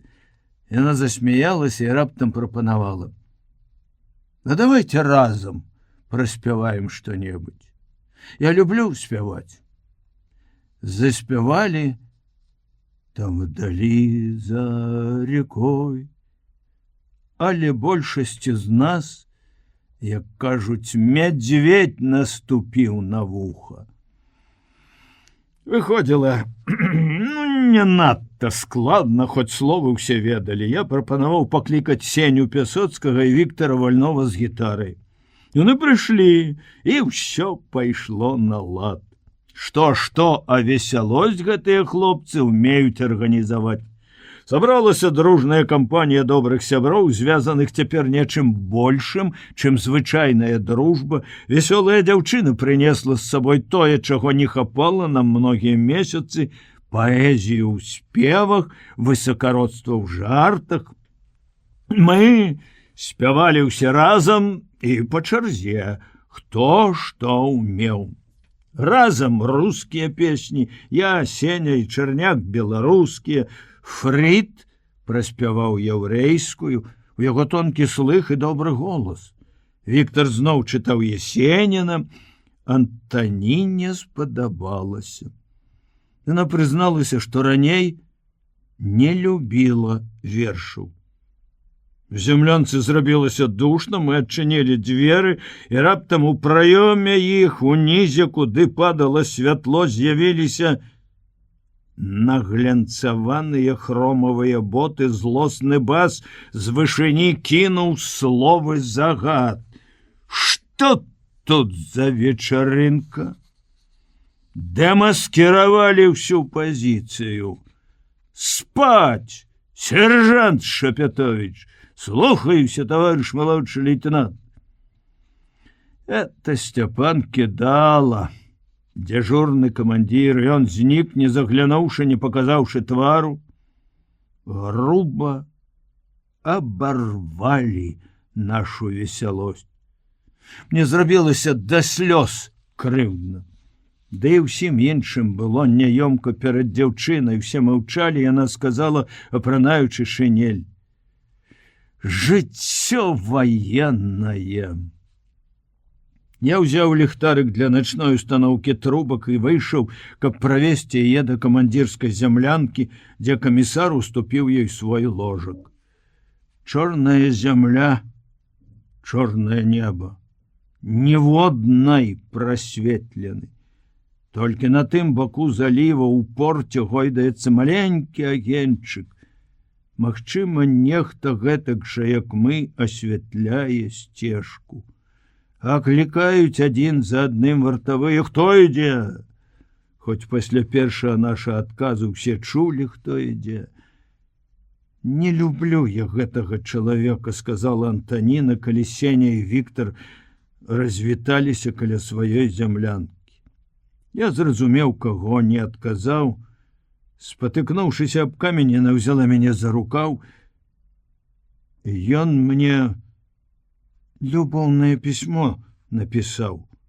«Кидала?» — здзівіўся я, і мне стало надзвычай весела, хацелася зарагатаць. Каб вы ведалі, колькі мне пішуць пісем, усе маладыя камандзіры прызнаюцца ў каханні.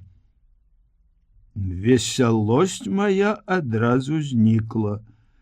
Я чуў, як адразу сцьмеў, стаў зямным, нецікавым яе незвычайны вобраз, створаны маёй фантазіяй. З'явілася такое адчуванне, што як бы падманулі мяне ў нечым, злосна пажартавалі з маёй даверлівасці і юнацкай узнёсласці. А ты і рада гэтаму, дурная авечка. Табе хочацца, каб усе прызнаваліся табе ў каханні, ну і вешайся на шыі сваім камандзірам. Мне не хацелася, каб яна расказвала пра гэта далей, адкрывала свае сардэчныя тайны. Навошта мне слухаць іх? Спыніліся каля камандзірскай зямлянкі. На паўночным захадзе полыхнула далёкая зарніца. Антаніна неяк баязліва прытулілася да майго пляча. Страляюць? Страшна. Страшна, што страляюць за дзесяткі кіламетраў? Спытаў я. Я не за сябе баюся. За вас. За мяне? За цябе і за ўсіх. Калі яны прорвуцца, вам не будзе куды адступаць. Заліў не пераплывеш. Да гэтага мы былі гатовы. Не адзін раз гутарылі паміж сабой. Іншае паласнула мяне па сэрцы, балючае адначасова прыемна. Гэта яе першае «ты за цябе», якое яна сказала шчыра, як мог бы сказаць блізкі чалавек, добры друг. Заўсёды робіцца цяплей на душы, калі ведаеш, што нехта побач трывожыцца за цябе. Гэта зноў зблізіла нас. Я дараваў ёй пісьмы. Хіба яна вінавата, што пішуць? Яна адна прыгожая. Ды ўрэшце, што мне да яе асабістых сардэчных спраў? Каб больш нішто не парушала таго пачуцця, што было адноўлена, набыло ранейшую раўнавагу, я паспяшаўся развітацца. Моцна паціснуў яе маленькую гарачую руку. Добрай ночы вам, Антаніна Васильевна. Добрай ночы, Пятро. У цэнтры пазіцыі мяне спыніў кідалам, кінуў твар святло ліхтарыка. Выключу батарэйку, разрадзіш, загадаў ён. Я моўчкі выканаў яго загад. У густой цемры мы не бачылі адзін аднаго, але я чуў яго дыханне, ён стаяў крокі за два. Успомніўшы пісьмо да Антаніны, я з цікавасцю чакаў, да чаго ён можа прычапіцца яшчэ. А што прычэпіцца, не сумняваўся. Што ж гэта ты, а? Так перажываў па жонцы, пакутаваў, і ўжо заводзіш шуры-муры? Якія шуры-муры? Рагатнуў я. Вся батарэя гаворыць. Я чакаў усяго, але толькі не гэтага. Дзікае абвінавачанне, дзікія словы. У любых іншых умовах, абражаны за Сашу, за сябе, я, відаць, кінуўся б на гэтага тупагаловага цыніка з кулакамі. Але субардынацыя, пісьмо, і я ўяўляў, як прызнаваўся ў каханні Сцяпан Кідала, высокаправільны чалавек, і мне рабілася чамусьці весела. Не трэба кулакоў. Але да д'ябла і пачцівую субардынацыю. Як ён, так і я яму. Табе што, зайздросна? Спытаў я. Ён разгубіўся, бо замармытаў нешта незразумелае, ікнуў, потым пагразіў. Я жонцы тваёй напішу. Ён напіша маёй жонцы? Куды? Калі? Балюча мне стала ад думкі, што напісаць няма куды. Каб я ведаў, куды напісаць, дзе яна цяпер? Не трэба было пісаць табе, Сцяпан Кідала. Я напісаў бы сам. Усё, што запісваю ў гэты дзённік, і, можа, нават яшчэ больш падрабязна. Табе не зразумець, што я ніколі не таіў і нічога не стаю ад Сашы. Яна ўсё будзе ведаць, мае ўчынкі, думкі, абы вярнулася наша шчасце. Але словы яго не выходзяць у мяне з галавы. Хоць я ўжо 3-й дзень запісваю падзеі таго вечара. Шуры-муры, гіднае, абразлівае слово. Вся батарэя гаворыць. Вся хлусня. Мае хлопцы нічога не гавораць. А адносіны ў нас простыя, сяброўскія, і яны, пэўна ж, не пасароміліся б пакпіць з гэтай прычыны. Але, магчыма, некаму кінулася ў вочы, што Антаніна не прамінае маёй гарматы, калі бывае на батарэі.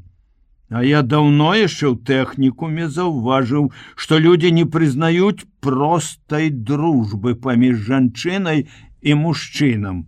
Заўсёды схільныя думаць, чорт ведае што, і пусціць плётку. Мне напляваць, што думае Кідала. Але яго недарэчныя падараждзрэнні абражаюць Сашу. А гэта мне балюча. Я не хачу, каб ён нават успамінаў яе імя. Шуры-муры, дурань. Нічога ў мяне няма ні ў сэрцы, ні ў галаве, акрамя той цеплыні, якую заўсёды прыносіць жанчына, і ўдзячнасці за яе ўвагу. Яна адзіная прасветлена ў нашым аднастайным і небяспечным жыцці. Але калі людзі не разумеюць звычайнай чалавечай дружбы, няхай не будзе яе. 12 кастрычніка. Снег і агонь, агонь і снег, агонь на зямлі ад выбухаў бомбаў, бясконцых залпаў гармат. Калі яны на нейкі час сціхаюць, снег усё адно гарыць. Свеціцца блакітным водблескам ад пажараў, што шугаюць у горадзе. А калі пажараў няма, агонь астаецца в стомленых запалённых вачах. Неба! Дай адпачынак. Але і там агонь. У нязмернай вышыні гулліва калышацца, плывуць, то ўзнімаюцца, то апускаюцца, пераліваюцца д'ябальскі прыгожыя рознакаляровыя сцягі паўночнага зяння. У мінулую зіму я любіў гэтае дзівоснае відовішча прыроды, якому няма роўных па прыгажосці. Цяпер не люблю. Мне здаецца, калі я гляджу на гэтыя пералівы святла, то неба смяецца з таго, што робіцца на зямлі. А хутчэй за ўсё не люблю таму, што зянне лепшае надвор'е для налётаў. У немцаў новая тактыка. Яны рэдка прылятаюць удзень, але затое лётаюць всю доўгую ноч. Лётаюць па адным, так што ў небе недзе там, у яснай бездані, дзе калышацца зянне, бясконцы шум матораў то з аднаго, то з другога боку. Страляем не па самалётах, страляем па шуму. Зрэдку драпежнік трапляе ў праменні пражэктараў, што паласуюць неба. Тады пачынаецца агонь прыцэльны. Калі яны вешаюць над залівам і горадам лампады, б'ём па іх, каб пагасіць, а так увесь час вядём загараджальны агонь. Я не веру, што можна загарадзіць неба. Б'ём у белы свет, як у капеечку. Ад гэтага цяжка на душы. Я думаю, што фашысты знарок выбралі такую тактыку, каб выматаць нашы сілы. Мы валімся з ног.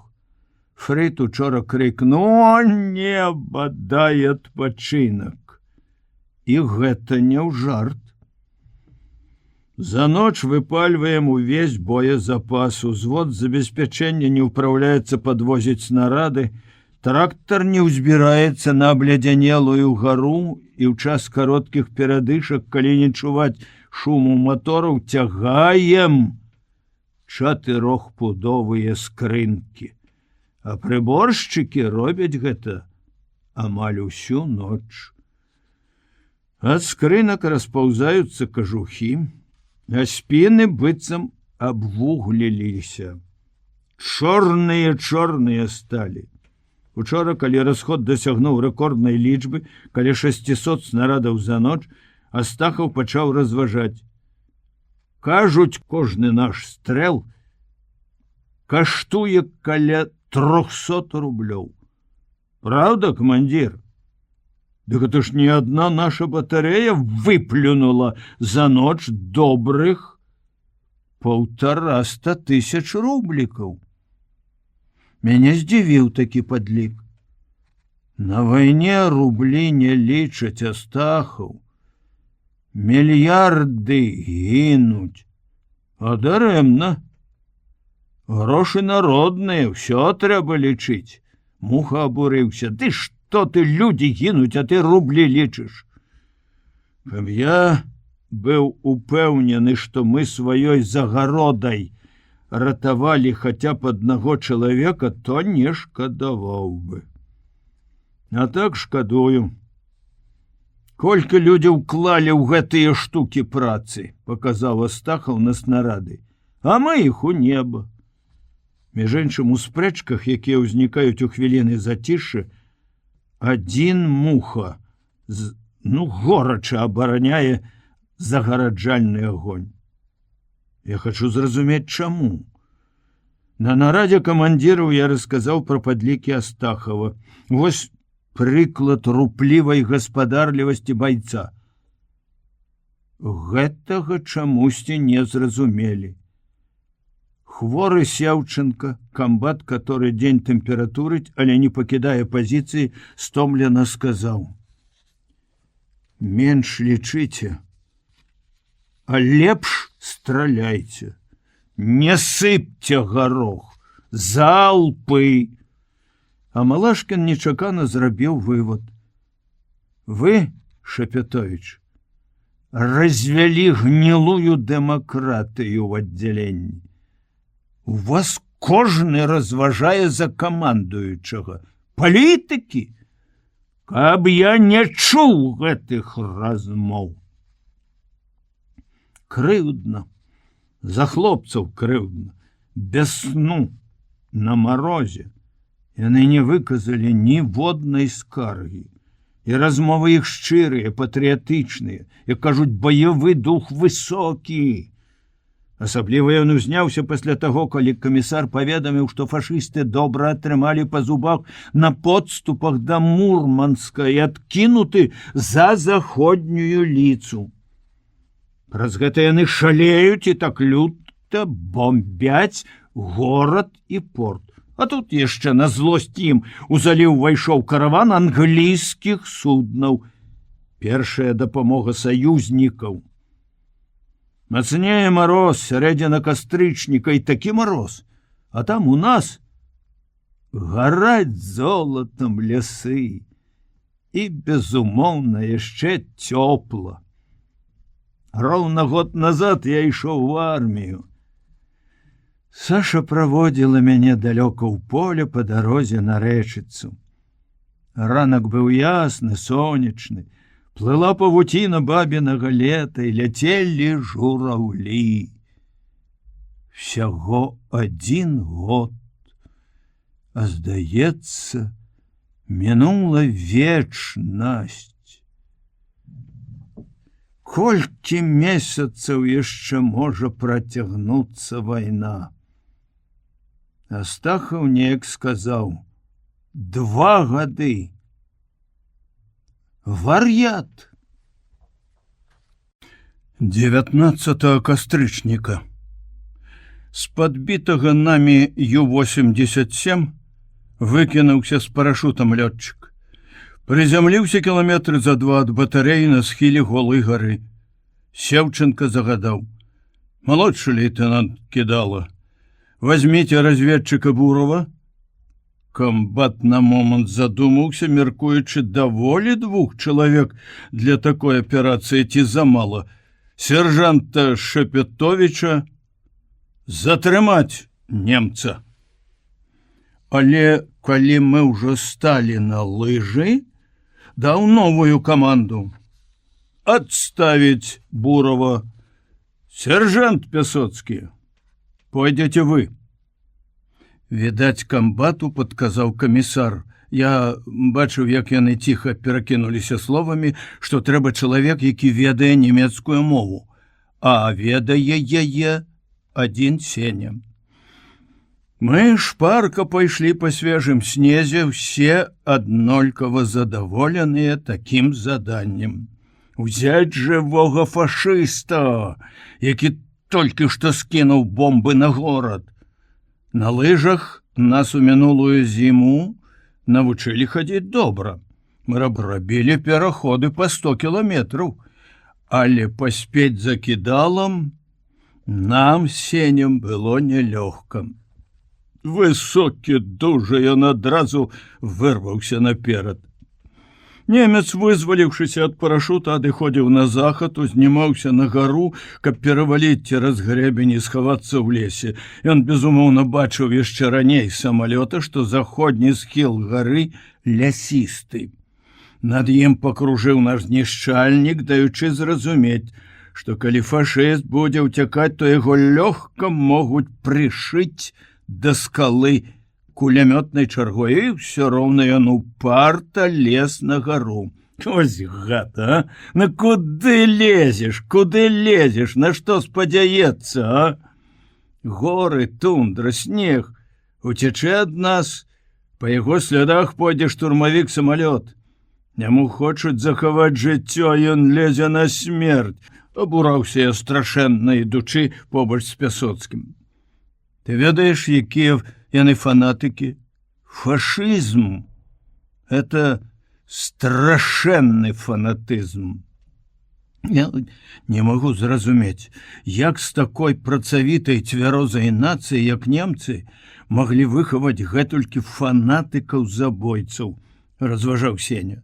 Яму хацелася пагутарыць, але было цяжка. Беглі мы надзвычай шпарка, а вецер біў твар, і Сеня задыхаўся.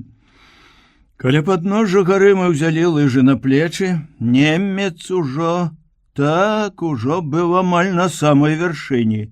«Дай папераджальны стрэл», — сказаў мне Кідала. Я ўзлёг грудьмі на камень, нацэліўся, але вышэй галавы, каб часам не забіць. Стрэліў, немец азірнуўся і раптам знік, відаць, скочыў у нейкую яму.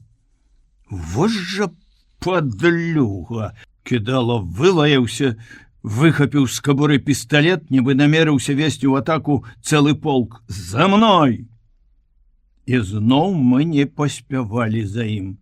Ён быў лягчэй апрануты, у шынялі, мы ў кажухах, ногі то слізгалі па голым абледзянелым камені, то ў горных упадзінах угрузалі па калена ў снезе. Непамерна цяжкія зрабіліся вінтоўкі і лыжы. Пот заліваў твар, перад вачамі зіхацелі вясёлкі, сэрца стукала, здавалася, не ў грудях, а ў горле. Я хапаў на хаду снег. «Не еш, прастудзішся», — папярэдзіў Сеня. «Калі ён ідзе гэтак жа, як мы, нам не дагнаць яго да ночы», — прахрыпеў я. «Дагонім раніцой», — адказаў Сеня. «Хіба Севченко даў такую каманду?» Была каманда взять яго жывым. Сказаўшы гэта, Сеня раптам ціха войкнуў, схапіўся за жывот. «Што?» Кольнула ў жывот боль. Вот тут во. Твар яго дагэтуль расчырванелы збялеў, я разгублена схіліўся над ім, што ж рабіць? Можа, астанешся, пасядзіш, адпачнеш. Ён падняўся, абапіраючыся на маё плячо, усміхнуўся праз боль. Ну што ты? Кідала, скажа, што я збаяўся. Скажа на цябе пасля бомбы? Дні 3 назад генерал уручыў яму ўзнагароды за подвиг з бомбай, медалі за адвагу. Яны першыя ўзнагароджаныя на батарэі. Онь, чуеш, паказаў Сеня наперад. Кідала, які апярэдзіў нас метраў на 300, махаў пісталетам і крычаў, каб мы ішлі хутчэй. Пайшлі. І Сеня першы рушыў далей. Я ішоў побач і бачыў, якія пакуты прыносяць яму хада. Заставайся, настойліва параіў я. Адгэтуль цябе ўбачаць з батарэі, зразумеюць, што нешта здарылася, прышлёт дапамогу. Ён узлаваўся: «Адчапіся, Пятро!» А праз хвіліну з палёгкай уздыхнуў, прыслухаўся і радасна, як дзіця, засмяяўся. Ну, вось і ўсё. Мы пайшлі шпарчэй. Кідала правільна разлічыў. Мы дасягнулі перавала больш лёгкім шляхам, цераз седлавіну, а там у нас была перавага над ворагам. Мы зноў сталі на лыжы. Лес пачынаўся ніжэй, і мы, павольна зніжаючыся, беглі па адкрытым месцы ўздоўж грэбеня, пакуль не выйшлі на след. Але ў лесе лыжы прыйшлося скінуць зноў. Спуск быў залішне круты, камяністы. Немец быццам знарок лез праз самы гушчар, падлазіў пад кашлатыя заснежаныя елкі, скакаў з абрываў. Не, ён проста бег, не выбіраючы дарогі, імкнучыся адысці як мага далей на захад. На што ён разлічваў, зразумець немагчыма.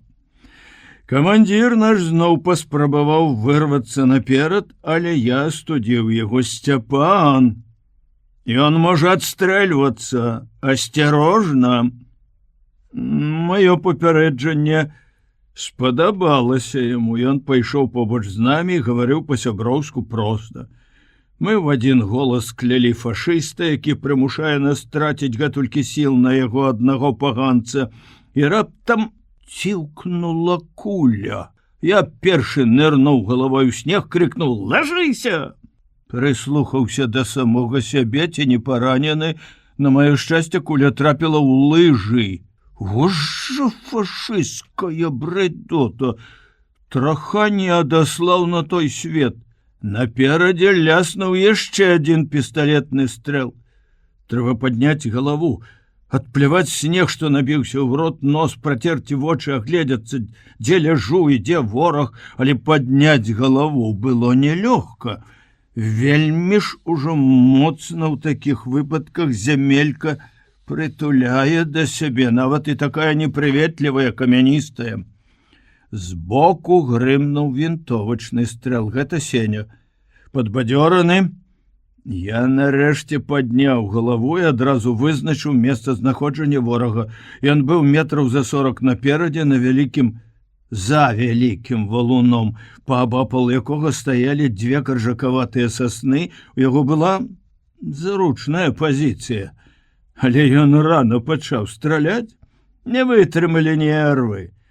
Угледзеўшы, што ляжу на адкрытым месцы, я адпоўз за бліжэйшы камень і адтуль паслаў кулю ў нябачнага ворага. Куля высекла іскру на валуне і са свістам зрыкашэціла. «Пясоцкі, не давай яму высунуцца, а мы з Пятром у абход. Ты справа, я злева!» – закамандаваў Кідала. Я перапоўз да другога каменя, потым зрабіў перабежку, схаваўся за дрэвамі. У гэты момант Сеня крыкнуў па-нямецку. Такая фраза ёсць у вайсковым разгаворніку, і я зразумеў яе сэнс. «Здавайся, гарантуем жыццё» і ўсё іншае. Я чакаў, што немец адкажа. Стрэліць? Няхай не спадзяецца на нашу літасць. Не. Над валуном узняліся 2 рукі, в адной рэвальвер, у другой белая носавая хустачка. «Командзігір!» Ён выйшаў. «Lassen Sie die Pistole runter, der Hoch!» Ён кінуў пісталет у снег і стаяў з узнятымі рукамі.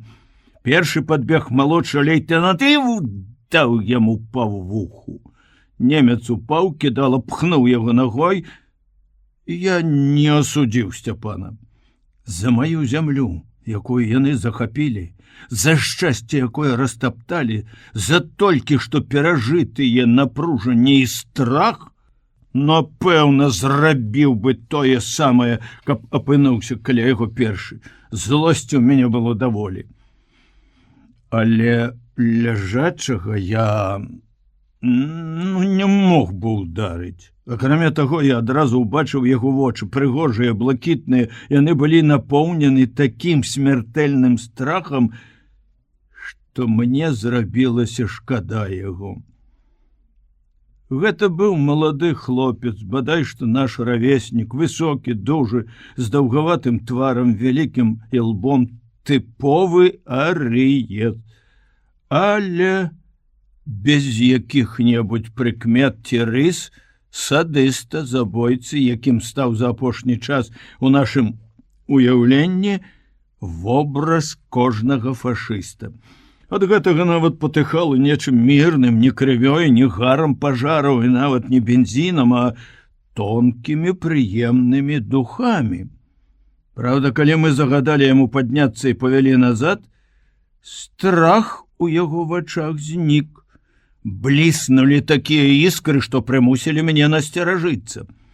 Пачалі раздражняць яго шырокая спіна, лёгкая хада, элегантная футравая куртка, прыгожыя унты, вся яго постаць чужынца, ворага. Сеня спытаў, каторы раз ён налятае на Мурманск. «Цум эрстенмаль». Хлусіць, падлюга, баіцца адказнасці, не паверыў я. Можа, з новай часці, выказаў меркаванне кідала. Спытай, дзе ён быў дагэтуль, адкуль прыляцеў. «Аус Берлін», адказаў ён з хітрасцю і нават, як мне здалося, са здзекам. Як яго прозвішча? «Фрыц Кронкер». «Що-такі Фрыц», засмяяўся кідала. Спытай, Сеня, на што ён спадзяваўся, калі так упарта ўцякаў? Да Фінляндыі 100 кіламетраў. Вар'ятам трэба быць, каб мець надзею дайсці. Фрыц выслухаў пытанне, спыніўся, павярнуўся да нас тварам і пачаў адказваць горача, пераканана, нават злосна. Сеня збялеў. Кінуўся да яго, схапіў за каўняр курткі, трасануў, закрычаў яму ў твар, глытаючы ад хвалявання і абурэння словы, некалькі разоў паўтарыў «Москва і Берлін», потым з загідай штурхнуў немца ад сябе, фашысцкі вырадак. Што ён сказаў? Сеня не адразу здолеў перадаць нам. Нахабная морда, ён яшчэ пагражае, гаворыць, каб мы не радаваліся, што збілі яго і ўзялі ў палон. Бачыш, выходзіць, палонны не ён, палонныя мы. Кажа, што 3 дні назад вялікая армія фюрера пачала сваё рашаючае наступленне і ўжо штурмуе Маскву, што нам тут усім хутка капут. Мы вымушаны будзем скласці зброю. Во гад, а? Я адказаў, што яго смярдзючаму фюреру не бачыць Масквы, як сваіх вушэй, не на тых напалі. А вось мы прыйдзем у Берлін, у яго Берлін. «Wir kommen nach Berlin!» — крыкнуў Сеня па-нямецку. «Чуеш, сволач, гітлераўская!» Фрыц панурыў галаву, згорбіўся, як бы чакаючы ўдару. Пад'ём быў круты і цяжкі, мы адчувалі стомленасць, і было не да размоў.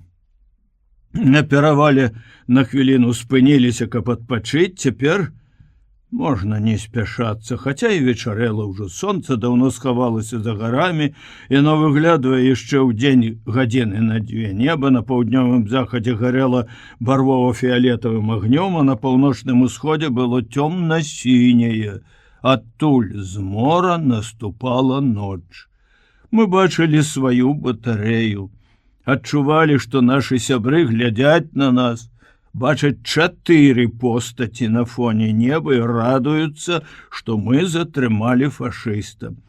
За светлым ад вобліку снегу залівам жыў, дыхаў горад. Дымам паравозаў, комінаў, параходаў каля прычалаў. Палонны доўга не зводзіў з яго вачэй. Напэўна, яго ўразіла, што горад жыве.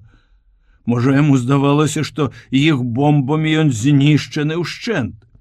Ва ўсякім разе нешта прымусіла яго сур'ёзна задумацца, бо ён раптам цяжка ўздыхнуў і як бы падумаў услых. Сеня зняважліва хмыкнуў. Дайшло. Гаворыць, што это будзе сусветная трагедыя, калі, не дай Божа, мы прыйдзем калі-небудзь у Берлін. Не, хлусіш. Будзе сусветная радасць, калі мы збавім людзей ад карычневай чумы. Немец глянуў на Сеню з нянавісцю.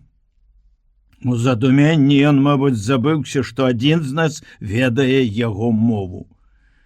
Калі мы пачалі спускацца, то збоку прыкладна за кіламетр убачылі 3 чалавек. Яны ішлі на пярэймын. За пярэймынам і махалі рукамі. З войск НКВД да палоннага, здагадаўся Кідала. Ён дастаў з кішэні новенькі бліскучы пісталет лётчыка, з жалем агледзеў яго. Забяруць мой трофей. Гэтыя дружкі сваю справу ведаюць. На гару, небось, не кінуліся. У першую чаргу да парашута пайшлі. У гэты момант, як на тое, немец расшпіліў спражку на рукаве сваёй курткі і зірнуў на гадзіннік. Гадзіннік быў цудоўны, вялікі, з чорным цыферблатам, белымі стрэлкамі. Я ўбачыў, як у Сцяпана прагна бліснулі вочы, сквапная думка вылезла на шырокі, самазадаволены твар. Пясоцкі! Скажы гэтаму тыпу, каб аддаў мне гадзіннік. Навошта? Здзівіўся наіўны Сеня. На памяць. Дарэмна хіба мы яму жыццё ратавалі? Усміхнуўся Кідала. Сеня зразумеў, сумеўся, ажно пацямнеў з твару, але сказаў з верай, што можна пераканаць гэтага несвядомага чалавека. Таварыш малодшы лейтенант. Але ж гэта марадзёрства. Ну, ты мяне не вучы. Яны паўсвету абрабавалі. Можа, маці тваю забілі, а ты мне марадзёрства. Рабі, што загадваю, твоя справа цялячая. Я не магу гэта перакласці. Хочаце, забярыце самі, ён зразумее без слоў. Кідала натапырыўся, прыпыніўся, апусціў доўгія рукі, перайшоў на той афіцыйны тон, які любяць не вельмі разумныя камандзіры, ветлівы і ў той жа час пагрозлівы і здзеклівы. Вы што, Пясоцкі, не выконваць загаду? У баявых абставінах? Так. Фашыста пашкадавалі. Сваячка знайшлі, так? 4 гады вучобы ў тэхнікуме, жыццё в адным пакоі давалі мне права сказаць яму з абурэннем: пасаромейся, Сцяпан. Ты камандзір Чырвонай арміі, паважай самога сябе. Але гэта ўзарвала яго зусім. Ён закрычаў на ўвесь кольскі паўвостраў: які я вам Сцяпан, сержант Шапятовіч! Я быў для вас Сцяпанам калісь, але ніколі больш не буду. Ніколі! Зарубіце сабе на носе, зразумелі? Я ведаў, як яго ўлагодзіць, шчоўкнуў абцасамі, выцягнуўся, казырнуў: так точно, таварыш малодшы лейтенант, все разумею. Ды раптам позірк мой упаў на палоннага. Ён стаяў, глядзеў на нас, і, здалося мне, усміхаўся зняважліва і зларадна. Я пахаладзеў ад думкі, а што, калі ён разумее па-руску? Зрабілася так сорамна за кідалаў, так страшэнна сорамна, што хацелася праваліцца скрозь гару. Гэтак паказаць сябе перад ворагам. Глядзіце, ён разумее, паказаў я на немца. Дайшло нават да кідалы. Ён схамянуўся, штурхнуў палоннага ў плячо. Пайшоў, сволач, хутчэй! І шырока закрочыў побач з ім. Ён мне зноў быццам у душу напляваў, сказаў Сеня, сумны, разгублены, схуднелы ад стомленасці. Калі мы сустрэліся ж з чэкістамі, ужо здалі ім абавязкі канвою і, крыху адстаўшы, маглі пагутарыць паміж сабой. А ты на яго плюй. Не прымай да сэрца, ён будзе маўчаць, як вады ў рот набраўшы. Хіба мне ад гэтага лягчэй? Я зноў страціў да яго павагу, якая была з'явілася пасля бомбы. А это цяжка, Петя. Я казаў табе, неўжо ён не разумее абрабаваць палоннага, што абрабаваць забітага, агідна. Ніколі ў жыцці я не даносіў ні на кого. І люта ненавіджу людзей, якія гэта робяць, ходзяць скардзіцца начальству, пускаюць плёткі, нагаворваюць адзін на аднаго. Але я доўга думаў пра сённяшні выпадак. І ўвесь час мне ўспаміналіся словы кідалы. Фашыста пашкадавалі, сваячка знайшлі. Словы гэтыя вельмі абуралі мяне, бо нагадвалі тыя недарэчныя абвінавачанні, якія ён кінуў Сеню ў першы дзень вайны. Я не вытрымаў. Пайшоў да камандзіра і камісара, расказаў ім. Камісар слухаў з затоенай, але добрай усмешкай на твары. Я думаю, ён радаваўся за нас з Сенем, што камсамол, школа, лад наш выхавалі нас такімі. Камісар, найвялікшы гуманіст і, безумоўна, разумее нас. Сеўченко хмурыўся і, выслухаўшы, вылаяўся: гора мне з вамі. Я спалохаўся, няўжо ён асуджае нас? Не, дурань ён ваш кідала. Але я зраблю з яго чалавека.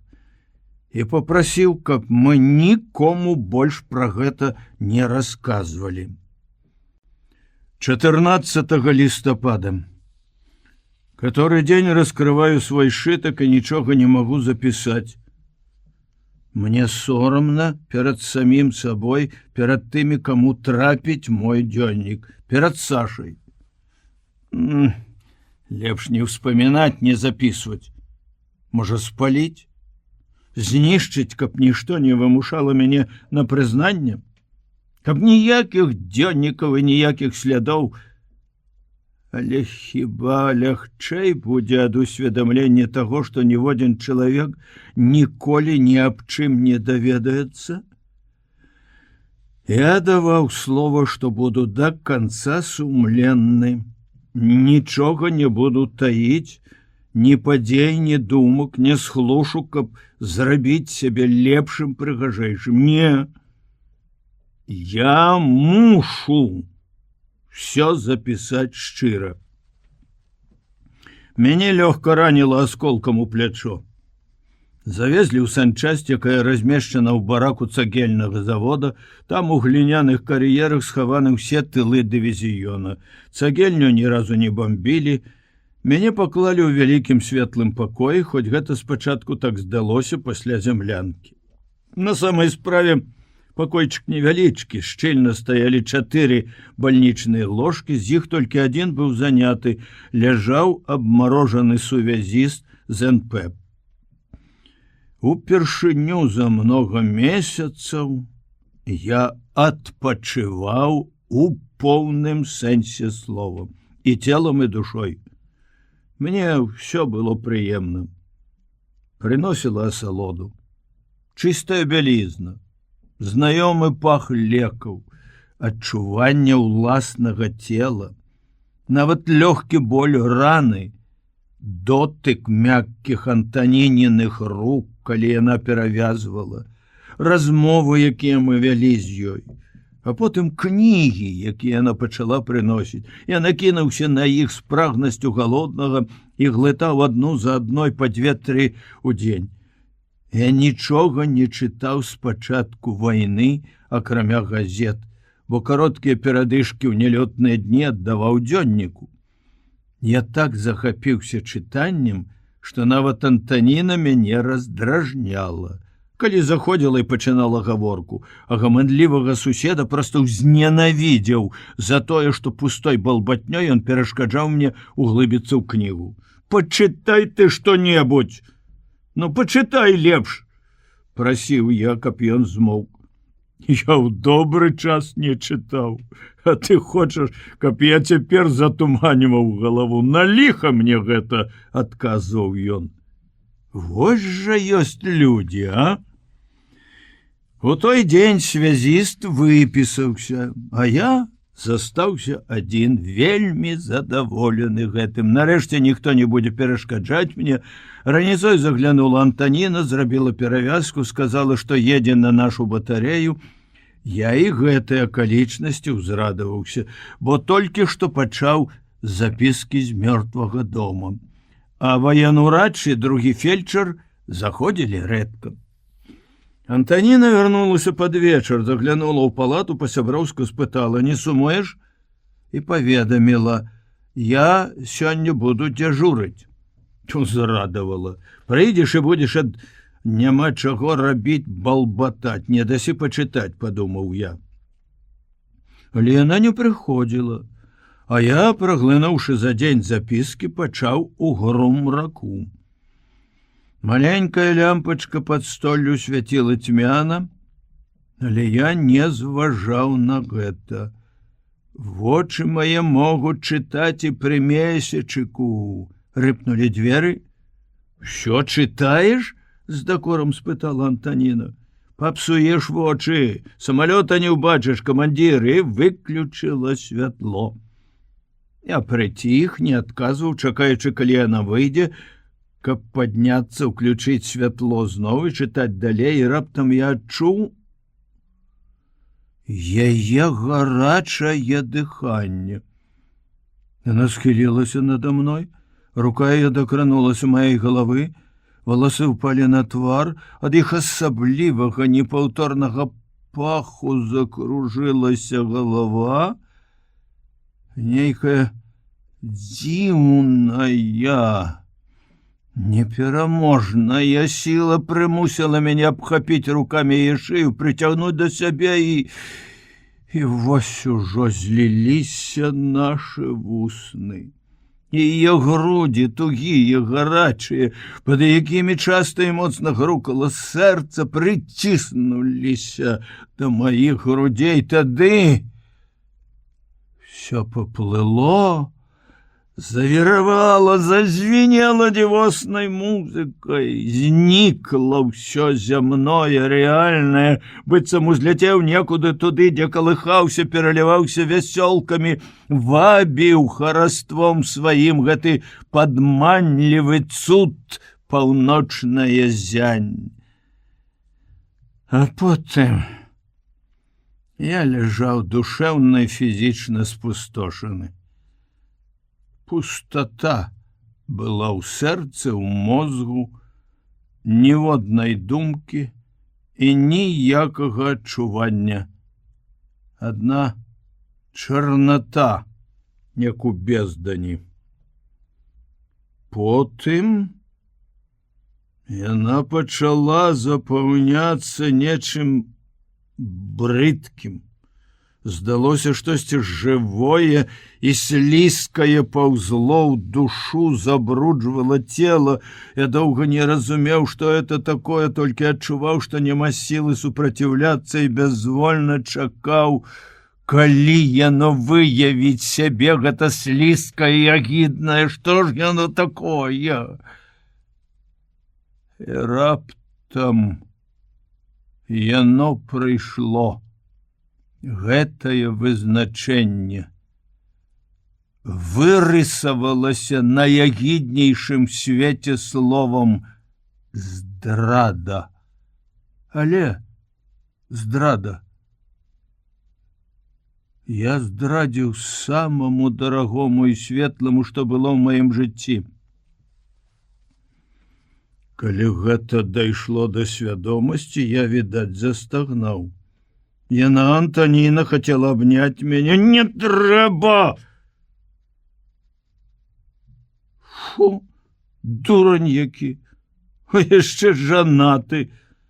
Пакрыўджана фыркнула яна, соскочила з ложкой и выбегла з палаты. Раніцой я так настойліва патрабаваў, каб мяне выпісалі, што военурач не стаў затрымліваць. Я не хотел бачыць яе, гэтую кошку. Хітрую прытворшчыцу, якая выдавала сябе за ўвасабленне чысціні шчырай дружбы, а на самай справе, безумоўна, я не першы ў яе.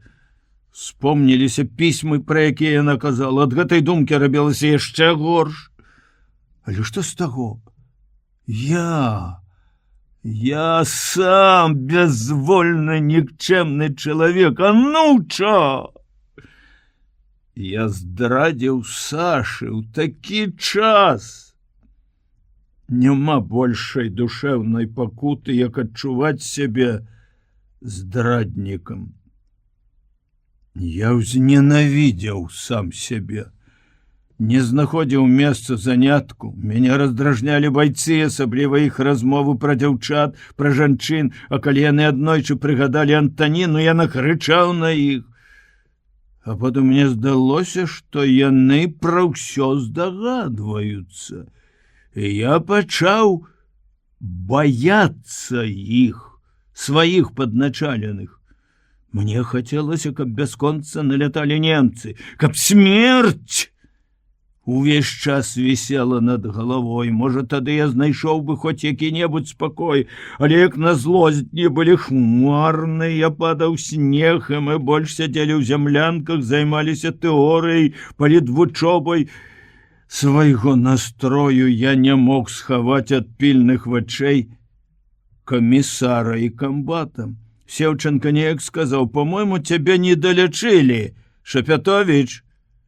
Можа, табе варта вярнуцца назад у санчасць?» Я спалохаўся. Вярнуцца туды? Бачыць гэтую жанчыну, гутарыць з ёю? Што вы, таварыш старшы лейтенант? Я зусім здаровы. Плячо загаілася, а настрой... Это так, сям'ю вспоминаю. Ну, гляди, не вешай носа. Сям'ю вспоминаю, як успоминаю, як... Здрада, яна варушыцца ў сэрцы, як нейкая ліпучая, агідная істота. Але гэтая пакута здаецца нязначнай у параўнанні з тым, што яна нарадзіла. Раптам я пачаў прыкмячаць, што думаю пра Сашу не так, як думаў дагэтуль. Яна, гэтая праклятая Тоня, пахіснула маю веру у шчырасць, у чысціню адносін, у каханне, якое мацней за смерць. У галаву назойліва лезуць розныя недарэчныя гісторыі аб жаночай невернасці, здрадлівасці. Я чуў іх сотні ад сваіх сяброў у тэхнікуме і тут, у арміі. Тады я пярэчыў, лаяўся, ледзь кулакамі даказваў, што это выдумкі цынікаў, паэтызаваў жанчыну, а цяпер сам апынуўся ў палоне гэтага бруду. Думаючы пра Сашу, я адчуваю рэўнасць, горшую за тую, якую некалі адчуў, пайшоўшы ад яе, калі яна не была яшчэ маёй жонкай. Я разумею, як гэта нізка, пошла, пачварна. Я сам нягоднік, здраднік і раўную яе. Да каго? Чаму? У такі час яна ў няшчасці, ў няволі, ў палоне. О, Божа! Здаецца, я трачу рэшткі цвярозага розуму. Але што рабіць? Як вярнуць ранейшую душэўную раўнавагу? Тады я думаў толькі пра адно, адчуваў толькі адзін боль. Цяпер чорт ведае, што робіцца ў маёй дурной галаве. Ні разу за год не ўспомніў я таго маладога настаўніка. Здаецца, Лялькевіч яго прозвішча. А цяпер ён увесь час стаіць у маіх вачах. Я бачу яго пераможную, зняважлівую усмешку, такую, як тады на валейбольнай пляцоўцы. А мінулую ноч сасніў, што ён абнімае, цалуе Сашу, а я стаю, як здранцвелы, не магу зрушыцца з месца і толькі плачу. Чарняк раніцой казаў, што я плакаў у сне. Я пачынаю ненавідзець яго, Лялькевіча, малазнаёмага мне чалавека, разумеючы ўсю дзікасць і недарэчнасць свайго пачуцця. Можа, ён недзе на фронте, ранены, можа, забіты ўжо даўно, а я... Не, за мной робіцца нешта нядобрае. І пакуты мае мацнеюць ад таго, што я не магу расказаць пра ўсё гэта нікому, нават Сеню. Ледзь набраўся сілы і смеласці, каб запісаць у дзённік. Запісаў і спалохаўся. Баюся пакінуць сшытак у зямлянцы, хоць раней пакідаў смела, упэўнены, што пасля таго выпадку з мухам ніхто з байцоў не палезе ў мой ранец. Можа, лепш вырваць гэтыя аркушы. 23 лістапада. Скажы мне, Петя, чаму ў цябе такі настрой? Чаму ты такі невясёлы? А чого радоваться? Немцы под Москвой. Все можа здарыцца, тады мы апынёмся ў пастцы. У ледяной пастцы. Ну, ведаеш, не падабаюцца мне твои думкі. Ты, кандыдат партыі, камандзір, такі настрой у наших умовах перестае быць прыватнай справай. Май на увазе. Иди, скажи комиссару. А что ты думаешь? И скажу. Я здзіўлена поглядзеў на Сеню. Сур'ёзна ці жартуе? Не. Ён глядзеў на мяне сваімі разумнымі чорнымі вачамі пранікліва, быццам хацеў зазірнуць у самую душу. Як варажбіт, чарадзей, прачытаць усё на твары.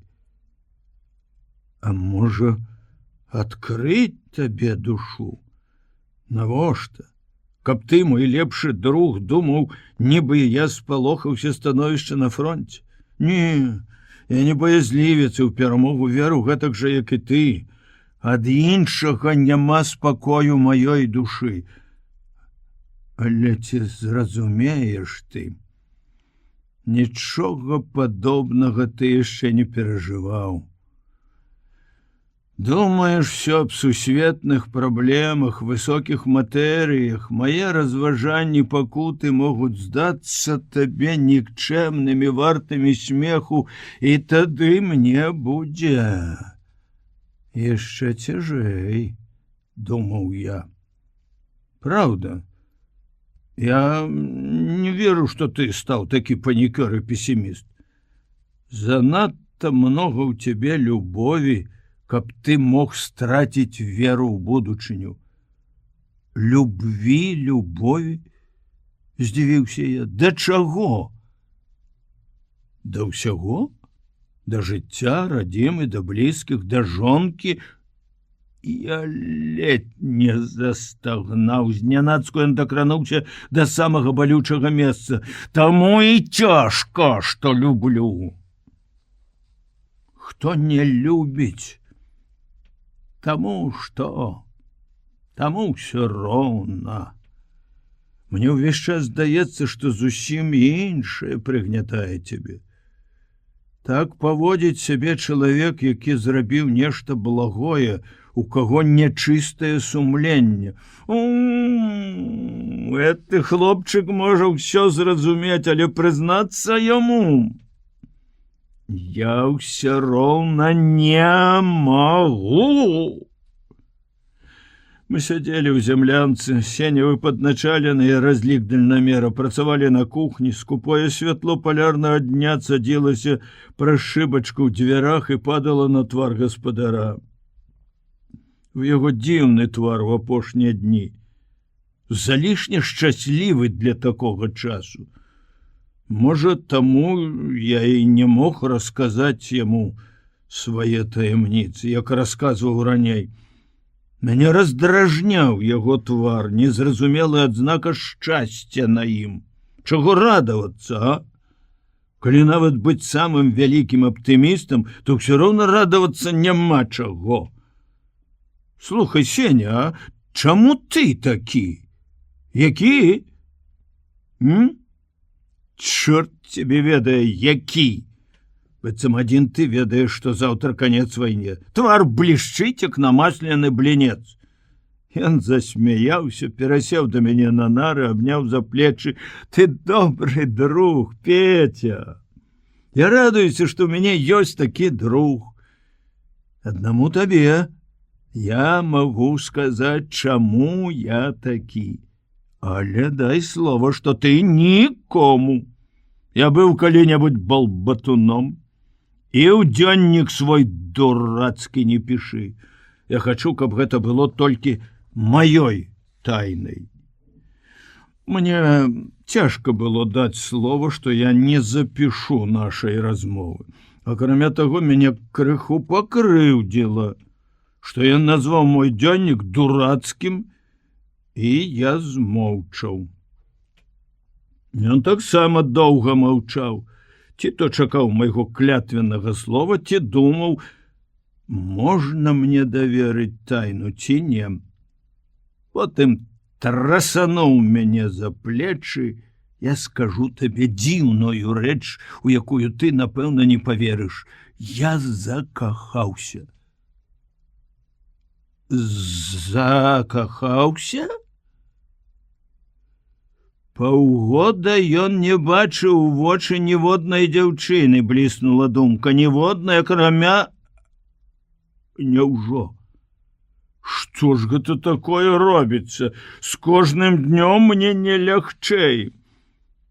Сапраўды, я адчуў сябе гэтак жа кепска, як адразу пасля той недарэчнай гісторыі, якая прынесла мне такія пакуты. Прайшло паўмесяца, і перажыванні мае нібы пачалі прытупляцца. І вось табе на! Ты здагадваешся, у каго? Не цяжка здагадацца, Антаніна. Але... Я рэзка падняўся, скінуўшы яго руку з пляча. Яна не варта твайго кахання. Ён схапіў мяне за каўнер кажуха, быццам спалохаўся, што я выйду і пакіну яго аднаго, нічога не растлумачыўшы. Не варта? Чаму не варта? Хоць не трэба, нічога не кажы. Ён адштурхнуў мяне. Я не жадаю нічога слухаць. Я кахаю. І мне хораша. І я нічога не хачу ведаць. Ты, магчыма, пачуў там нейкія плёткі. Калі адна жанчына і гэтулькі мужчын навокал, заўсёды будуць плёткі. Але я не... я не хочу іх чуць. Я, магчыма, ніколі не скажу ёй пра сваё каханне, не прызнаюся. Яна, відаць, кахае каго іншага, выйдзе замуж. Што ж, я пажадаю ёй шчасця і калі-небудзь вызвалюся ад свайго пачуцця. Можа здарыцца, ўсё здараецца ў жыцці, што мы прыйдзем адно да аднаго, што раптам абое адчуем. Але цяпер я не думаю пра гэта. Мне хораша ад майго кахання. Яно напаўняе, упрыгожвае маё жыццё, і я не жадаю, каб яго разбурылі раней, чым трэба. Я прашу цябе як друга. Ён гаварыў горача, доўга, і ўсё, што сказаў, немагчыма было запомніць. Я, уражаны, утрапёна стаяў з другога боку халоднай чыгуннай печкі і думаў пра сваё. Не, цяпер гэта не толькі маё. Мая тайна, але яна закранае іншых людзей, дарагіх мне людзей. Гэтая жанчына, як прывід, стала не толькі паміж мной і Сашай, але таксама вось паміж мной і лепшым другам маім. Па сутнасці, яна разбурыла нашу дружбу. Бо цяпер мы ўжо ніколі не будзем такія шчырыя адзін перад адным, як былі дагэтуль. Я са страхам думаю, што магло б здарыцца, каб я ўсё расказаў яму. Як бы ён паставіўся да гэтага? А мяне так цягнула расказаць, але кожны раз мяне стрымліваў яго вясёлы, узнёслы настрой, яго шчаслівы твар, што ж няхай астаецца са сваім уяўным шчасцем. Праўда, я крыху затуманіў гэтае шчасце. Ён нічога не хацеў чуць пра Антаніну, але на сэрцы, безумоўна, стала трывожна. І пасля гарачых слоў ён не стрымаўся, каб не спытаць: «А што ты чуў? Чаму яна не варта майго кахання?» Кажуць, яе кахае начальнік боезабеспячэння. Я знарок назваў самага прыгожага і цікавага афіцера. Сеня засмяяўся. Кахае? Ды яе, можа, дзесяткі чалавек кахаюць. І што з таго? Хіба праз тое, што яе кахае нехта іншы, не магу кахаць я? Я ж нічога не патрабую за сваё каханне. Мяне здзіўляе твая логіка, Петро. Не варта. Не, я разумею, ты чуў нешта бруднае. Цэнікі ёсць, сам ты некалі казаў, і зайздроснікі. Але для мяне яна самая прыгожая, добрая, чыстая. Я нічога не хачу ведаць, а калі пачую, што? Все адно не паверу. Наіўны хлопчык. Некалі і я быў такі. І мне зрабілася крыўдна і горка ад таго, што цяпер я адчуваю сябе горшым, чым быў яшчэ зусім нядаўна. 1 снежня майстры рамантавалі гармату, і Сеўченко паслаў мяне з пакетам на КП дывізіёна. Здаўшы пакет, я ішоў назад, не спяшаючыся. З цікаўнасцю аглядаў горад. Ён даўно вабіў мяне, хацелася зазірнуць ва ўсе яго куткі, каб даведацца, як жывуць людзі ў вайну, пры амаль штодзённых бамбёжках. Усюды сляды разбурэнняў, руіны дамоў, папялішчы, засыпаныя снегам. Але горад жыве поўным жыццём. Прыкметы гэтага жыцця бачыў я на кожным кроку, і яны прыемна ўражваюць, нараджаюць упэўненасць і спакой. Са здзіўленнем спыніўся я перад трохпавярховым домам, адна палавіна якога была разбурана, а ў другой жылі людзі. Гардзіны на вокнах, вазоны, у аконным праёме лесвічнай клеткі, дзе тырчалі рэшткі паламанай рамы, показалася жанчына, павесіла на падаконнік дывановую дарожку, пачала выбіваць пыл. Мне здалося гэта дзівам. Паўдома знесена вайной, сёння-заўтра сюды можа пацэліць другая бомба, а людзі выбіваюць пыл са сваіх рэчаў, наводзяць чысціню. 3 дзяўчыны, расчырванелыя ад марозу, прайшлі міма, адна штурхнула мяне плячом. «Варону зломіш, сяржант!» Зарагаталі. А потым школа. Я не адразу нават зразумеў, што за гоман, пакуль у будыніне на другім баку вуліцы не адчыніліся дзверы, і вялікая чарада дзяцей, пераважна хлапчукоў, не высыпала на двор. Звычайныя вучні, такія ж, якім колькі год назад быў я сам. Адзін выехаў з дзвярэй на плячах у свайго сябра, другі піхнуў дзяўчынку ў снег, трэці падбег да мяне, смела спытаў: «Сержант, гільза аўтаматная ёсць?» «Не, гільзы ў мяне не было». «А вінтовачныя?» – дапытваўся хлапчук. «Нема. А з чаго ж ты страляеш?» «З пушкі». «З якой?» «З зенітнай». «О!» – расчаравана працягнуў ён, махнуў рукой і пабег даганяць сяброў. Я пашкадаваў, што не мог даць яму якую-небудзь гільзу. Можна было б завесці гаворку і распытаць, як ён жыве тут. На другой вуліцы я сустрэў групу англійскіх маракоў.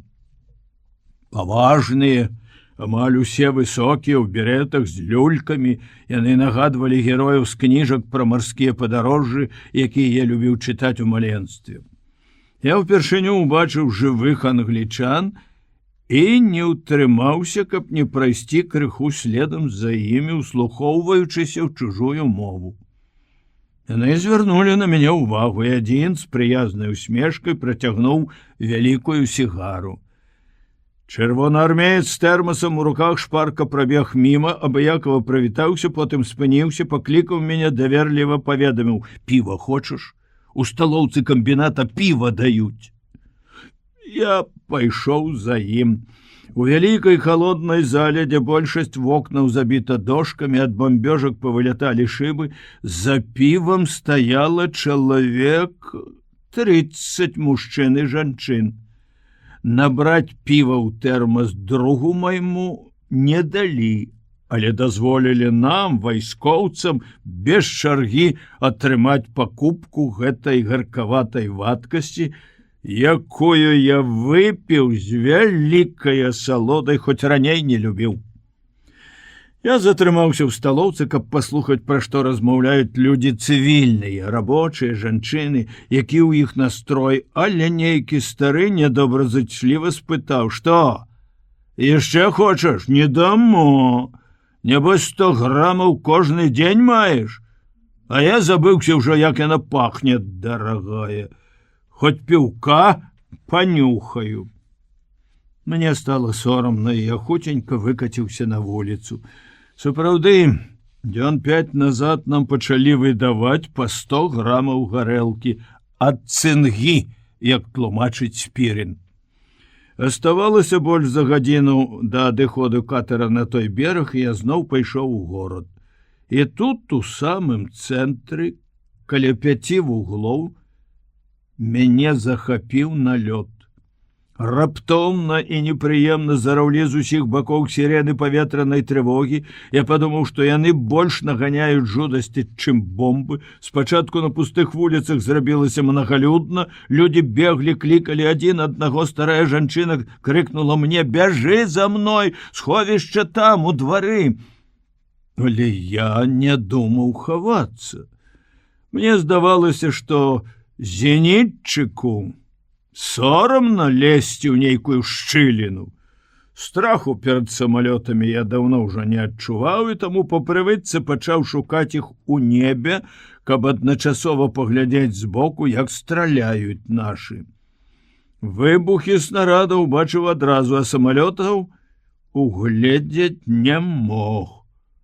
Няўжо разрывы так далёка ад цэлю? Вось жа партачы, лаяў я ў думках сваіх сяброў. Першая бомба упала недзе ў канцы вуліцы Сталіна, у раёне таго дома, дзе жанчына выбівала дарожку, і, напэўна, трапіла ў будынак, бо высока ўгору шугануў слуп чорнага і белага дыму. Калі бомбы падаюць на голае месца, на скалы, такога дыму не бывае. Потым выбухі пачалі грымець з усіх бакоў. Я стаяў каля газетнага кіёска пад карнізам яго фанернага даху і назіраў. Раптам дом насупроць мяне цераз плошчу дзіўна падскочыў, нібы хацеў зляцець, але не здолеў і цяжка грымнуўся на зямлю так, што яна ж уздрыгнула пад маімі нагамі, і сцены павольна пачалі асядаць, распадацца ў розныя бакі.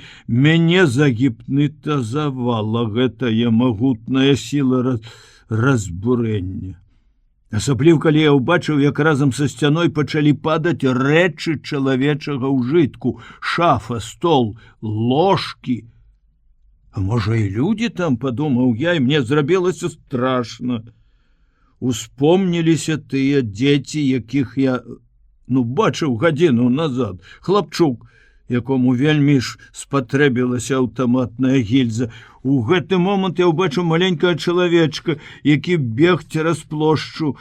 Не, гэта не хлапчук, гэта стары. Ён нахіліўся і смешна махае рукамі. В адной з іх вялікі партфель.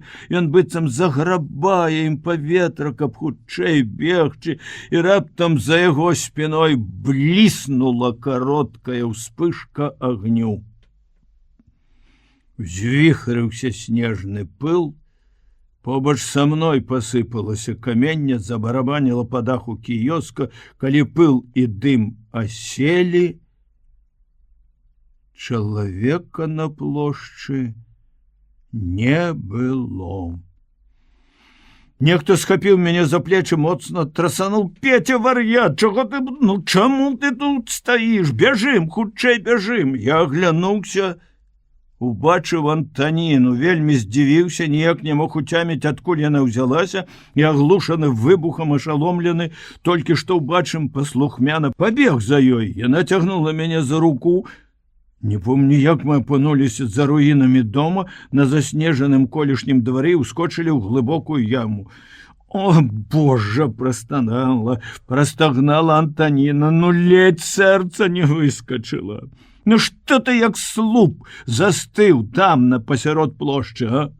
Я ўбачыла цябе яшчэ да трывогі. Ішла за табой, хацела спыніць, ды раптам трывога. Я забегла вунь там, на тым баку, у сховішча, склеп нейкі. Там яшчэ чалавек 5 сядзела. Адна жанчына загаласіла, што іх дом разбамбілі. Я выглянула і, верыш, ледь не самлела. Стаіш ты адзін пасярод пустой плошчы, і перад табой бомба разорвалася. Здалося зусім блізка ад цябе. Я не адказваў. І цяпер глядзі, як сэрца калоціцца. Яна расшпіліла верхнія гузікі свайго элегантнага беленькага, як снег, кажушка. Я адвярнуўся, паглядзеў у неба, там высока ў блакіце прайшоў Ю-88, акружаны чорнымі букетамі разрываў. «Кучна хлопцы б'юць, малайцы!» — пахваліў я на гэты раз сяброў. Бомбы глуха бухалі недзе ў заліве, радзелі залпы батарэй. Але я ўсё яшчэ глядзеў у неба, хоць з ямы яго было відаць немнога, абы не сустрэцца з яе позіркам. Яна дакранулася да маёй рукі і спытала зусім іншым голасам, чым гаварыла дагэтуль, несмелым, дрыготкім: «Ты пагарджаеш мной?» Я ненавижу цябе, хацеў бы адказаць я, але чамусьці не мог вымавіць гэтыя бязлітасныя словы, змоўчаў зноў. І яна раптам заплакала, я разгубіўся. Вядома, вы ўсе такія, калі дзяўчына прыходзіць сама, вы пачынаеце пагарджаць ёю. Праз слёзы гаварыла яна. Вы думаеце, чорт ведае што. А я таму, што люблю. Цябе люблю, аднаго цябе, дурань ты гэтакі. Мне многія пішуць пісьмы, клянуцца ў каханні, дамагаюцца маёй взаемнасці, а я не магу. Я хочу шчасця з табой. Што я, подлая з-за гэтага, разбэшчаная? Ты зрабіла нягоднікам мяне, ты ж ведала, у мяне жонка, мы звязаны да смерці. Агаротненькі! Раптам ад плачу перайшла яна на здзеклівы тон. Яго спакусілі, чысцюлька. Каб цябе сёння разнесла бомбай твоя жонка... Сціхні, Тоня! Яна на паўслове прыкусіла язык, спалохана адхіснулася ад мяне. Мы доўга будзем сядзець тут? Спытаў я пасля хвіліны маўчання. Падсадзі мяне, я вылезу. Я нахіліўся, яна спрытна ўскочыла мне на плечы і вылезла з ямы. Потым падала руку, памагла выбрацца мне. Навокал было ціха, па вуліцы ішлі людзі, хоць адбою яшчэ не давалі. Мы таксама выйшлі на вуліцу. Я раптам адчуў, што ў душы маёй няма той злосці на яе, якая была дагэтуль. Я сказаў прыязна: «Цябе кахае цудоўны чалавек, Сеня Пясоцкі. Ты не ўяўляеш». У адказ яна прашыпела з лютай злосцю, ажно перакасіўся увесь яе твар. «Пайшоў ты к чорту! Са сваім Пясоцкім я вас ненавіджу! Усіх ненавіджу!» І шпарка пайшла ў другі бок, пакінуўшы мяне слупянелага пасярод вуліцы. Цяпер я думаю, што яна за чалавек? Адзін Сеня, магчыма, мог бы растлумачыць яе дзіўныя ўчынкі і словы. Але нельга пра гэта расказаць яму. 13 снежня. «Камандзір! Да камісара!» — крыкнуў дзяжурны. Адчыніўшы дзверы зямлянкі, быў позні вечар, і я ўжо спаў. Падхапіўся, апрануў кажушок, зашпільваўся і падпяразваўся на хаду. На сцежцы да афіцэрскай зямлянкі дагнаў амаль усіх сваіх калег, камандзіраў аддзяленняў. Што здарылася, хлопцы? Можа, зноў перадыслакацыя? О, хопім гора ў такую сцюжу, калі так. Да металу дакрануцца нельга. Мароз трашчаў, але з заліваў знімаўся густы туман і ахутваў усё наваколле. Это туманны мароз самы зябкі і непрыемны. Вартавы ў двух кажухах, ватніках і валёнках не можа пастаяць больш за паўгадзіны. Выклікае камісар, значыцца, нейкая палітыка. На здзіўленне ўсім нам дзверы зямлянкі адчыніў сам Сеўченка і весела закамандаў: «Залятайце, куля, а то холаду напусціце!» Ускочыўшы разам з клубамі марознай пары ў зямлянку, нехта пачаў дакладваць: «Товарищ палітрук, по вашаму загаду!» «Ша!» — адказаў аднекуль з цёмнага кутка камісар. «Слухайце!» Ціха гаварыла радыё, але голас дыктара, незвычайны ўрачысты, прымусіў усіх нас адразу застыць на месцы, стаіць дыханне. У папярэдніх баях перайшлі ў наступленне супроць яго ударных флангавых групіровак. У выніку пачатку наступлення абедзве гэтыя групіроўкі разбіты, хутка адыходзяць, кідаючы тэхніку, ўзбраенне і несучы вялізныя страты. Перамога! Перамога! Застукала маё сэрца так моцна, што ажно балюча аддало ў скроні. Хацелася крыкнуць гэтае найлепшае слово ў свеце. Дыктар скончыў. Камісар дрыжачым ад хвалявання голасам спытаў: «Ну, зразумелі ўсё, таварышы камандзіры!» Я выгукнуў у адказ: «Перамога, таварышы, сябры мае дарагія, перамога!» І абняў Сеню, які стаяў побач, пацалаваў шчаку. Ніхто не засмяяўся з такого выяўлення пачуццяў. Камісар абышоў нас, кожнаму паціснуў руку. «Віншую вас з поўным разгромам гітлераўскіх армій пад Масквой!» А Севченко сядзеў на ложку, расчырванелы ў расшпіленай гімнасцёрцы і выказваў сваё захапленне з большым, чым звычайна ўкраінскім акцэнтам. «Оце показали Гітлеру Москву! А що? З'їв гад паўзучы, а? Москву захацеў, а не на тых напаў, смердючы пёс. Мы табе не таку шчакуськіну маты покажем, а? Ха-ха-ха! Неба табе здасться ва ўчынку. А нашы, якія малайцы, а? Ей жа Богу, шкадую, що я не там сьогодні!» Кожны на сваім месцы памог гэтай перамозе. Потым па радыё заспявалі свяшчэнную вайну. Віктор Вальноў падхапіў песню, і мы ўсе разам праспявалі яе як гімн. «А цяпер ідзіце і раскажыце байцам!» Ужо з парога сваёй зямлянкі я весела закрычаў: «Пад'ём!» Ад каманды такой адвыклі, бо паўгода нас падымае слова «трывога». Муха, самы нервовы і чулы ў сне, узняў галавой, незадаволена пробурчаў: «Ну што там такое? Перамога, хлопцы!» Адразу ўзляцелі пад столь зямлянкі кажухі, падхапіліся ўсе, нават Габаў, якога часта па трывозе мы выносілі і кідалі ў снег, каб прачнуўся. «Якая? Дзе?» Да позняй ночы не маглі ўціхамірыцца байцы. Выслухаўшы гэтую радасную навіну ад мяне, расказвалі і адзін аднаму. Прыйшоў з паста Астахаў, все разам расказвалі яму.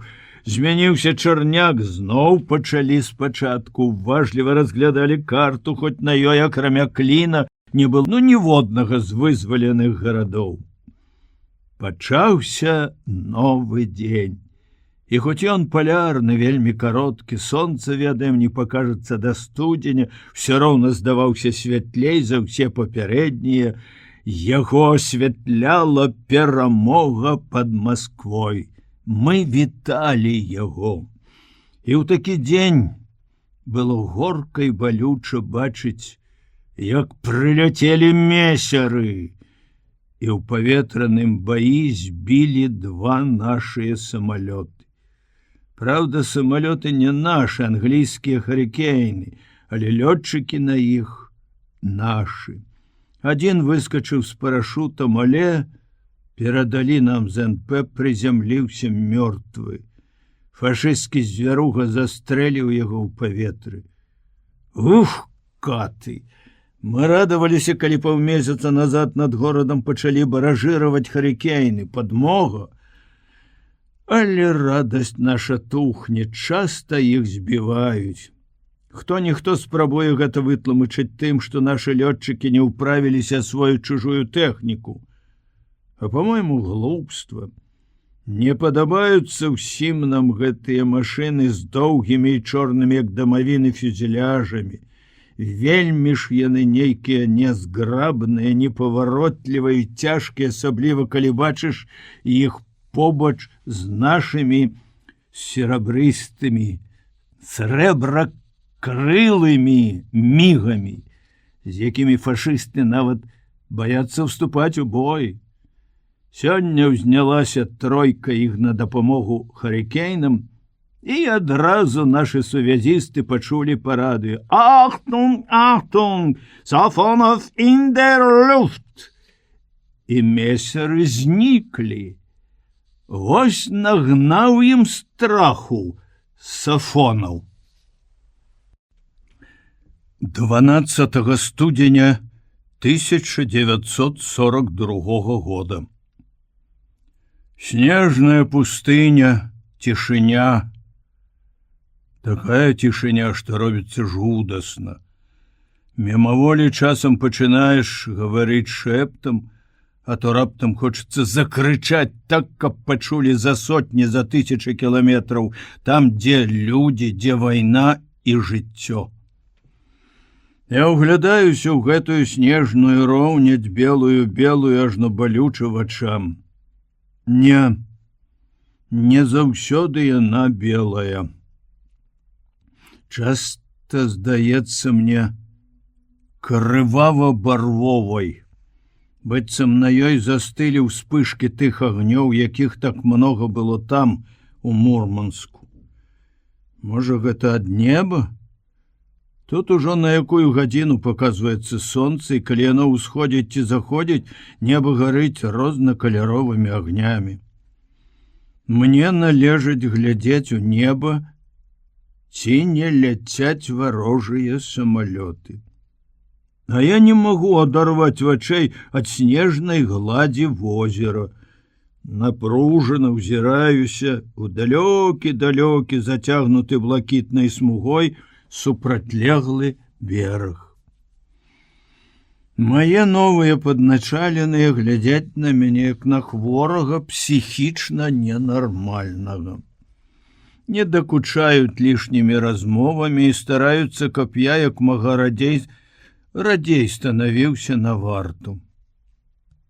А мне хочацца стаяць аднаму, каб ніхто не перашкаджаў думаць, перажываць, уяўляць. Часта я забываю, дзе я, што са мной. Бачу Сеню.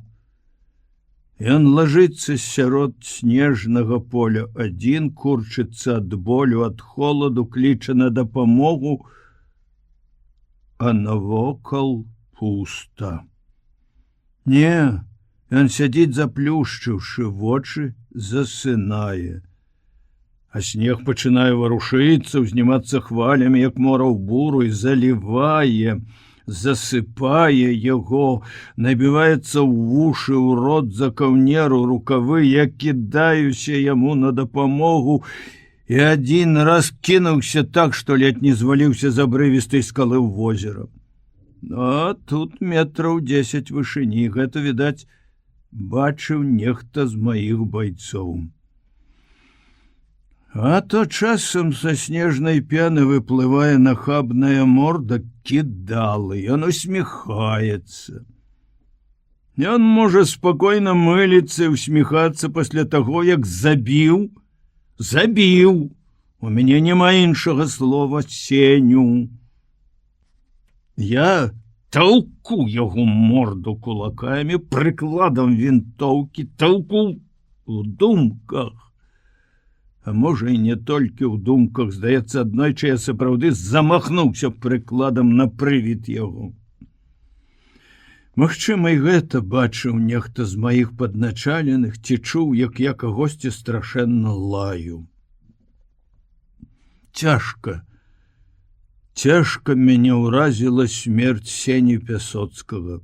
Вельмі цяжка. Каб ён загінуў у баі ад бомбы, ад кулі, а то такая недарэчная, пакутлівая смерць. Толькі учора я здолеў расказаць больш-менш падрабязна гэтую сумную гісторыю сваім паважным дзядзькам. Тады яны зразумелі дзівоты свайго камандзіра і пачалі глядзець на мяне іншымі вачамі. Можа, ад таго, што я выліў усё з сябе, А можа, ад спагады гэтых сталых людзей зрабілася неяк лягчэй на душы. Я нават спаў мінулую ноч без кашмарных сноў. І, здаецца, магу нарэшце паслядоўна і параўнаўча спакойна запісаць усе падзеі ў свой дзённік. Камандзір узвода кіравання Сцяпан Кідала сабраўся праверыць НП. Метэаслужба прадказвала нялётнае надвор'е, і камісар вырашыў паслаць з узводным Сеню Пясоцкага.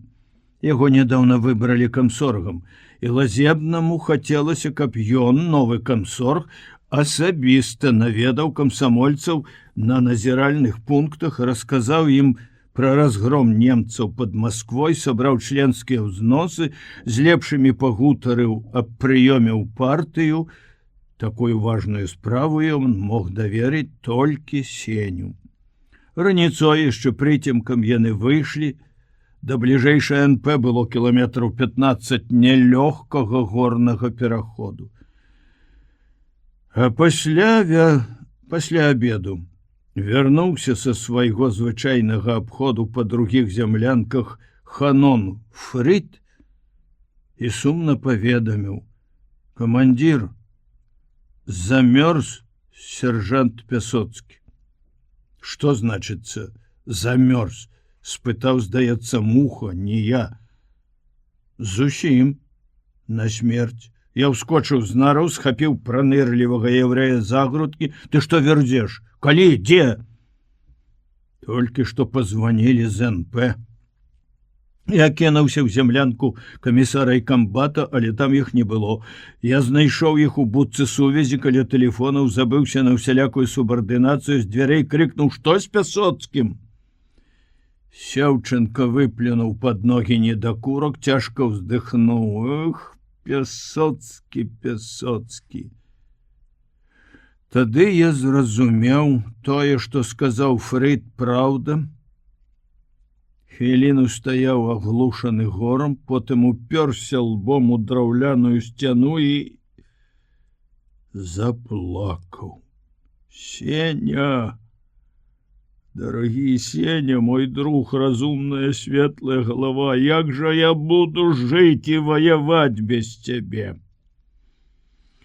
Як з глыбіні нейкай дайшлі да мяне словы камбата. Не ведаю, расказваў ён мне ці каму іншаму, можа, камісару.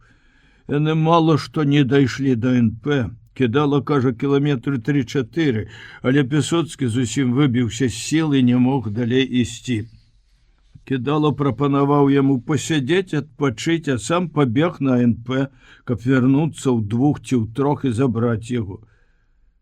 Кажа, вярнуўся праз гадзіну, не больш, і знайшоў яго мёртвым. Хлусіць ён! Хлусіць, сволач, Кідала, гэты раптам вырвалася ў мяне. Ён знарок пакінуў Сеню. Ён не любіў яго, помсціў. Не веру я, што ён вярнуўся праз гадзіну. Не можа чалавек за гадзіну замерзнуць, не такі мароз. «Супакойся, Шапятовіч», — сказаў камісар. «Усё высветлім, і калі хто вінаваты, нелёгка сказаць, супакойся, калі так недарэчна і страшна загінуў твой лепшы друг, дарагі чалавек. Я хадзіў сам не свой, плакаў, не саромеючыся перад байцамі сваіх слёз. Не мог заснуць уначы, заплюшчваў вочы і бачыў адну і тую ж карціну. Сеня адзін на схіле голай заснежанай сопкі, ветер узнімае пазёмку, снег засыпае вочы, мацнее мароз, забіраецца пад кажух. Бачу яго, мароз, як жывую істоту, пачварную, бязлітасную. Не, вінаваты не мароз. Я ведаю, хто вінаваты, я перакананы. Фрыд расказаў. Сувязісты шэпчуцца паміж сабой, што камандзір узвода спачатку паабедаў на НП. Потым пайшоў з разведчыкамі па Пясоцкага. «Всё высветлім, і калі хто вінаваты. Як яго пакараюць, разжалуюць, пашлюць у штрафны батальён?» А Сені няма. Залатога чалавека няўжо няма, няўжо ніколі не загучыць больш яго ціхі, заўсёды далікатны смех, не заіскрацца розумам в яго ясныя вочы. І маці, яго гаротная маці ніколі не дачакаецца свайго адзінага сына. Ён не паспеў нават сказаць ніводнага ласкавага слова той, якую пакахаў сваім шчырым юначым сэрцам, хоць яна і не варта яго кахання. Часам мне здавалася, што ўсё гэта толькі сон, жудасны сон. Я ўсхопліваўся бегчы ў зямлянку дальнамершчыкаў, разбудзіць яго Сеню і расказаць пра ўвесь гэты кашмар. Свіст ветру за дзвярамі, хлопанне чахла па гармаце вярталі мяне да рэчаіснасці. На другі дзень вярнуўся кідала. Як толькі я даведаўся пра гэта, адразу пайшоў да яго, без стуку адчыніў дзверы зямлянкі, у якой жылі камандзіры ўзводаў, старшына батарэі, і застыў на парозе, уражаны да неймавернасці. Чалавек, на сумленні якога смерць Сені, сядзеў у адной сподняй кашулі за сталом і намыльваў сваю фізіяномію. Рабіў гэта ён спакойна і старанна, быццам у цэлым свеце не было нічога важней за яго бараду. «Дзвярэй чаму не зачыняеш?» — кінуў ён мне, не адрываючы вачэй ад люстэрка. Я прычыніў дзверы, але ўсё яшчэ стаяў анямелы, не ведаючы, што яму сказаць. Кладучы памазок і бяручы брытву, ён глянуў на мяне, уздыхнуў: «Але, брат, слабец аказаўся твой друг, мамчын сынок. Не мог дайсці да НП, астаўся гадзіну на марозе і... Гатовы, вайна, брат!» Такі цынізм? Гэта занадта. Я рвануўся да стола. Ты яшчэ абражаеш, гад, забойца, это ты забіў яго. Ён павольна падняўся, распрастаў плечы. У прарэзе кашулі былі відаць магутныя валасатыя грудзі, па якіх сплываў шматок мыльнай пены. Ты чаму крычыш? На каго крычыш? Кругом? Шагам? Шагам? Ты яшчэ хочаш камандаваць? Хіба ты камандзір? Ты забойца. Ты запляміў гонар камандзіра чырвонай арміі. Ты знарок кінуў Сеню. Ты помсціў за гадзіннік, за ўсё. І я ўсё гэта дакажу на любым трыбунале. Сяржант Шапятович, я загадваю вам выйсці прэч адгэтуль. Лоб яго стаў белы, як пена на шчоках. Загадваеш? А якое права ты маеш загадваць? Кто ты? Забойца ты! На тваіх руках кроў чалавека, сапраўднага чалавека, а ты выйдзі прэч! Загарланіў ён не сваім голасам, кінуўся ў бок да ложка і... Раптам у руцэ яго бліснуў пісталет. Ён накіраваў яго на мяне. Кругом! Страляй!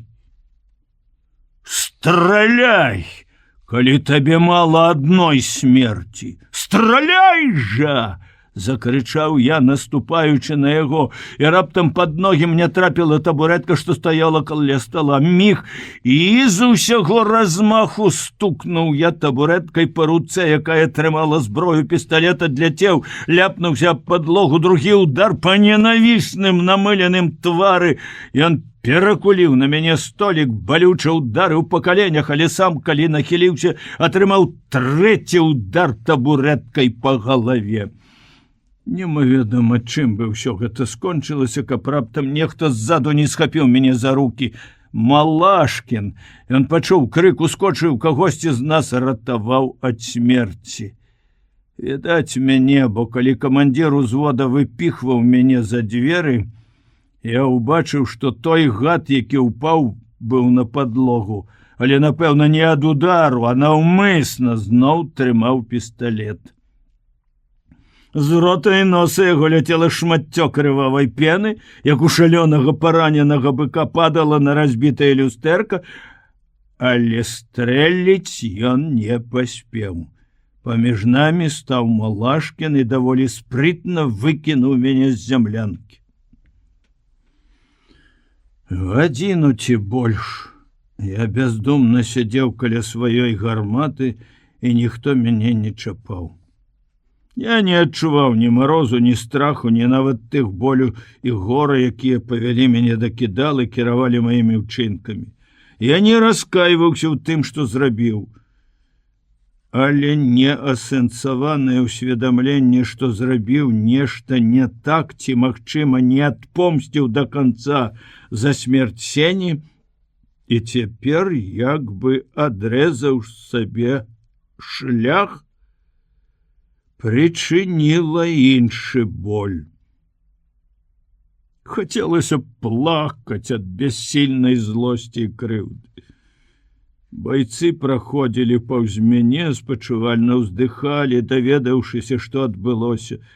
Адзін Астахаў сказаў: «Дарэмна ты, камандзір, чапаў гэтае дзермо.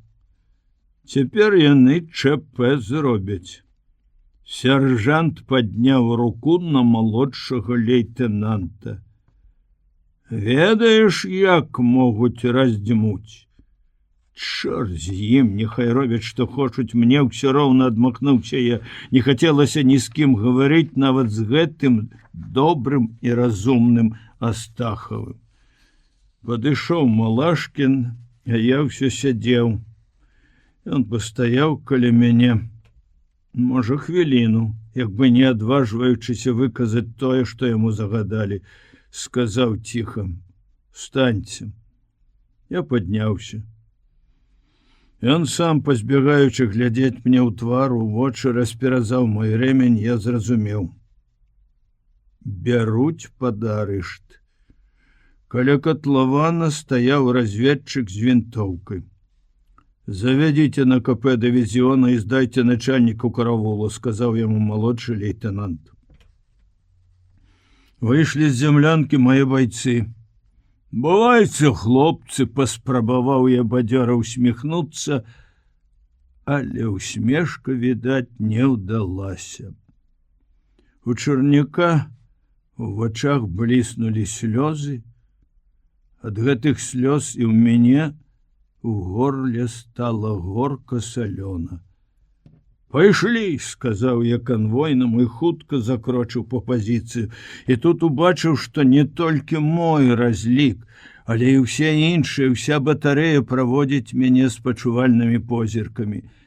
І мне захацелася таксама неяк развітацца з батарэйцамі, сказаць нешта, каб яны зразумелі, што я не адчуваю сябе вінаватым.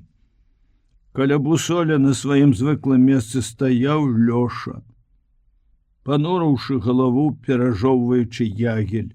Я падышоў, абняў яго за цёплую шыю, пацалаваў халодныя ноздры, сказаў голасна: «Будь здароў, друг Лёша, не гаруй. Нічога, не прападзём, а буду жывы. Няхай гэты падлюга не трапляе на маім шляху, так і перадайце яму». Олень кіўнуў галавой, фыркнуў: «Шапятович, что это за камедыя?» — пачуў голас камандзіра батарэі. Я павярнуўся, ён ішоў ад дальнамера. Я апусціў рукі і адказаў сур'ёзна: «Гэта не камедыя, таварыш старшы лейтенант, а трагедыя, калі свой забівае свайго». Ён падышоў на 2 крокі, пільна заглянуў мне ў вочы, уздыхнуў: «Ах, Шапятович, Шапятович!» і махнуў рукой, кінуўшы зласліва: «Анархіст ты і дурань». Я зразумеў, што ён таксама перажывае. І, можа, таму мне стала крышку лягчэй, але ненадоўга. На траўлеры перапраўлялася многа народу, ваенныя, цывільныя. Я прыкметіў, што многія глядзяць на мяне як на злачынца, дэзерціра якога-небудзь ці здрадніка. Нават абыходзяць бокам, быццам я заразны. Як гэта было крыўдна і балюча. Я ледзь трымаўся, каб не крыкнуць, што я не злачынца, і няхай яны не глядзяць на мяне гэтак. Выручыў нейкі матрос, дзякуй яму, спытаў: «Завошта, братуха, вліп?» Я не мог адказаць, бо адчуваў, скажу адно слово і пырснуць слёзы. Адказаў мой канваір: «Малодшага лейтенанта ударыў». «О, відаць было за што? Сярод іх розныя ёсць», пачаў разважаць гаманкі матрос, але ўгледзеў непадалёк капітан-лейтенанта і адразу знік. Аднак пасля гэтай кароткай размовы на мяне перасталі глядзець як на злачынца. А ў позірку адной немаладой жанчыны я злавіў нават спачуванне. Але яна, гэтая жанчына, раптам чамусьці напомніла мне пра дзённік. Я забыўся свой дзённік. І цяпер, безумоўна, яго возьмуць, будуць чытаць, і ён пойдзе па руках. Мяне ж накінула ў гарачку ад гэтай думкі. Асабліва ганебным здалося, што ўсе могуць даведацца пра мае адносіны з Антанінай, пра яе ўчынак. Было адчуванне, што ў такі час, калі хацелася захаваць душэўную чысціню, я раблю подласць. А можа, Тоня сапраўды пакахала? А калі і не? Все роўно я не маю права, не маю крычаць пра гэта на ўвесь дывізіён, бо это подла, нізка, не па-мужчынску. Аддаць дзённік у чужыя рукі, значыцца закрычаць менавіта так на ўвесь голас, бессаромна, цынічна, даць падставу для самых брудных плётак. Навошта я пісаў гэты дурацкі дзённік? Дурацкі? Хто сказаў так? О, Сеня, друг, разумны, славны, прадбачлівы чалавек, няўжо праўда, што цябе няма жывога, што я ніколі не ўбачу цябе. Гора, прыступ шалёнай злосцю пры ўспаміне аб тым, хто вінаваты ў яго смерці, і зноў трывога за дзённік. Яна расла з кожным крокам да штаба. 100 разоў я намерваўся папрасіць канваіра, няхай перадасць Астахаву, каб той схаваў мой сшытак. Ён ведае, які сшытак, і нікому ні ў якім разе не аддаваў яго. Астахаву я верыў, але канваір — чалавек з узвода кідалы. Першым сказаць Астахаву, можа расказаць каму не трэба, і тады ўжо напэўна, дзённік трапіць у чужыя рукі, чаго добрага яшчэ самому гаду таму. Все гэтыя перажыванні давялі мяне да ліхаманкавага стану, і калі я апынуўся на гаўптвахце ў камеры сушылцы, дзе пахла цэглай, вугалем і дымам, які ўеўся ў кожную пору закуродымленых сцен, мае сябры па няшчасці хутка заўважылі, што мяне калоціць. Ды ты, сержант, хворы, трэба ўрача паклікаць. Я схапіўся за гэтую думку. Можа здарыцца, што прыйдзе Антаніна, і я скажу ёй пра дзённік, няхай уратуе яго, бо там яе жаночы гонар. Сапраўды, прыйшла яна, убачыла мяне, здзівілася, засмуцілася нават. Як ты трапіў сюды? О, военфельдшер не ведае, як трапляюць сюды, выскаліў зубы адзін з арыштаваных. Боже мой, увесь гарыш, табе ў санчасці трэба быць, а не тут. Што здарылася? Паставіла градуснік, я нахіліўся да яе, даверліва прашаптаў: Тоня, я набіў морду кідалу за смерць Пясоцкага. Мяне могуць судзіць, а там астаўся мой дзённік, у ім шмат што запісана. Ты разумееш? Перадай як-небудзь Астахаву, каб ён схаваў і нікому не аддаваў. Астахаву можна даверыць. Тэрмометр паказваў 39 градусаў. І то не дамаглася, каб мяне перавялі ў санчасць у тую палату, дзе я ляжаў раней. Мне здалося, што яна зрабіла гэта знарок. Непрыемна было ў такі час побач з думкамі пра Сеню прыгадваць тое, што здарылася тады. Але ранейшай непрымірымасці не было, бо само сабой атрымлівалася неяк так, што цяпер, калі не стала Сені, яна па сутнасці адзіны чалавек, якому можна даверыць шмат што з таго, чаго нельга даверыць іншым. На другі дзень Антаніна прынесла мой дзённік. Вось Астахаў перадаў яго мне, сказаў, што яму цяжка хаваць, вельмі цікуе муха, раззваніў на ўсю батарэю. Яна села побач на табурэце, закрыўшы мяне ад суседзяў па палаце, правярала пульс, мерала тэмпературу, гаварыла шэптам, выгляд у яе быў стомлены і засмучаны. Начальнік штаба патрабуе аддаць цябе пад суд, кажа, нельга дараваць, калі малодшы чын падымае руку на старэйшага. А калі праз гэтага старэйшага чына гіне чалавек, гэта можна дараваць? Так, абурыўся я. А чаму ты крычыш на мяне? Людзі кажуць, што ты дурань. Знайшоў спосаб. Я згодна. Сеўченка і Лазебны лаюць цябе, але я адчула, будуць абараняць, ім шкада цябе. Я змоўк, расчулены яе словамі. Мне таксама зрабілася шкада сябе. Я попрасіў, каб яна пакуль што схавала дзённік, і калі што здарыцца, паслала па адрасе, які напісаны на многіх старонках сшытка. Толькі не чапай нічога. Яна паглядзела на мяне са здзіўленнем, відаць, не зразумеўшы, што там можна чапаць. Я растлумачыў.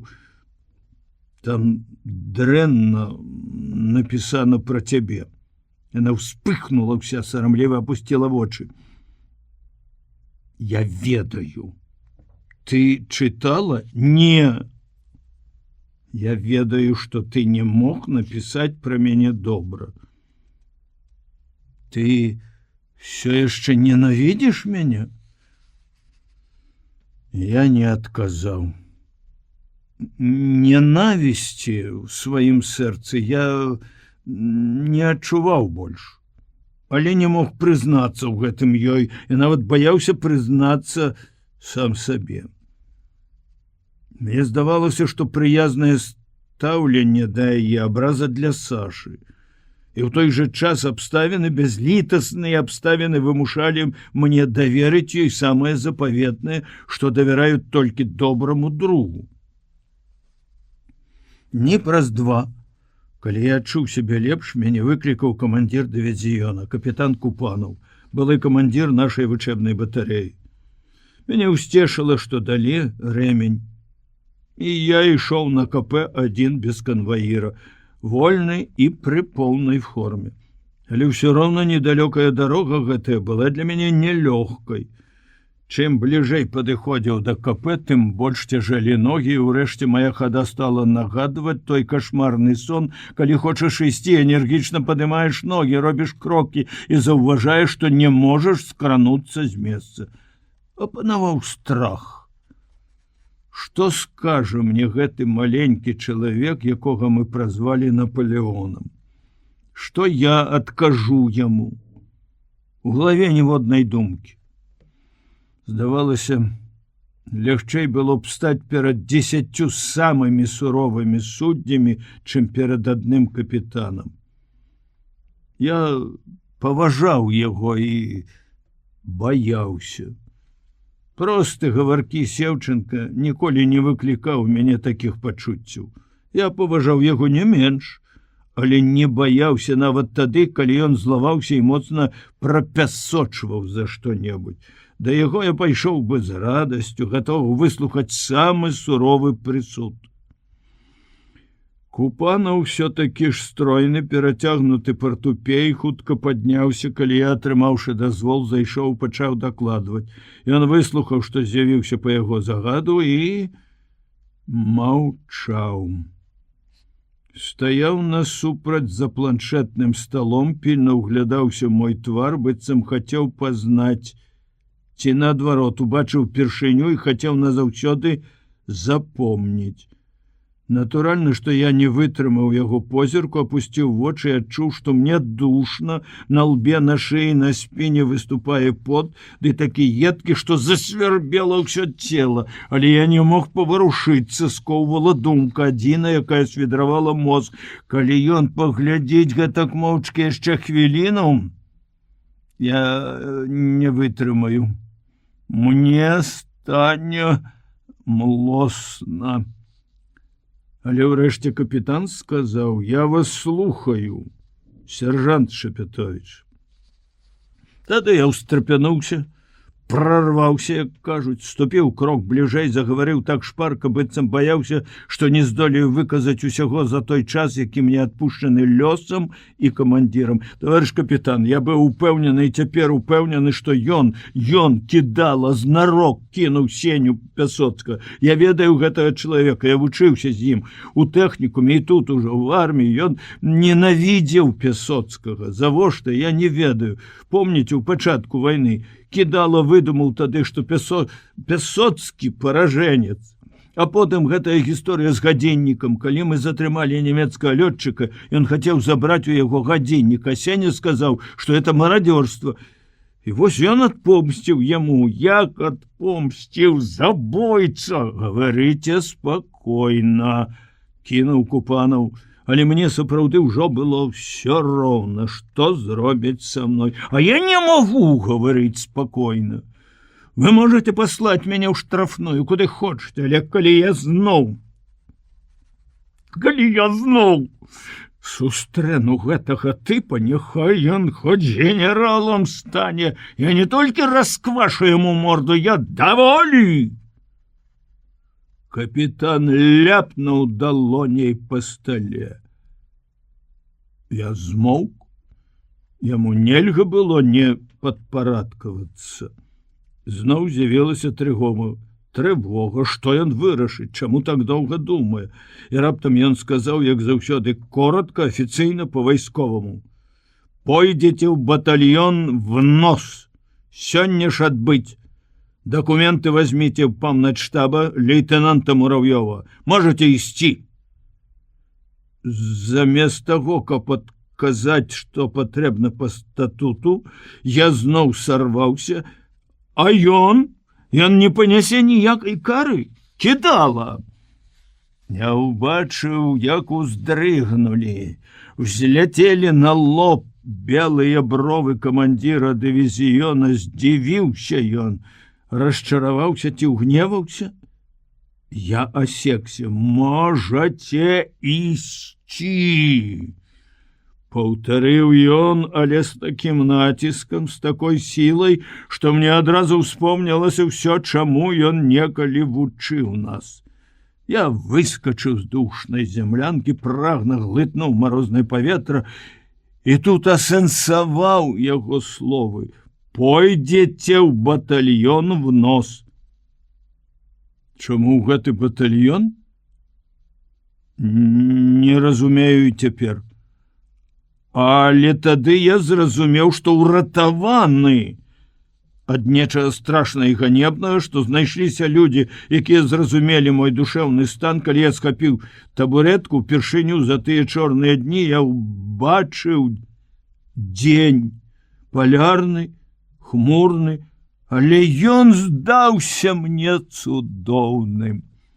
Я ўбачыў белы снег без водбліскаў агню, сіні заліў, няскораны горад і узрадаваўся жыццю.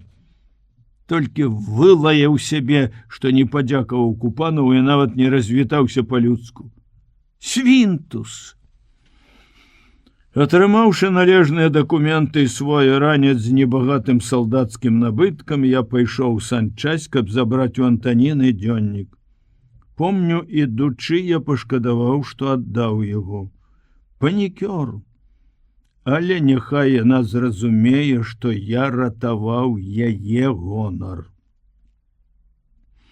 Яна не выявіла асаблівых пачуццяў, даведаўшыся, што я ад'язджаю. Ні смутку, нічога іншага і нічога асаблівага мы не сказалі адно аднаму, словы былі нязначныя. Па дзённік яна некуды хадзіла. Прынесла яго акуратна загорнуты ў марлю і цыратку. Выйшла з барака ў адным халаце, каб правесці мяне, і на двары сказала: «Мне перадалі яго пісьмы 3. Ён пісаў мне і насіў з сабою кішэні. Сеня? Дай мне!» Яна пакруціла галавой. «Не, я нікому не дам іх. Я прачытала». І нешта быццам парвалася ў мяне тут. Яна паказала на грудь. Я хаджу сама не свая. Дай мне гэтыя пісьмы, попрасіў я. Ну навошта яны табе? Ты не кахала яго. Не кахала, паўтарыла яна. Але пісем я табе не дам. А можа я стану лепшай, калі яны будуць пры мне. Яна сказала гэта такім голасам, што я пашкадаваў яе і адчуў. Хвіліна развітання для мяне робіцца сумнай. Больш не было слоў, якія я мог сказаць, попрасіў, каб яна перадала прывітанне маім хлопцам, асабліва Астахаву і Чарняку, а Сеўченку і Лазебнаму скажы дзякуй, ніколі не забуду іх. Яна спытала: «Ты напішаш мне?» «Не ведаю», адказаў я шчыра, бо сапраўды не ведаў, ці будзе ў мяне жаданне пісаць ёй.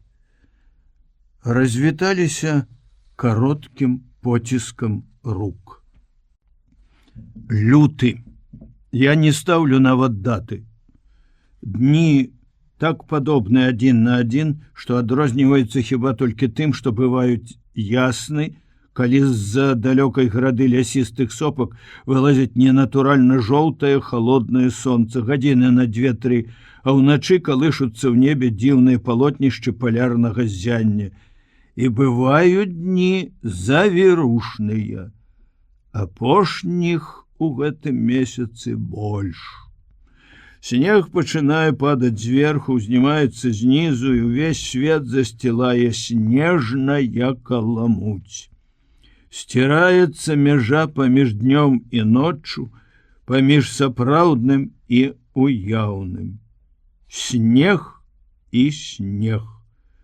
Павярнуўшыся, не ведаеш, куды ісці, дзе ўсход, дзе захад, дзе зямлянка, дзе абрыў возера. Становячыся на варту, абвязваем сябе доўгай вяроўкай. Другі канец, якой моцна прывязаны за жалезную скабу, забітую ў сцяну нашай бярвенчатай будыніны.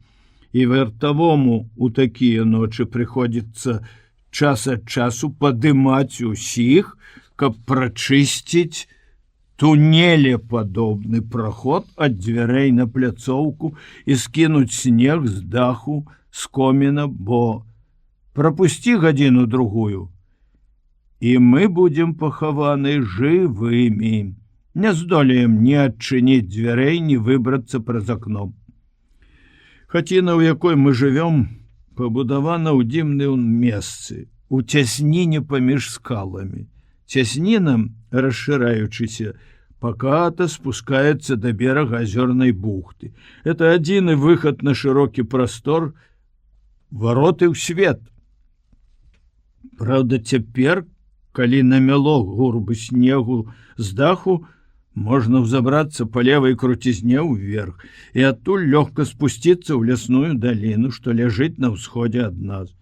На правы выступ скалы ўзысці лягчэй. Прырода як бы збудавала штучныя ўсходцы, якія мы таксама акуратна чысцім, бо там на вяршыні гэтай скалы наш назіральны пункт. Там стаіць вартавы і сочыць за небам. З іншых 3 бакоў скала строма абрываецца ў возера. Вузкае і даўгое, як амаль усе азёры поўначы, яно цягнецца на паўночны захад так далёка, што супрацьлеглы бераг яго вырысоўваецца толькі ў ясныя раніцы. Калі ўсходзіць сонца, возера слепіць сваёй белізной. Не белізной, блакітнай іскрыстасцю. Цяпер я ніколі не бачыў снег белым, такім, як бачыў роднай Беларусі. Цяпер ён заўсёды то ружовы, то блакітны, то сіні, то нават жоўты. Пост наш самы далёкі. Ад Кандалакшы, дзе знаходзіцца штаб батальёна, трэба ехаць цягніком на захад да маленькага ляснога паўстанка, каля якога размешчаны нейкія прыфрантавыя тылы. Ад гэтага паўстанка, з якім мы маем тэлефонную сувязь, трэба ісці на лыжах кіламетраў 15 на поўнач. Вспамінаю размову з камандзірам батальёна. Я прыехаў не адзін, нас было 5 з дывізіёна, але астатнія разведчыкі. Яны ведалі, што едуць на пасаду камандзіраў пастоў, бо батальён толькі фарміраваўся. Я не разумеў, калі даведаўся пра ўсё гэта, ды і дагэтуль не разумею, чаму Купанаў паслаў сюды мяне агневіка. Хацеў схаваць ад трыбунала? Ці баяўся, што калі астануся ў дывізіёне, няхай на іншай батарэі непазбежна сустрэнуся з кідалам. І тады можа быць яшчэ большае ЧП. А магло здарыцца. Нам лепш не сустракацца, бо я ніколі не дарую яму смерці сені.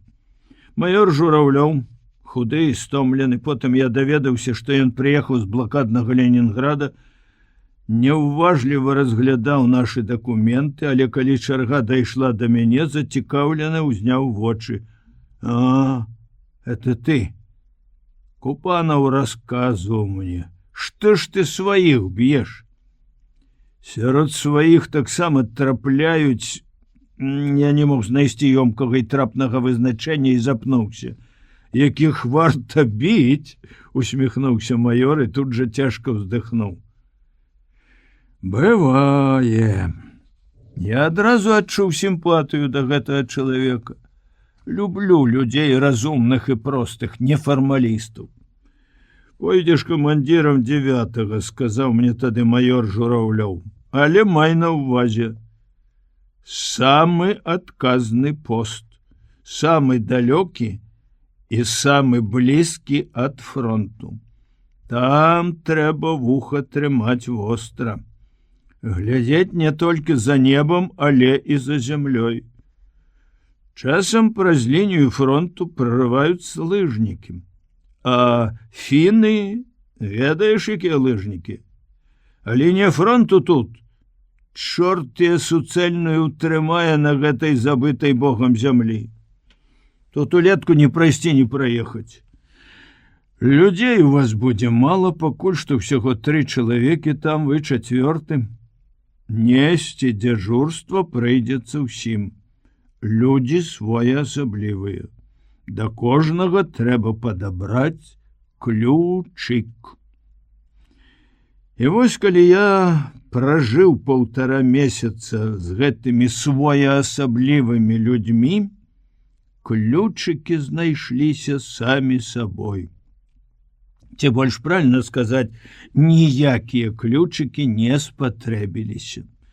Можа, я дрэнны камандзір, ліберал, як лаяў мяне Малашкін, але і з новымі сваімі падначаленымі, калі крыху апомніўся і пра ўсё расказаў ім, хутка здружыўся.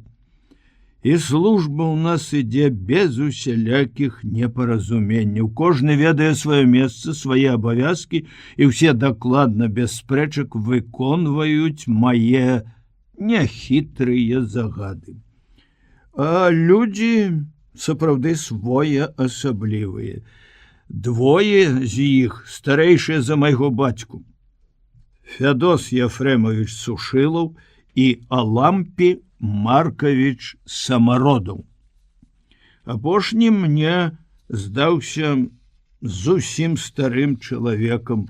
Пасля я даведаўся, што ён гады на 3 маладзей за Сушылава. І неяк мімаволі з першых дзён я пачаў называць яго дзядзька Алампі. Так гэта і замацавалася за ім. І стары Сушылаў і малады насмешнік Платон Чуб звяртаюцца да яго цяпер толькі гэтак. Дядька Алампі калгаснік з нейкага глухога раёна Кіраўскай вобласці, чалавек малапісьменны, ціхі і дзіўна. Селянін, бацька вялікай сям'і, а нейкі няўмелы як дзіця, непрыстасаваны да розных жыццёвых умоў. У яго 7 дзяцей, 2 старэйшыя сыны на фронте. І, здаецца, няма ў яго ніякіх іншых думак, акрамя думкі пра сваіх дзяцей. Садзімся абедаць, ён употай хрысціцца, уздыхае: «Дзе там мае сыночкі, голубочкі?» Есць ён ашчадна. Заўсёды так, быццам яму сорамна, што можа з'есці многа і смачна. Аднойчы ён выказаў гэта: «А што там мае дзеткі ядуць? Не густа ў іх». А то я прыкмеціў, што ён не спажывае свае порцыі цукру, а складае драбкі ў рэчавы мяшок. Навошта гэта вы, дзядзька Алампі? Збянтэжыўся, замаргаў вачамі, укінуў адзін драбочак у рот, пачаў тлумачыць наіўна, як малы. «Дачушка моя, Танечка, вельмі любіць цукар. Бывала, іду ў краму, заўсёды просіць. Але калі гэта вы прыедзеце да яе?» Напамінак пра тое, што не скора ён пабачыць сваіх дзяцей, вельмі ўсхваляваў старога. Доўга ён не мог супакоіцца, дарэчы, пра цукар, які ён адкладваў. Дні 4 гуляла завіруха, і мы не маглі выбрацца па прадукты. Скончыўся хлеб, цукар, елі адно мяса. Абрыдла. Платон Чуб не прасіў, запатрабаваў: «Дзядзька Алампі, выкладай свой цукар. На які чорны дзень ты збіраеш яго? Адсырэе!» Самародаў не пярэчыў, але бачыў я, як цяжка яму апустошваць свой мяшок. Чуб рагатаў: «Вось кулак, а? Бач ты, камандзір, бачыў кулака? Мы ж табе аддамо, калі атрымаем, не жылься!» Думаю, што шкада цукру яму было не ад прагнасці. Ён не мог сумнявацца, што цукар яму мы вернем. Магчыма, кладучы кожны дзень драбкі ў мяшок, ён уяўляў, што аддае іх дзецям, і таму цяжка было забіраць назад. Часта, калі я стаю на варце, асабліва ўначы, ён ідзе з хаты, узыходзіць на скалу, вінавата неяк просіць: «Не спіцца мне, таварыш камандзір. Давай я пастаю, пра дзетак сваіх падумаю». Дзяжурыць ён любіць, але я заўсёды баюся, што ён будзе думаць пра дзяцей сваіх і нічога не пачуе і не ўбачыць. Чуб недалюблівае Алампія, здзекліва кпіць. У самым пачатку майго з'яўлення на пост расказаў 1 на 1: «Гэты хоца» у Самародава вяткаўскі дыялект. У многіх словах замест «ч» вымаўляе «ц». Да прыходу ў батальён доўга ляжаў у шпіталі. Экзема ў яго на нагах ніяк не гаілася. А сюды прыйшоў, без лекаў гоіцца. А я ведаю, што ён там рабіў. Соллю пасыпаў сваю экзему, каб на фронт не паслалі. Непрыемна мне было слухаць гэта, не спадабаўся Чуб за тое, што адразу нагаворвае на таварыша, што выдумаў на старога чалавека такую абразлівую мянушку, хоца, Я заўсёды не любіў людзей, якія смяюцца з мовы іншага народа ці з дэфектаў вымаўлення асобных людзей. Я сказаў пра гэта Чубу. Ён, відаць, не зразумеў і колькі дзён трымаўся афіцыйна. Але мяне ўразіла іншае. Соль гэтая, якой пасыпаюць раны, каб надаўжэй затрымацца ў шпіталь. А? Няўжо сапраўды ёсць такія людзі? Я ведаў, што ёсць дэзерціры, самастрэлы, нам чыталі загады. Все мы на батарэі з ненавісцю гаварылі пра гэтых здраднікаў, можа, з большай ненавісцю, чым нават пра фашыстаў.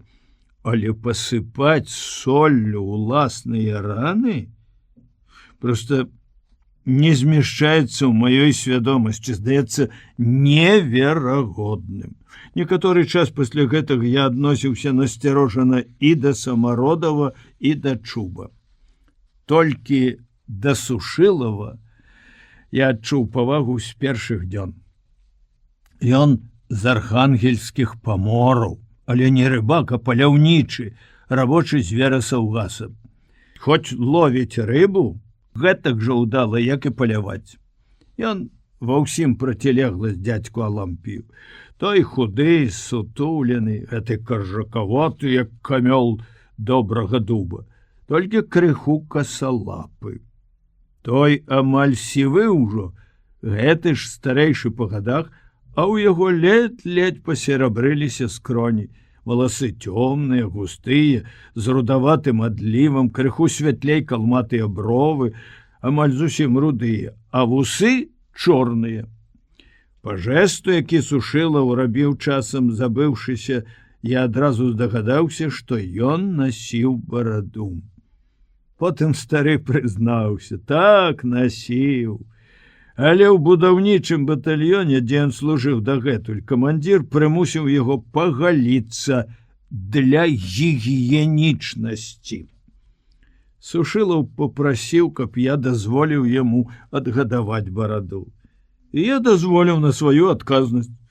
Праз тыдзень твар яго непазнавальна змяніўся. Чуб смяецца. Хітры ты, Фядос Ефремович, лянуешся галіцца, бараду выдумаў, а? А я вось скрабу праз дзень тупой брытвай, хоць завязвай нешта. Сушылаў немаўклівы, але вельмі немнагаслоўны.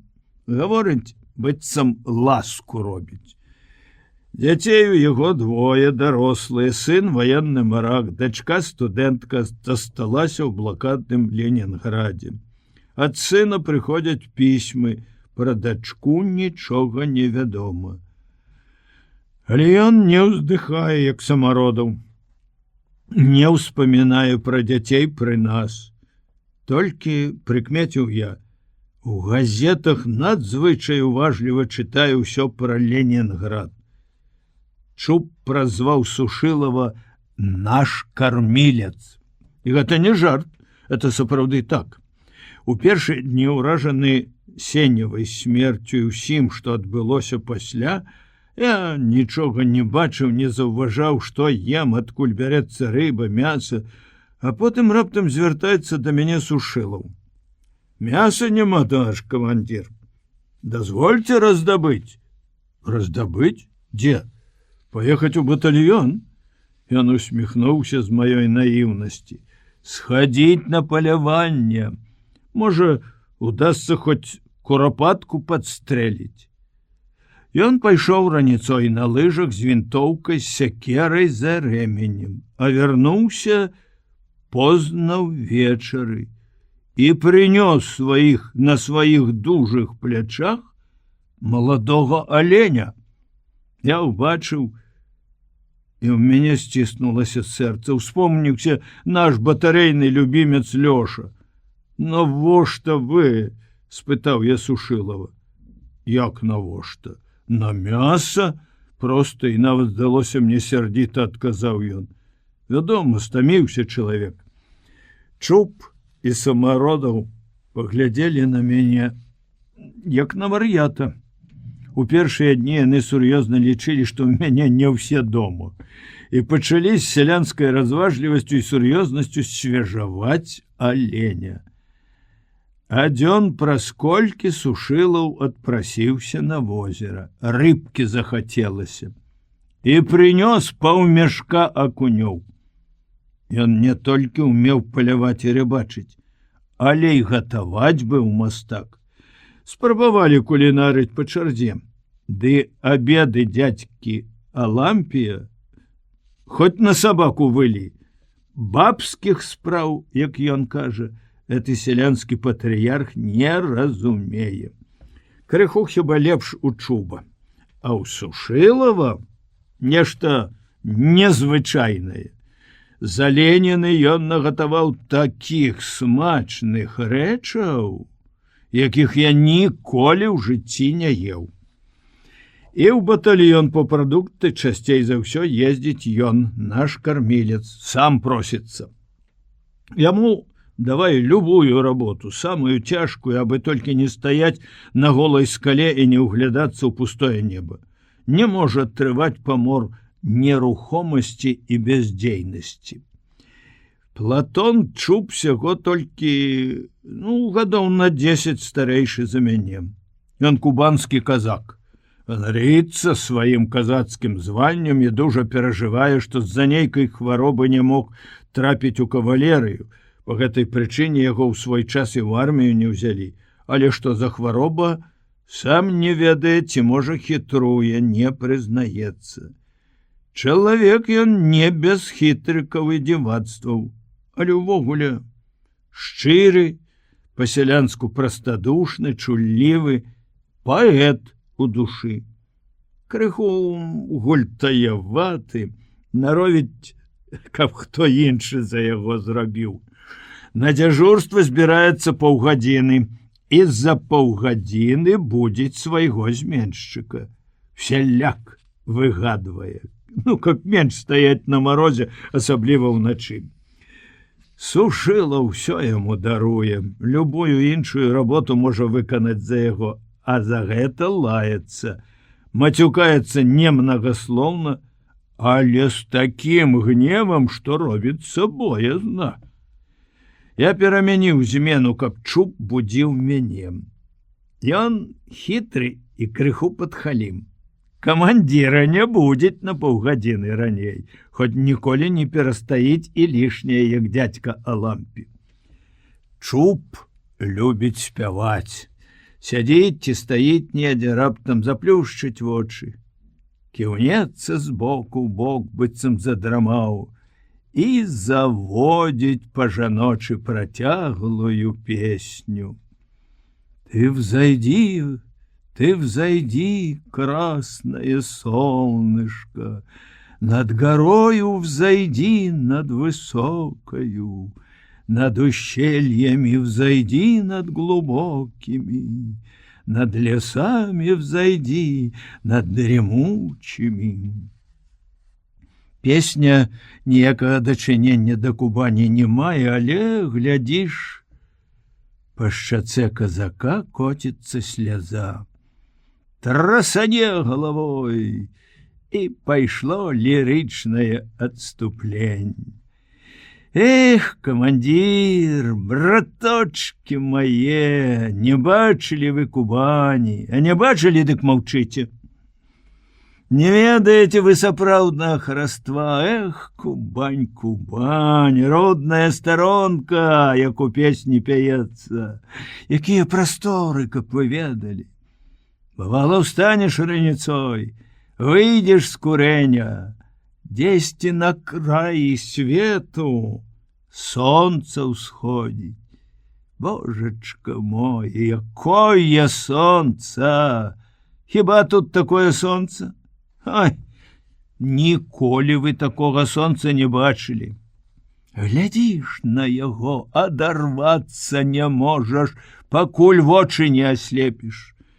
А потым нап'ешся цёплага серадою проста з гладыша. Ускочыш на коня і ў стэп. Чуб хваліўся, што ён адзін час быў брыгадзірам у калгасе. Едзеш па стэпе па вузкай дарожцы, раса блішчыць, а з усіх бакоў пшаніца. Во, якая пшаніца, мора цэлае, і няма яму ні канца, ні краю. Ай, божачка мой, хіба вы бачылі такую пшаніцу? Ну што ў вас можа расці, а? А ў нас жа на Кубані на баштан заедзеш, кавуны. О, якія ляжаць, як тое сонца, калі ўсходзіць. Паласнеш па ім ножом, сок пад самае неба пырскае, а? Ясі, і есці хочацца. Старыя слухаюць яго уважліва. Ніхто з іх на поўдні не быў, а самародаў ніколі ў вочы не бачыў такога дзіва, як кавун. Вось бы дзецям гэтага кавуна, уздыхае ён, мабыць, незадаволены такой несправядлівасцю. Яго дзеці ў жыцці не каштавалі гэтага дзівоснага кавуна, а такі здаровы кабан, як Чуб, мог есці колькі хацеў. Яблыкамі ў дзяўчат шпурляў, як ён расказваў аднойчы. Не мае чалавек павагі да добра, якое патрэбна дзецям. А то наробімся ў жніво. Раптам ад кавуноў ці яблык пераходзіць зусім на іншае. Чуб, увесь аддаючыся дарагім успамінам. Так, браткі, наробімся, костачки трашчаць. Не вельмі ты кіткі да работы, сумняваецца Сушылаў. Чуб абураецца. Я? Ды што ты разумееш, хоць і стары ты чалавек, а? Холодная твоя душа. Я, можа, першы ударнік у калгасе быў, а ты... Ты ж пшаніцы ніколі не бачыў, не ведаеш, як яна расце. Табе б толькі звяроў страляць, а каб ты ведаў, што такое касьба ды маладзьба, то не гаварыў бы так. Там, брат, у любога душа заспявае. Ты ўяві сабе. І зноў пачынае распісваць кубанскія стэпы, уборку пшаніцы, ночы на палявым стане, ды так, што сапраўды заслухаешся. Але гэта не ўпершыню ўжо, я кажу яму. Платон, ты хацеў нешта пра костачкі расказаць, якія трашчаць. Ха-ха-ха! І такая цёплая усмешка расплываецца па яго твары, быццам у нашу пракураную хаціну заблудзіў прамень кубанскага сонца. Не пра костачкі, а пра радасць жыцця. Наробіся, всё баліць іныя, здаецца, упаў бы, заснуў бы, дзе стаіш, а прыйдзеш дадому. Дзеці на калені лезуць. У Чуба таксама двое дзяцей. Ах, дзеткі, дзеткі! Цяжка ўздыхае дядька Алампі. Паскардзяцца, хто каго за чуб колькі разоў цягаў. У нашым родзе ўсе чубатыя, таму і мянушку нам такую далі. Мой дзед яшчэ пісаўся Канаваленка, а бацька, калі на тую пайшоў, Платон, пра гэта чулі ўжо. А, не крыўдзіцца ён, дык вось я і кажу. Жыццё яно такую сілу мае, браткі. Напячэ жонка пшанічных блінцоў, сала сковородку насмажыць, а потом, потым ляжаш з ёю ў свірне на падлозе, дзе халадок. Дыхае яна табе ў вуха, расказваеш свае жаночыя справы, а пахне ад яе, галубкі. Ад яе, галубкі, пахне маёй хлебам, малаком, зямлёй, дзецьмі, стэпам палыновым, усім, што сэрцу твайму люба. так хораша пахне, ажно ў галаве пачынае кружыцца. А пакладзеш руку на яе гарачыя грудзі, дыхаюць яны, як тыя пшанічныя паляніцы, якія толькі з печы выцягнулі. Ой, божачка мой! Адкуль тая сіла возьмецца, ні стомленасці няма, нічога! Самародаў дакорліва ківае галавой, дзіўна неяк усміхаецца, але слухае. Сушылаў чамусьці не любіць такіх успамінаў, хмурыцца, выходзіць з хаты ці адыходзіць, калі размова ідзе на двары. Старавер, сектант нейкі, шэпча мне чуб, ківаючы яму ўслед, але ніякіх рэлігійных праяў старога паляўнічага я не заўважаю. Самародаў хоць часам у потай хрысціцца, Сушылаў ніколі. Я асабіста нічога непрыстойнага ў расказах чуба не бачу. Я заўсёды насцярожваўся, калі ў мужчынскай кампаніі пачыналася гаворка пра жанчын, бо часта чуў брудныя анекдоты, цынічную пахвальбу. Это заўсёды абражала мяне за Сашу. Але ў чуба няма і кроплі цынізму. Пра жонку ён успамінае з вялікім замілаваннем, шчыра і паэтычна, гэтак жа, як пра свае кубанскія стэпы. Мяне здзіўляе і ўражвае іншае. Хораша расказаўшы пра сваё каханне да жонкі, ён раптам праз хвіліну пачынае амаль з такой жа любасцю ўспамінаць другую жанчыну. А то, браткі мае, на палявым стане, калі ўначы малоціш, ды і ўдзень, дзе-небудзь засціртай у пахучай саломе прытуліш да сэрца добрую маладзіцу. Ой, божачка, быццам у рай попадзеш. У нас удава ёсць, Даша канцавая. Мая Галя аднойчы, як заспела нас, чортава баба, як дала граблямі па спіне, 3 зубы да рэбраў дасталі, і цяпер шраміна відаць, як ад куль нямецкіх.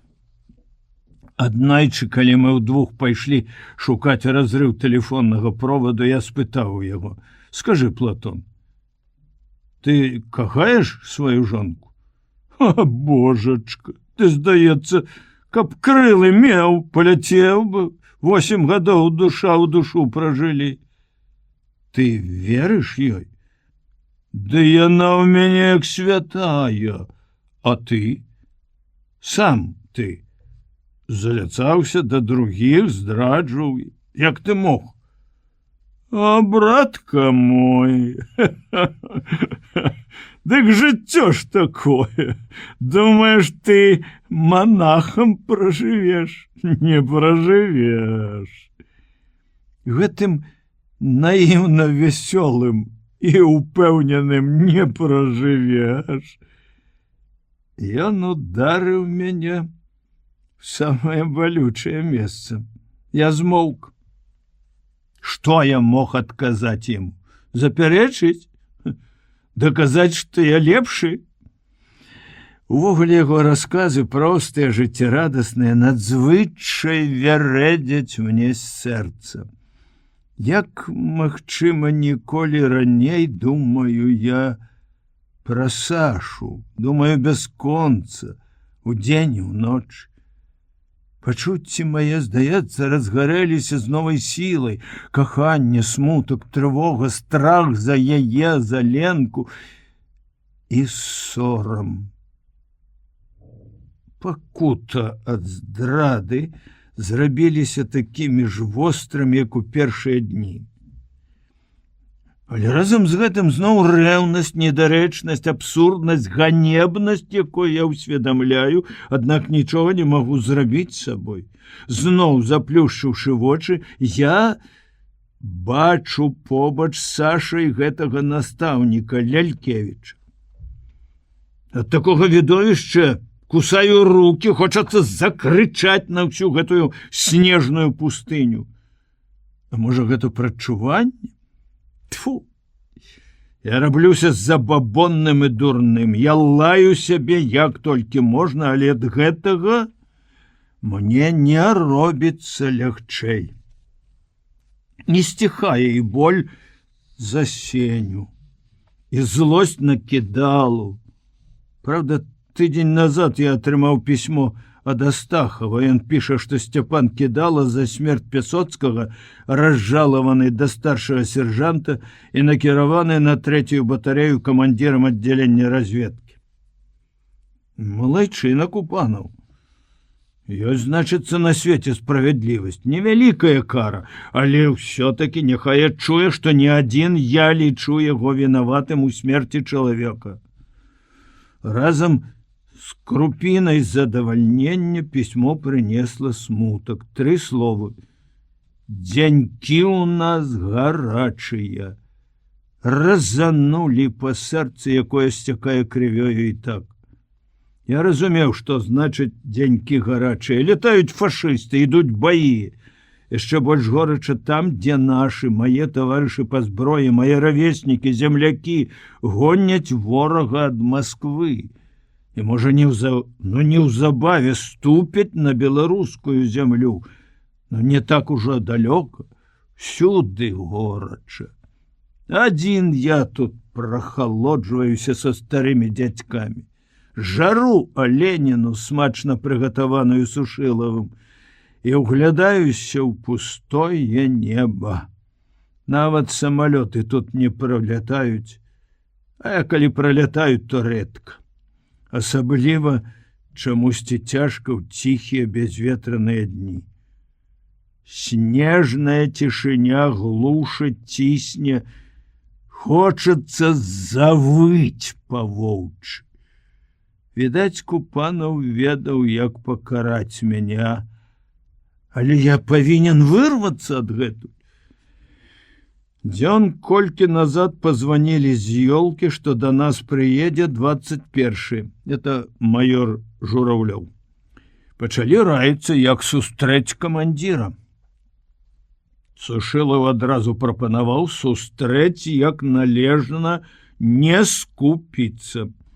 Дядька Лампі выказаў апаску, стары ўсяго баіцца, каб залішняя гасціннасць часам не пашкодзіла нам.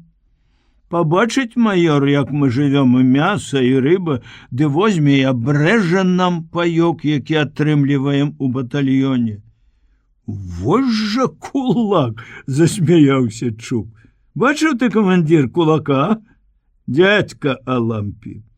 Ды ты гасцей прымаў калі-небудзь? Ці ў вас вяткаўскіх гэта не заведзена? Я сына жаніў. Пакрыўдзіўся стары. Всё сяло на вяселле гуляла. Але ж цяпер табе не вяселле, вайна. Сушылаў задумаўся. А Леніну, я думаю, таварыш камандзір, не трэба выстаўляць. Невядома, як майор паставіцца да браканьерства нашага.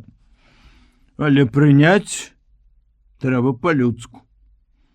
Не раскашуюць нашы афіцеры, бываю, бачыў.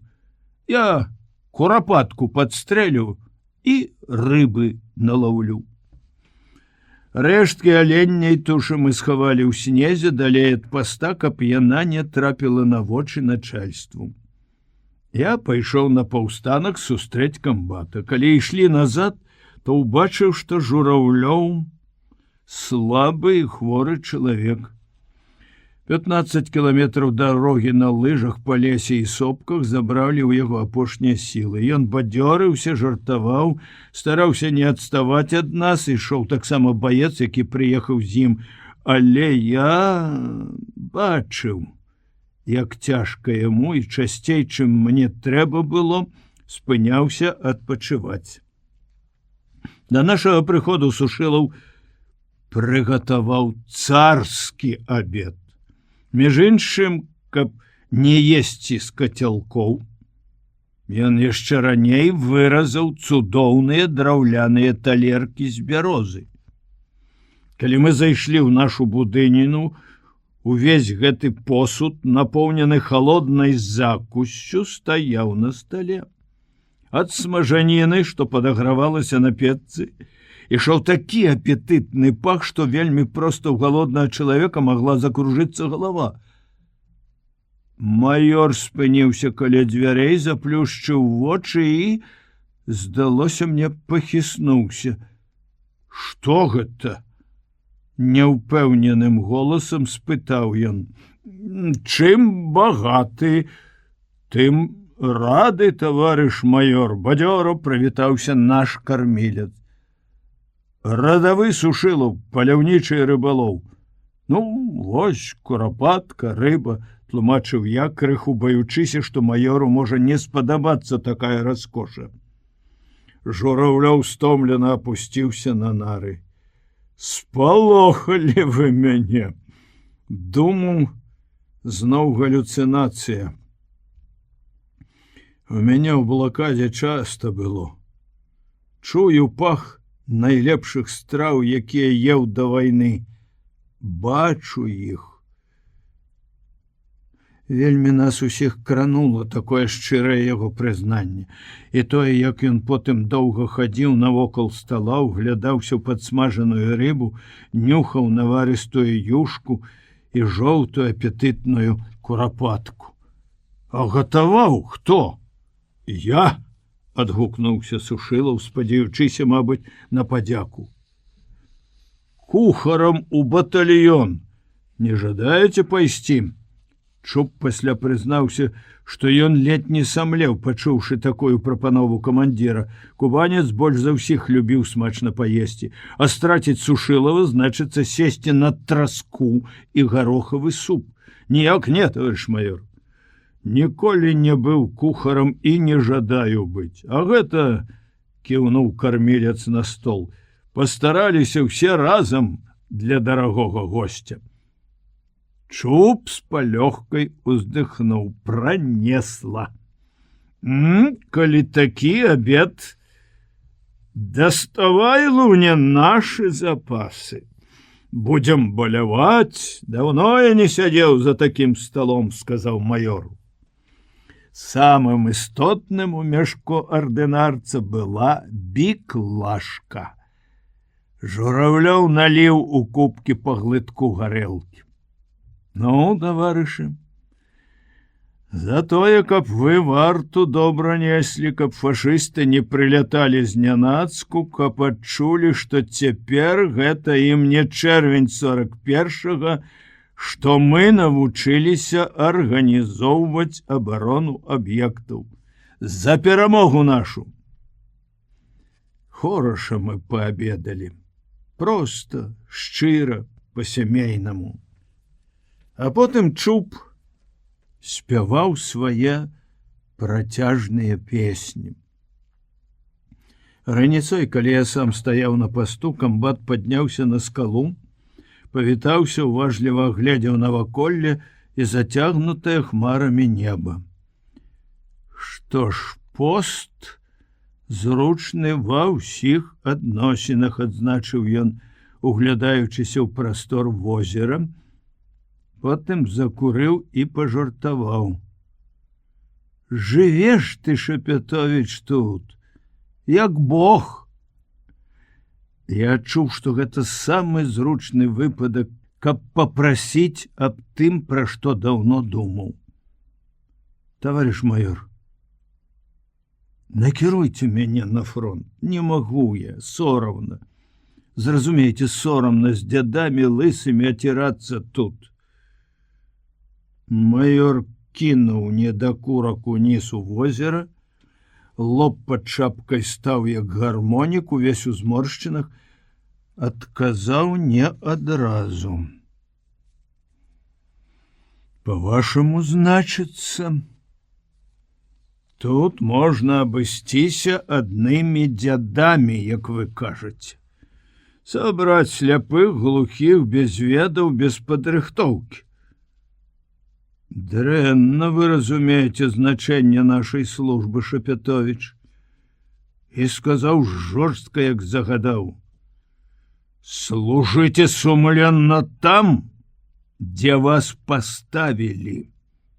Я ўнутрана сцяўся, чакаючы, што ён папракне мяне гісторыяй з кідалам. Не, Жураўлёў не з тых людзей. Ён помаўчаў, скруціў другую цыгарку і сказаў лагодна па-сяброўску: а на фронт трапіш, не гаруй. Не заўтра вайна канчаецца, людзі спатрэбяцца. Я вось дацэнт палітэканомію выкладаў. Вайна пачалася, апалчэннем камандаваў. Умацаванні будаваў пад Ленінградам, потым вывезлі мяне з блакады апухлага ад голаду. Падлячылі і сказалі. 22 мая. Які радасны дзень, радасны удвая. Учора Тамара Романовна дазволіла мне выходзіць гуляць. Але ўчора ішоў дождж, а сёння ўсё заліта сонцам. Дыхае напоеная жыццятворнай вясновай вільгаццю зямля, і такая цеплыня для мяне казачная, неверагодная, бо здаецца, што я адразу ў адзін дзень перакінуўся са снежнай пустыні, дзе гуляла марозная пазёмка, ў квітнеючую падмаскоўную вясну. Падмаскоўную! Ад таго, што я пад Масквой, таксама радасна. Всю раніцу я гуляў па лесе навокал шпіталя, стромкія гаманлівыя меднаствольныя сосны, такія ж, як і ў нас над Сожам і Дняпром. Часам у забыцці мне здавалася, што гэта той лес, каля якога я вырас, нават асобныя дрэвы знаёмыя, мае дзіцячыя сябры, і мне хацелася размаўляць з імі гэтак жа, як у маленстве. А перад прыгожым белым фасадам галоўнага корпуса, да вайны тут быў санаторый, цвіце бэс, быццам шызым дымам апавіла зялёныя кусты. Найлепшы ў свеце водар напаўняе наваколле, водар бэзу і сасны. Дыхаеш і адчуваеш, як прыбываюць сілы. За адзін дзень я намнога паздаравеў. Цудоўная рэч жыццё. Гуляючы, я ўбачыў, што аднаму з байцоў, якога выпісалі са шпіталя, аддалі яго франтавы рэчавы мяшок. Значыцца, у асобных выпадках рэчы раненых вязуць разам з імі ў тыл. Я кінуўся да сваёй сястры: Женя, мілая, там, сяму таму аддаюць іх рэчы. Можа, і маё што ёсць? Ці нельга даведацца? Яна усміхнулася цёпла, ласкава. У яе заўсёды кожнаму раненаму такая усмешка, як сённяшні майскі дзень. А што ў вас?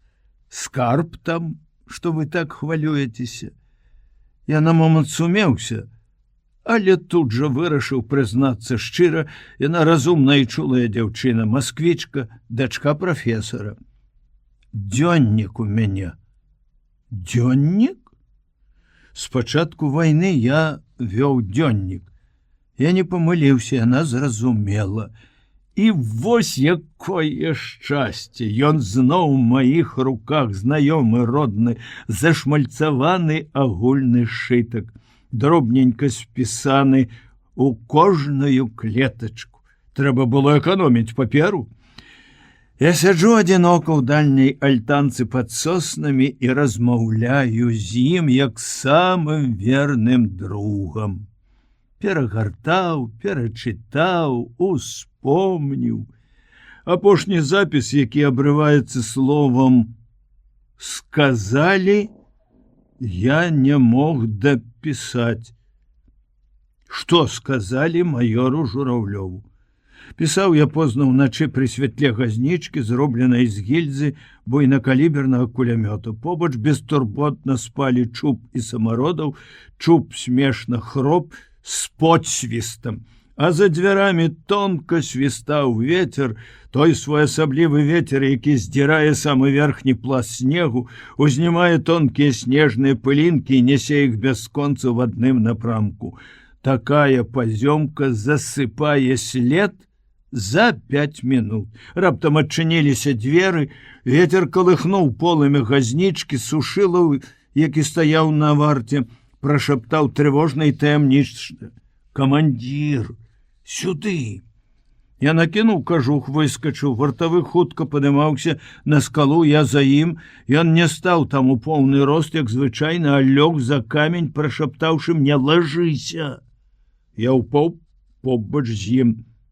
«Бачыш?» — паказаў ён на возера.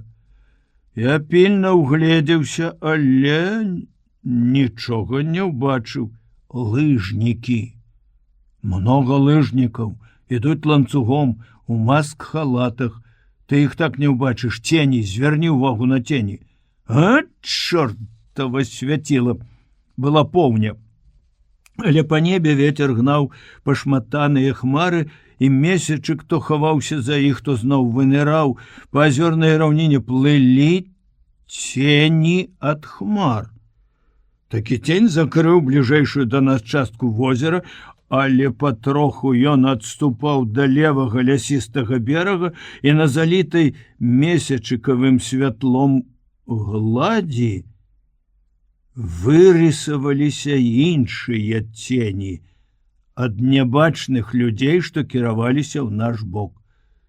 «Чалавек 40, калі не больш», — прашаптаў Сушылаў.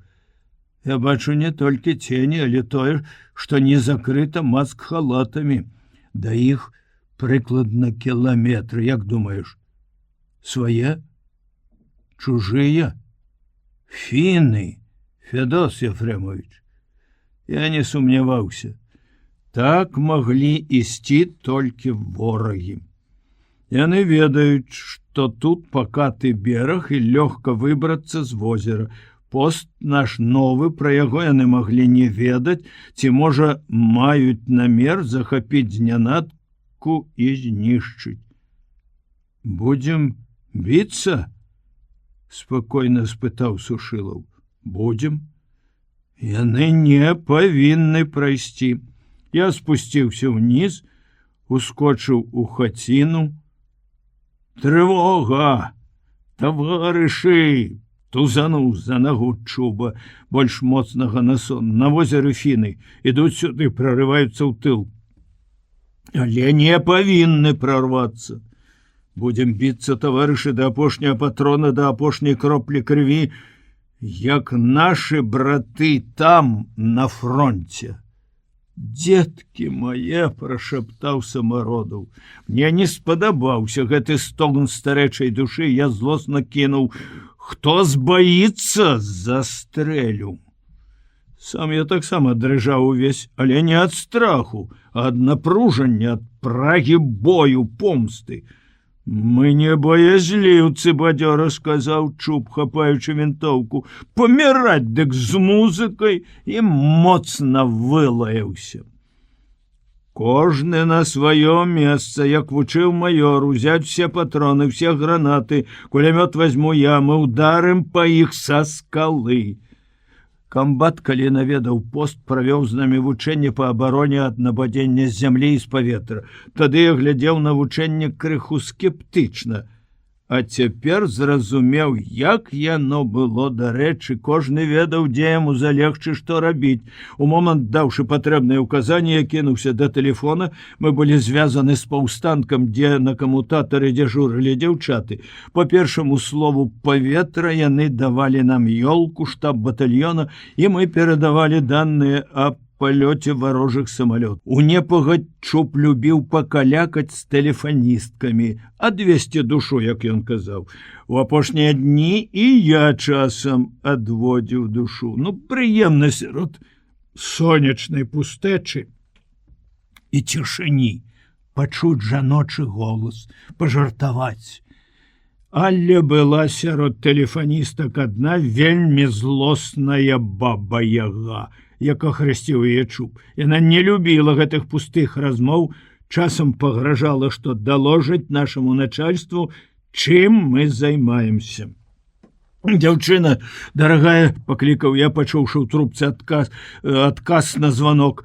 Якая я вам дзяўчына, пустабрэхі, спакою ад вас няма. Маці, товарищ дорогие, передайте на елку, на Калугу, штаб тыловой части, якая размяшчалася каля паўстанка, на возеры вораг, лыжнікі, уступаем у бой, просім дапамогі, дапамогі. Голас тэлефаністкі адразу змяніўся. Перадам, усё перадам, трымайцеся, родная моя. На размову не было часу. Кінуўшы трубку, я схапіў ручны кулямёт, банку з дыскамі і палез на скалу. Сушылаў ляжаў на самым краі абрыву, я прымасціўся побач, падсунуўшы кулямёт яму, ён лепшы стралок. Ад яго ўзяў вінтоўку. Вось яны ўжо дзе. Бачыш? Прашаптаў ён.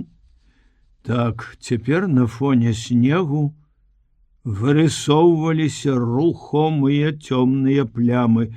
Твары, рукі, часткі непрыкрытай зброі, ветер данёс нават голас, але пакуль што невыразны, нельга было зразумець, на якой мове размаўляюць, значыцца, не ведаюць пра нас, а можа, сумненне, якое ўзнікла ў мяне, выказаў Сушылаў, камандзіра, раптам свае. Падумалася аб тым, што ў батальёне засмяюць. Калі трывога, якую я ўзняў, акажацца дарэмная, галоўнае, сапраўды не ўдарыць бы па сваіх. Пачакаем. Яны ідуць да нас, прашаптаў я. Будзем трымаць на мушках. Я лічыў плямы, налічыў больш за 50. Вось яны зусім блізка, метраў за 100 ўнізе, ужо і постаці добра відаць, нягледзячы на маск-халаты. Можа, аклікнуць, прашаптаў Сушылаў, і ў бесстрашнага паляўнічага пачыналі здаваць нервы. Пачакаем. І раптам выразная каманда на чужой мове. Не маглі пасярод ночы в такое надвор'е ісці з захаду на ўсход свае. Агонь! Кулямёт паласнуў доўгай чаргой, крык, стогн, гучная чужая каманда, ўсё сціхла. Я прытрымаў Сушылава за локаць, прыслухаліся, угледзеліся, постаці, як пад лёд праваліліся, нідзе ніводнай плямы. Пракляты месячык, як на злосць нырнуў за самую цёмную хмару, мацней засвістаў каля вушэй ветер, на возеры мяце пазёмка, рухомы снег схаваў ворагаў, якія заляглі, накрыліся халатамі і, безумоўна, некуды паўзуць. Але куды? Адступаюць назад ці падпаўзаюць да берага, да нас? Хаця б зрабілі адзін стрэл, яны не маглі не засекчы ўспышак кулямёта. Якая чартоўская вытрымка. Мне здалося, што нехта застагнаў пад самай скалой. Я дастаў з кішэні гранату, шпурнуў уніз. Глуха грымнуў выбух, і зноў ніякага адказу. Страшны звер залёг, сказаў Сушылаў. Майстры, калі яны надумалі атакаваць нас, то зробяць гэта адтуль з сушы. Пільнуйте тут, Ефремович, а я з кулямётам да чуба. Я падняўся, адразу над галавой мяне цілкнула куля. Стрэл прагучаў не з возера, а з берага бухты, куды спускалася наша цясніна. Вунь яны дзе, значыцца, блакіруюць, абкружаюць. Я скаціўся са скалы на дах хаціны, у думках вылаяў сваіх забеспячэнцаў, якія выдалі на 4 чалавекі толькі адзін маск-халат. Нашы зашмальцаваныя кажухі і цёмныя шапкі дэмаскіравалі нас. Яшчэ падумаў, калі ворагі зразумеюць, што нас немнога, то могуць атакаваць па найкарацейшай адлегласці, па цясніне, якую абараняе адзін самародаў. Стары баязлівы чалавек. Тады я паклікаў Сушылава і загадаў яму падняцца да чуба з кулямётам. Займіце такую пазіцыю, каб маглі, калі трэба, страляць і сюды, і ў цясніну. Я скочыў з даху, зазірнуў хаціну, каб яшчэ раз пазваніць, паведаміць абстаноўку. Тэлефон быў мёртвы, яны паспелі перарэзаць провод. Трэба чакаць самага горшага. Я здзівіўся свайму спакою. Па-ранейшаму не было ні страху, ні панікі, толькі нецярплівасць, хутчэй бы яны пачалі. Калі выходзіў з хаціны, у твар ударыла яркае святло. Я ўпаў за шурку дроў, якая была складзена каля самых дзвярэй. Святло спалохала, бо не адразу я зразумеў, адкуль яно, потым убачыў ракета. Ворагі аглядалі нашы пазіцыі. Ракета зашипела ў снезе недзе за хатай, аслеплены, я кінуўся да Самародова, ён ляжаў за адным з каменняў. Якія мы па загаду маёра, эканаміст Жураўля ўсё бачыў наперад, скінулі з гары, каб было за што схавацца тут, у цясніне, калі прыйдзецца адбіваць атаку. Я лёг за другі камень, шэптам падбадзёрыў старога. «Трымайцеся, дядька Лампі!» Ён цяжка ўздыхнуў. Ён увесь час уздыхаў і вохкаў. Ох-вох! «Будем паміраць, значыцца, таварыш камандзір!» Я вспомніў, што Сушылаў спытаўся зусім іначай і адказаў яго словамі: «Будем біцца! Біцца да апошняга! Да нас ідзе да па...» Слова я не скончыў, бо ў гэты момант убачыў іх. Мабыць, яны не ўлічылі, што за іх спінамі чорны фон сасняк унізе на беразе бухты, ці проста хацелі хутчэй кончыць з нечаканай перашкодай. Схіленыя белыя постаці беглі да нас. «Страляй!» — крыкнуў я Самародаву і стрэліў сам з вінтоўкі. Раз, другі. У адказ затрашчалі аўтаматы. Многа аўтаматаў. Кулі заспявалі над галавой са свістам, рыкашэцілі ад скалы, ад каменняў, за якімі мы хаваліся, шлёпаліся ў снег, успышкі стрэлаў набліжаліся. Я ўзняўся на калена, кінуў гранату.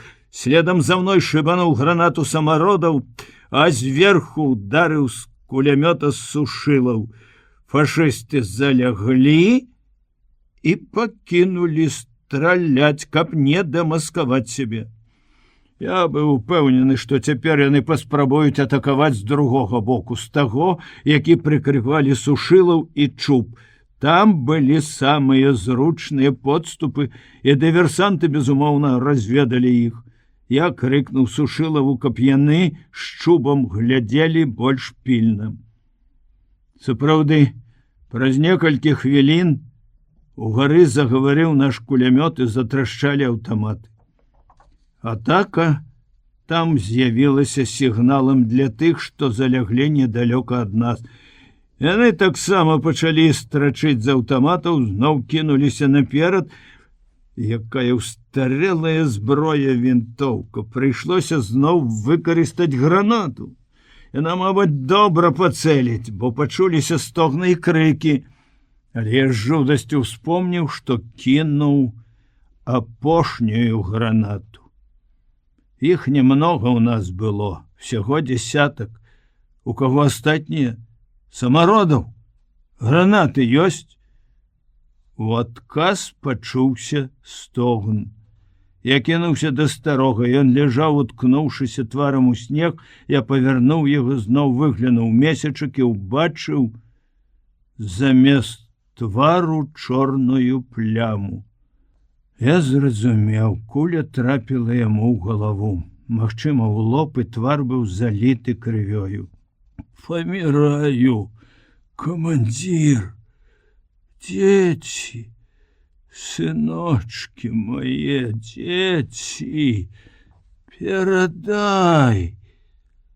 Што перадаць, я не даслухаў, бо зноў заціўкалі кулі. Я ўбачыў побач з вінтоўкай Самародава гранату і з радасцю схапіў яе, але не кінуў. Месяц засвяціў так ярка, што я выразна ўбачыў постаці на снезе, відаць, забітыя. Адзін варушыўся і стагнаў, крыху ніжэй чыркнула кароткая чарга. Трэба біць з вінтоўкі па ўспышках, вырашыў я. Гранату трэба прыберагчы. Я прыцэліўся і раптам адчуў, што нешта гарачае і ліпучае залівае вочы. Правёў рукой па твары, па валасах, шапкі не было, я не пачуў, калі я сарвала ўсюды мокра і горача кроў. Ранены. Трэба перавязаць. Не, трэба перавязаць таварыша, дядька Алампі. Камандзір. Жывы? Пачуўся збоку голас Чуба. Дзіўны голас, здалося мне вясёлы. Платон! Чаму ты тут? Сушылаў сказаў справіцца адзін, там іх немного, паслаў падтрымаць вас. Дядька Алампі жывы? Помню, я падумаў, сказаць яму ці не сказаць, што я ранена, Самародаў забіты. Не сказаў, спытаў, гранаты ёсць? 3. Страляй! Не давай падняцца ім! Ён стрэліў і злосна вылаяўся пакручастым матюком, успомніўшы ўсіх святых і грэшных, Бога і чорта, Гітлера і фінаў. Кроў залівала мне твар, калі я адчуў на губах яе салёны смак, закружылася галава, рабілася млосна, у вачах дваілася постаці, цені, месяц. Усё перасеклі чырвона-фіялетавыя лініі, якія трымцелі і калыхаліся. Не, трэба сказаць, што я ранены, бо калі страчу прытомнасць. Але мяне стрымала песня. Спяваў Чуб. Ці, можа, мне здалося? Не, ён сапраўды спяваў сваю любімую. Посею лебеду на берегу, посею лебеду на берегу, мою крупную рассадушку. І я заворожана слухаў, забыўшыся, што кроў залівае твар. Мабыць, песня давяла ворагаў да шаленства. Дагэтуль яны атакавалі моўчкі, наганяючы страх аднымі аўтаматамі, а то раптам закрычалі дзіка шалёнымі галасамі. Я зноў убачыў іх постаці. На момант іх закрыў выбух гранату, якую кінуў Чуб. Я ўзняўся, каб таксама кінуць гранату. Ярка-чырвонае полымя шуганула перад самым маім тварам, апякло грудзі.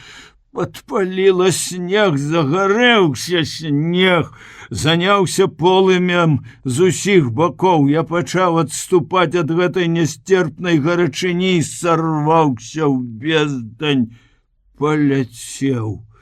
І месяц чамусьці апынуўся ўнізе пада мной і закруціўся хутка, распырскваючы вакол сябе рознакаляровыя іскры, як тое тачыла, што стаяла каля кузні майго дзядзькі, дзе мы малыя вастрылі свае шаблі.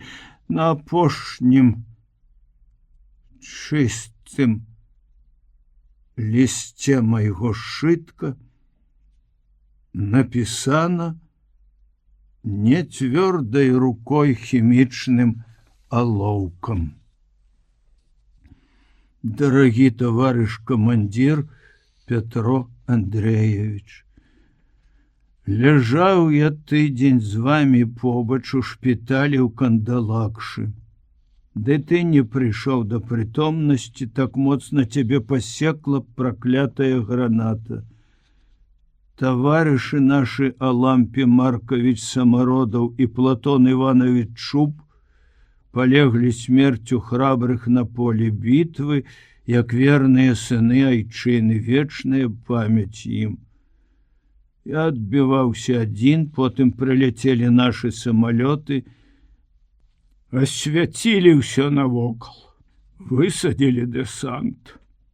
Кажуць, пералавілі ўсіх, хто ўцалеў ад нашых куль ды гранатаў. Петро Андреевич, вязуць вас у тыл, Кажа ўрач, будзеш жыць, бо малады арганізм. А я сваё адваяваў. Мне дактары адпілавалі левую руку.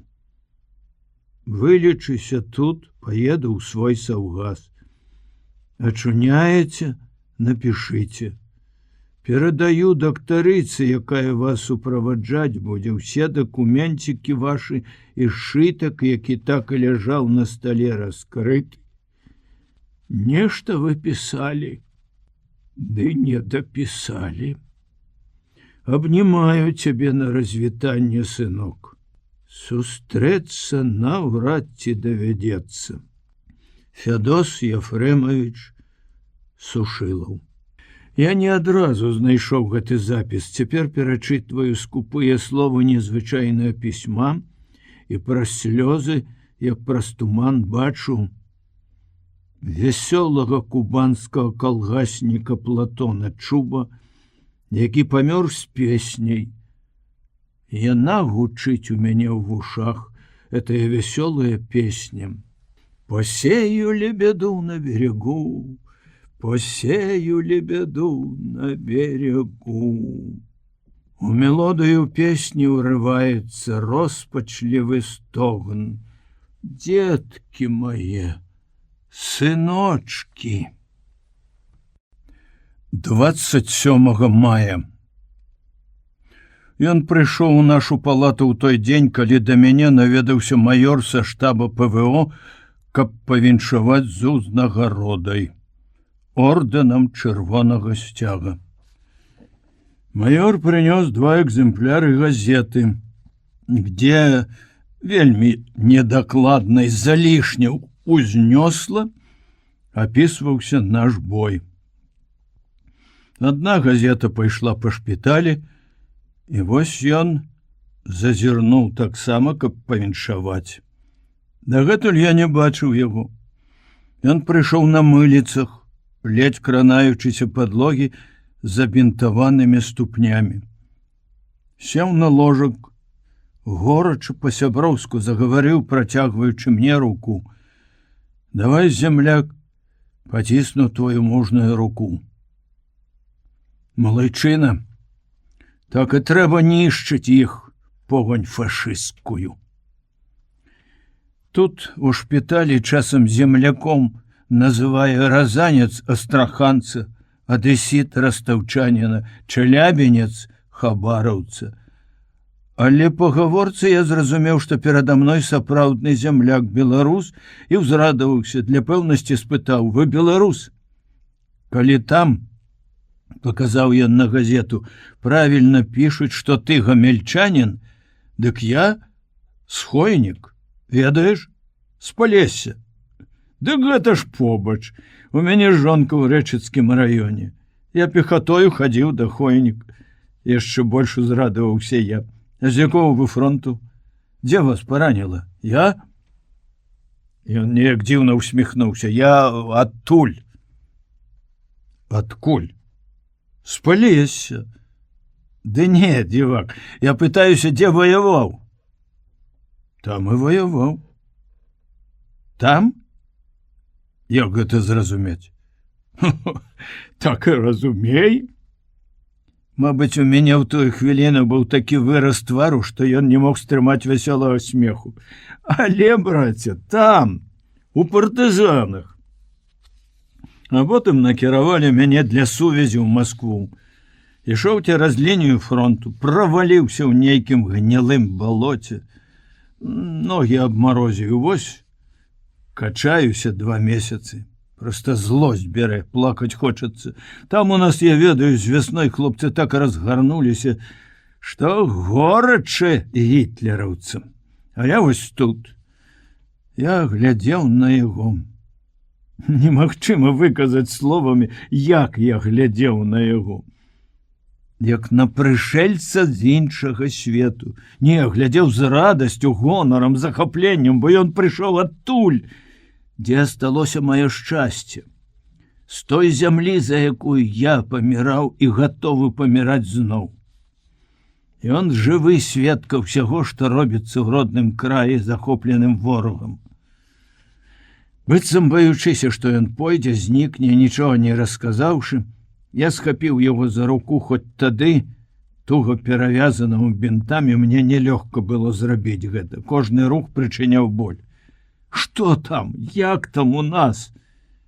Ну, спытаў я. У нас? Воюем? Б'ём паразітаў, збіраем сілы. Спачатку цяжка было. Ён расказваў на дзіва спакойна, як пра самае звычайнае. А яны? Яны што? Хто? Гітлераўцы. Вядома, што адбіваюцца, пробуюць нішчыць нас. Да нас не знішчыш. З намі ўвесь народ. Каб зброі хапала, ды даў кліч, усе у лес пайшлі б. Ёсць, праўда, асобныя здраднікі, паліцаі розныя. Ды з такімі размова кароткая, партызанскі прысуд і гатова. Асабіста я 4 такія прысуды выканаў. А народ, людзей, якія ў вёсках, яны не чапаюць? Ага, не чапаюць. Лютуюць, як шалёныя звяры, паляць вёскі, расстрэльваюць, не глядзяць, ці старыя, ці дзеці. Мяне деда павесілі, 78 гадоў. Мы ўсёй сям'ёй партызаны пайшлі, а ён астаўся, думаў, старога не зачэпяць. У мяне бацькі асталіся і жонка. Ён зразумеў маю трывогу, далікатна памаўчаў хвіліну, потым суцешыў. Не хвалюйся. Можа, і твае ў партызанах. У Сашы дзіця маленькае, у пачатку вайны нарадзілася. Ён, відаць, успомніў пра нешта сваё, такое ж дарагое, як для мяне ўспамін пра Сашу. І цень глыбокага смутку затуманіў яго блакітныя вочы, у якіх адбівалася рама шпітальнага акна. У вачах гэтых як бы згаслі радасныя светлячкі, якія бліскалі там праз усю размову. І раптам мой боль за Сашу і дзіця перадаўся яму. Ён скамячыў пальцамі пра сцяну і сказаў: «Не мне, а некуды ў прастору, туды, дзе быў вораг. Усіх не знішчыш, не, самі раней лягуць». Так пачалася наша дружба. Праўда, у партызана сяброўскія пачуцці да мяне з'явіліся не адразу. Але я прывязаўся да яго з той першай размовы. Я полюбіў Кастуся. Тады, калі я не мог яшчэ ўставаць, для мяне быў пакутлівым, нешчаслівым той дзень, калі ён не прыходзіў у нашу палату. Я выдумляў розныя прычыны, каб яго паклікалі.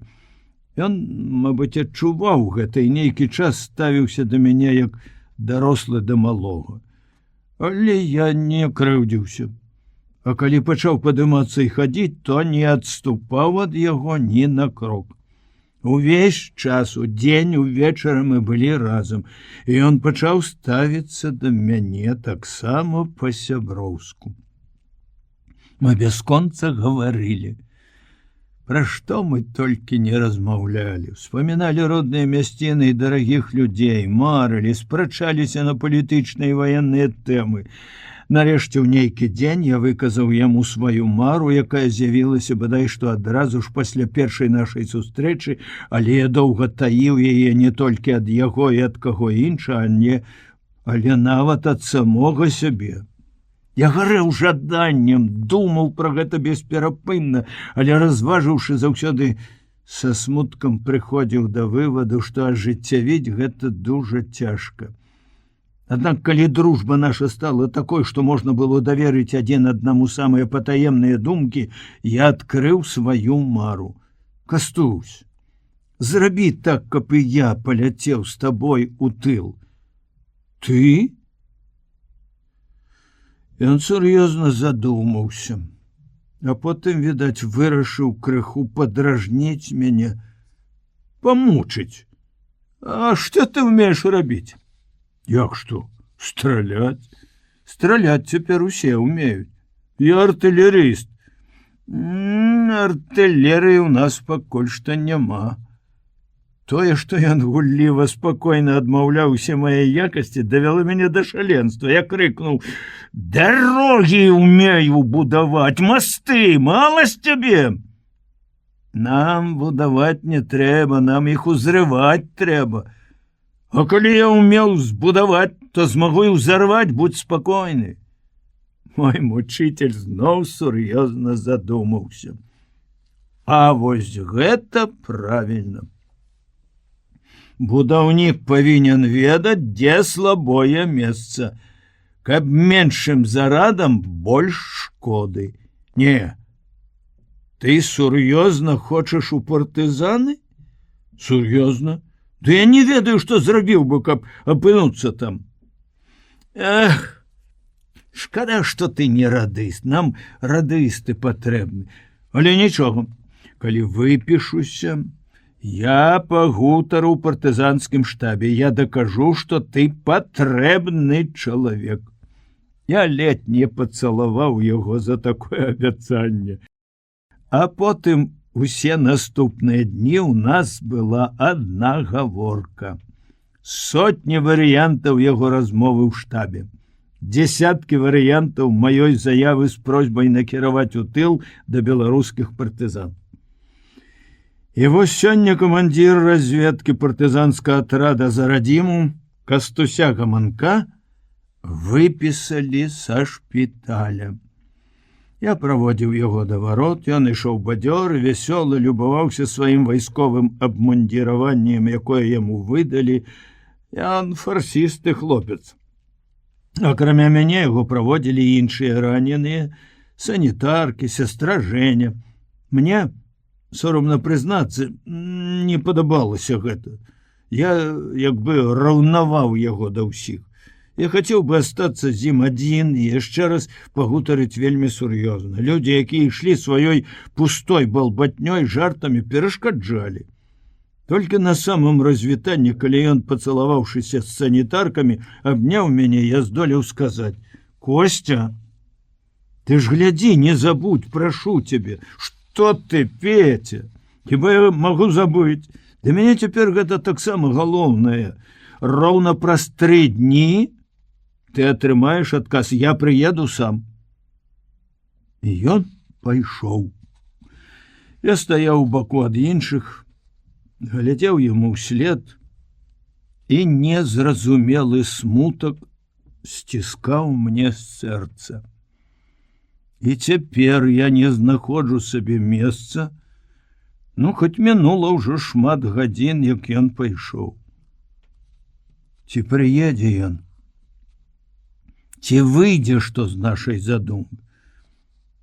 Зрабіў запіс у дзённіку, многа пісаць няма жадання, перачытваў што-нішто з ранейшага, задумаўся, куды дзець дзённік, калі мара моя збудзецца, я палячу ў тыл. Аддам сястры Жэні, яна сур'ёзная і разумная, папрашу, каб схавала ў сваёй маскоўскай кватэры. Калі пасля вайны я не адгукнуся, няхай перашле па адрасе, які тут запісаны. Надзея. І зноў правал у безнадзейнасць. Ці не дарэмныя ўсе мае мары? 3 чэрвеня.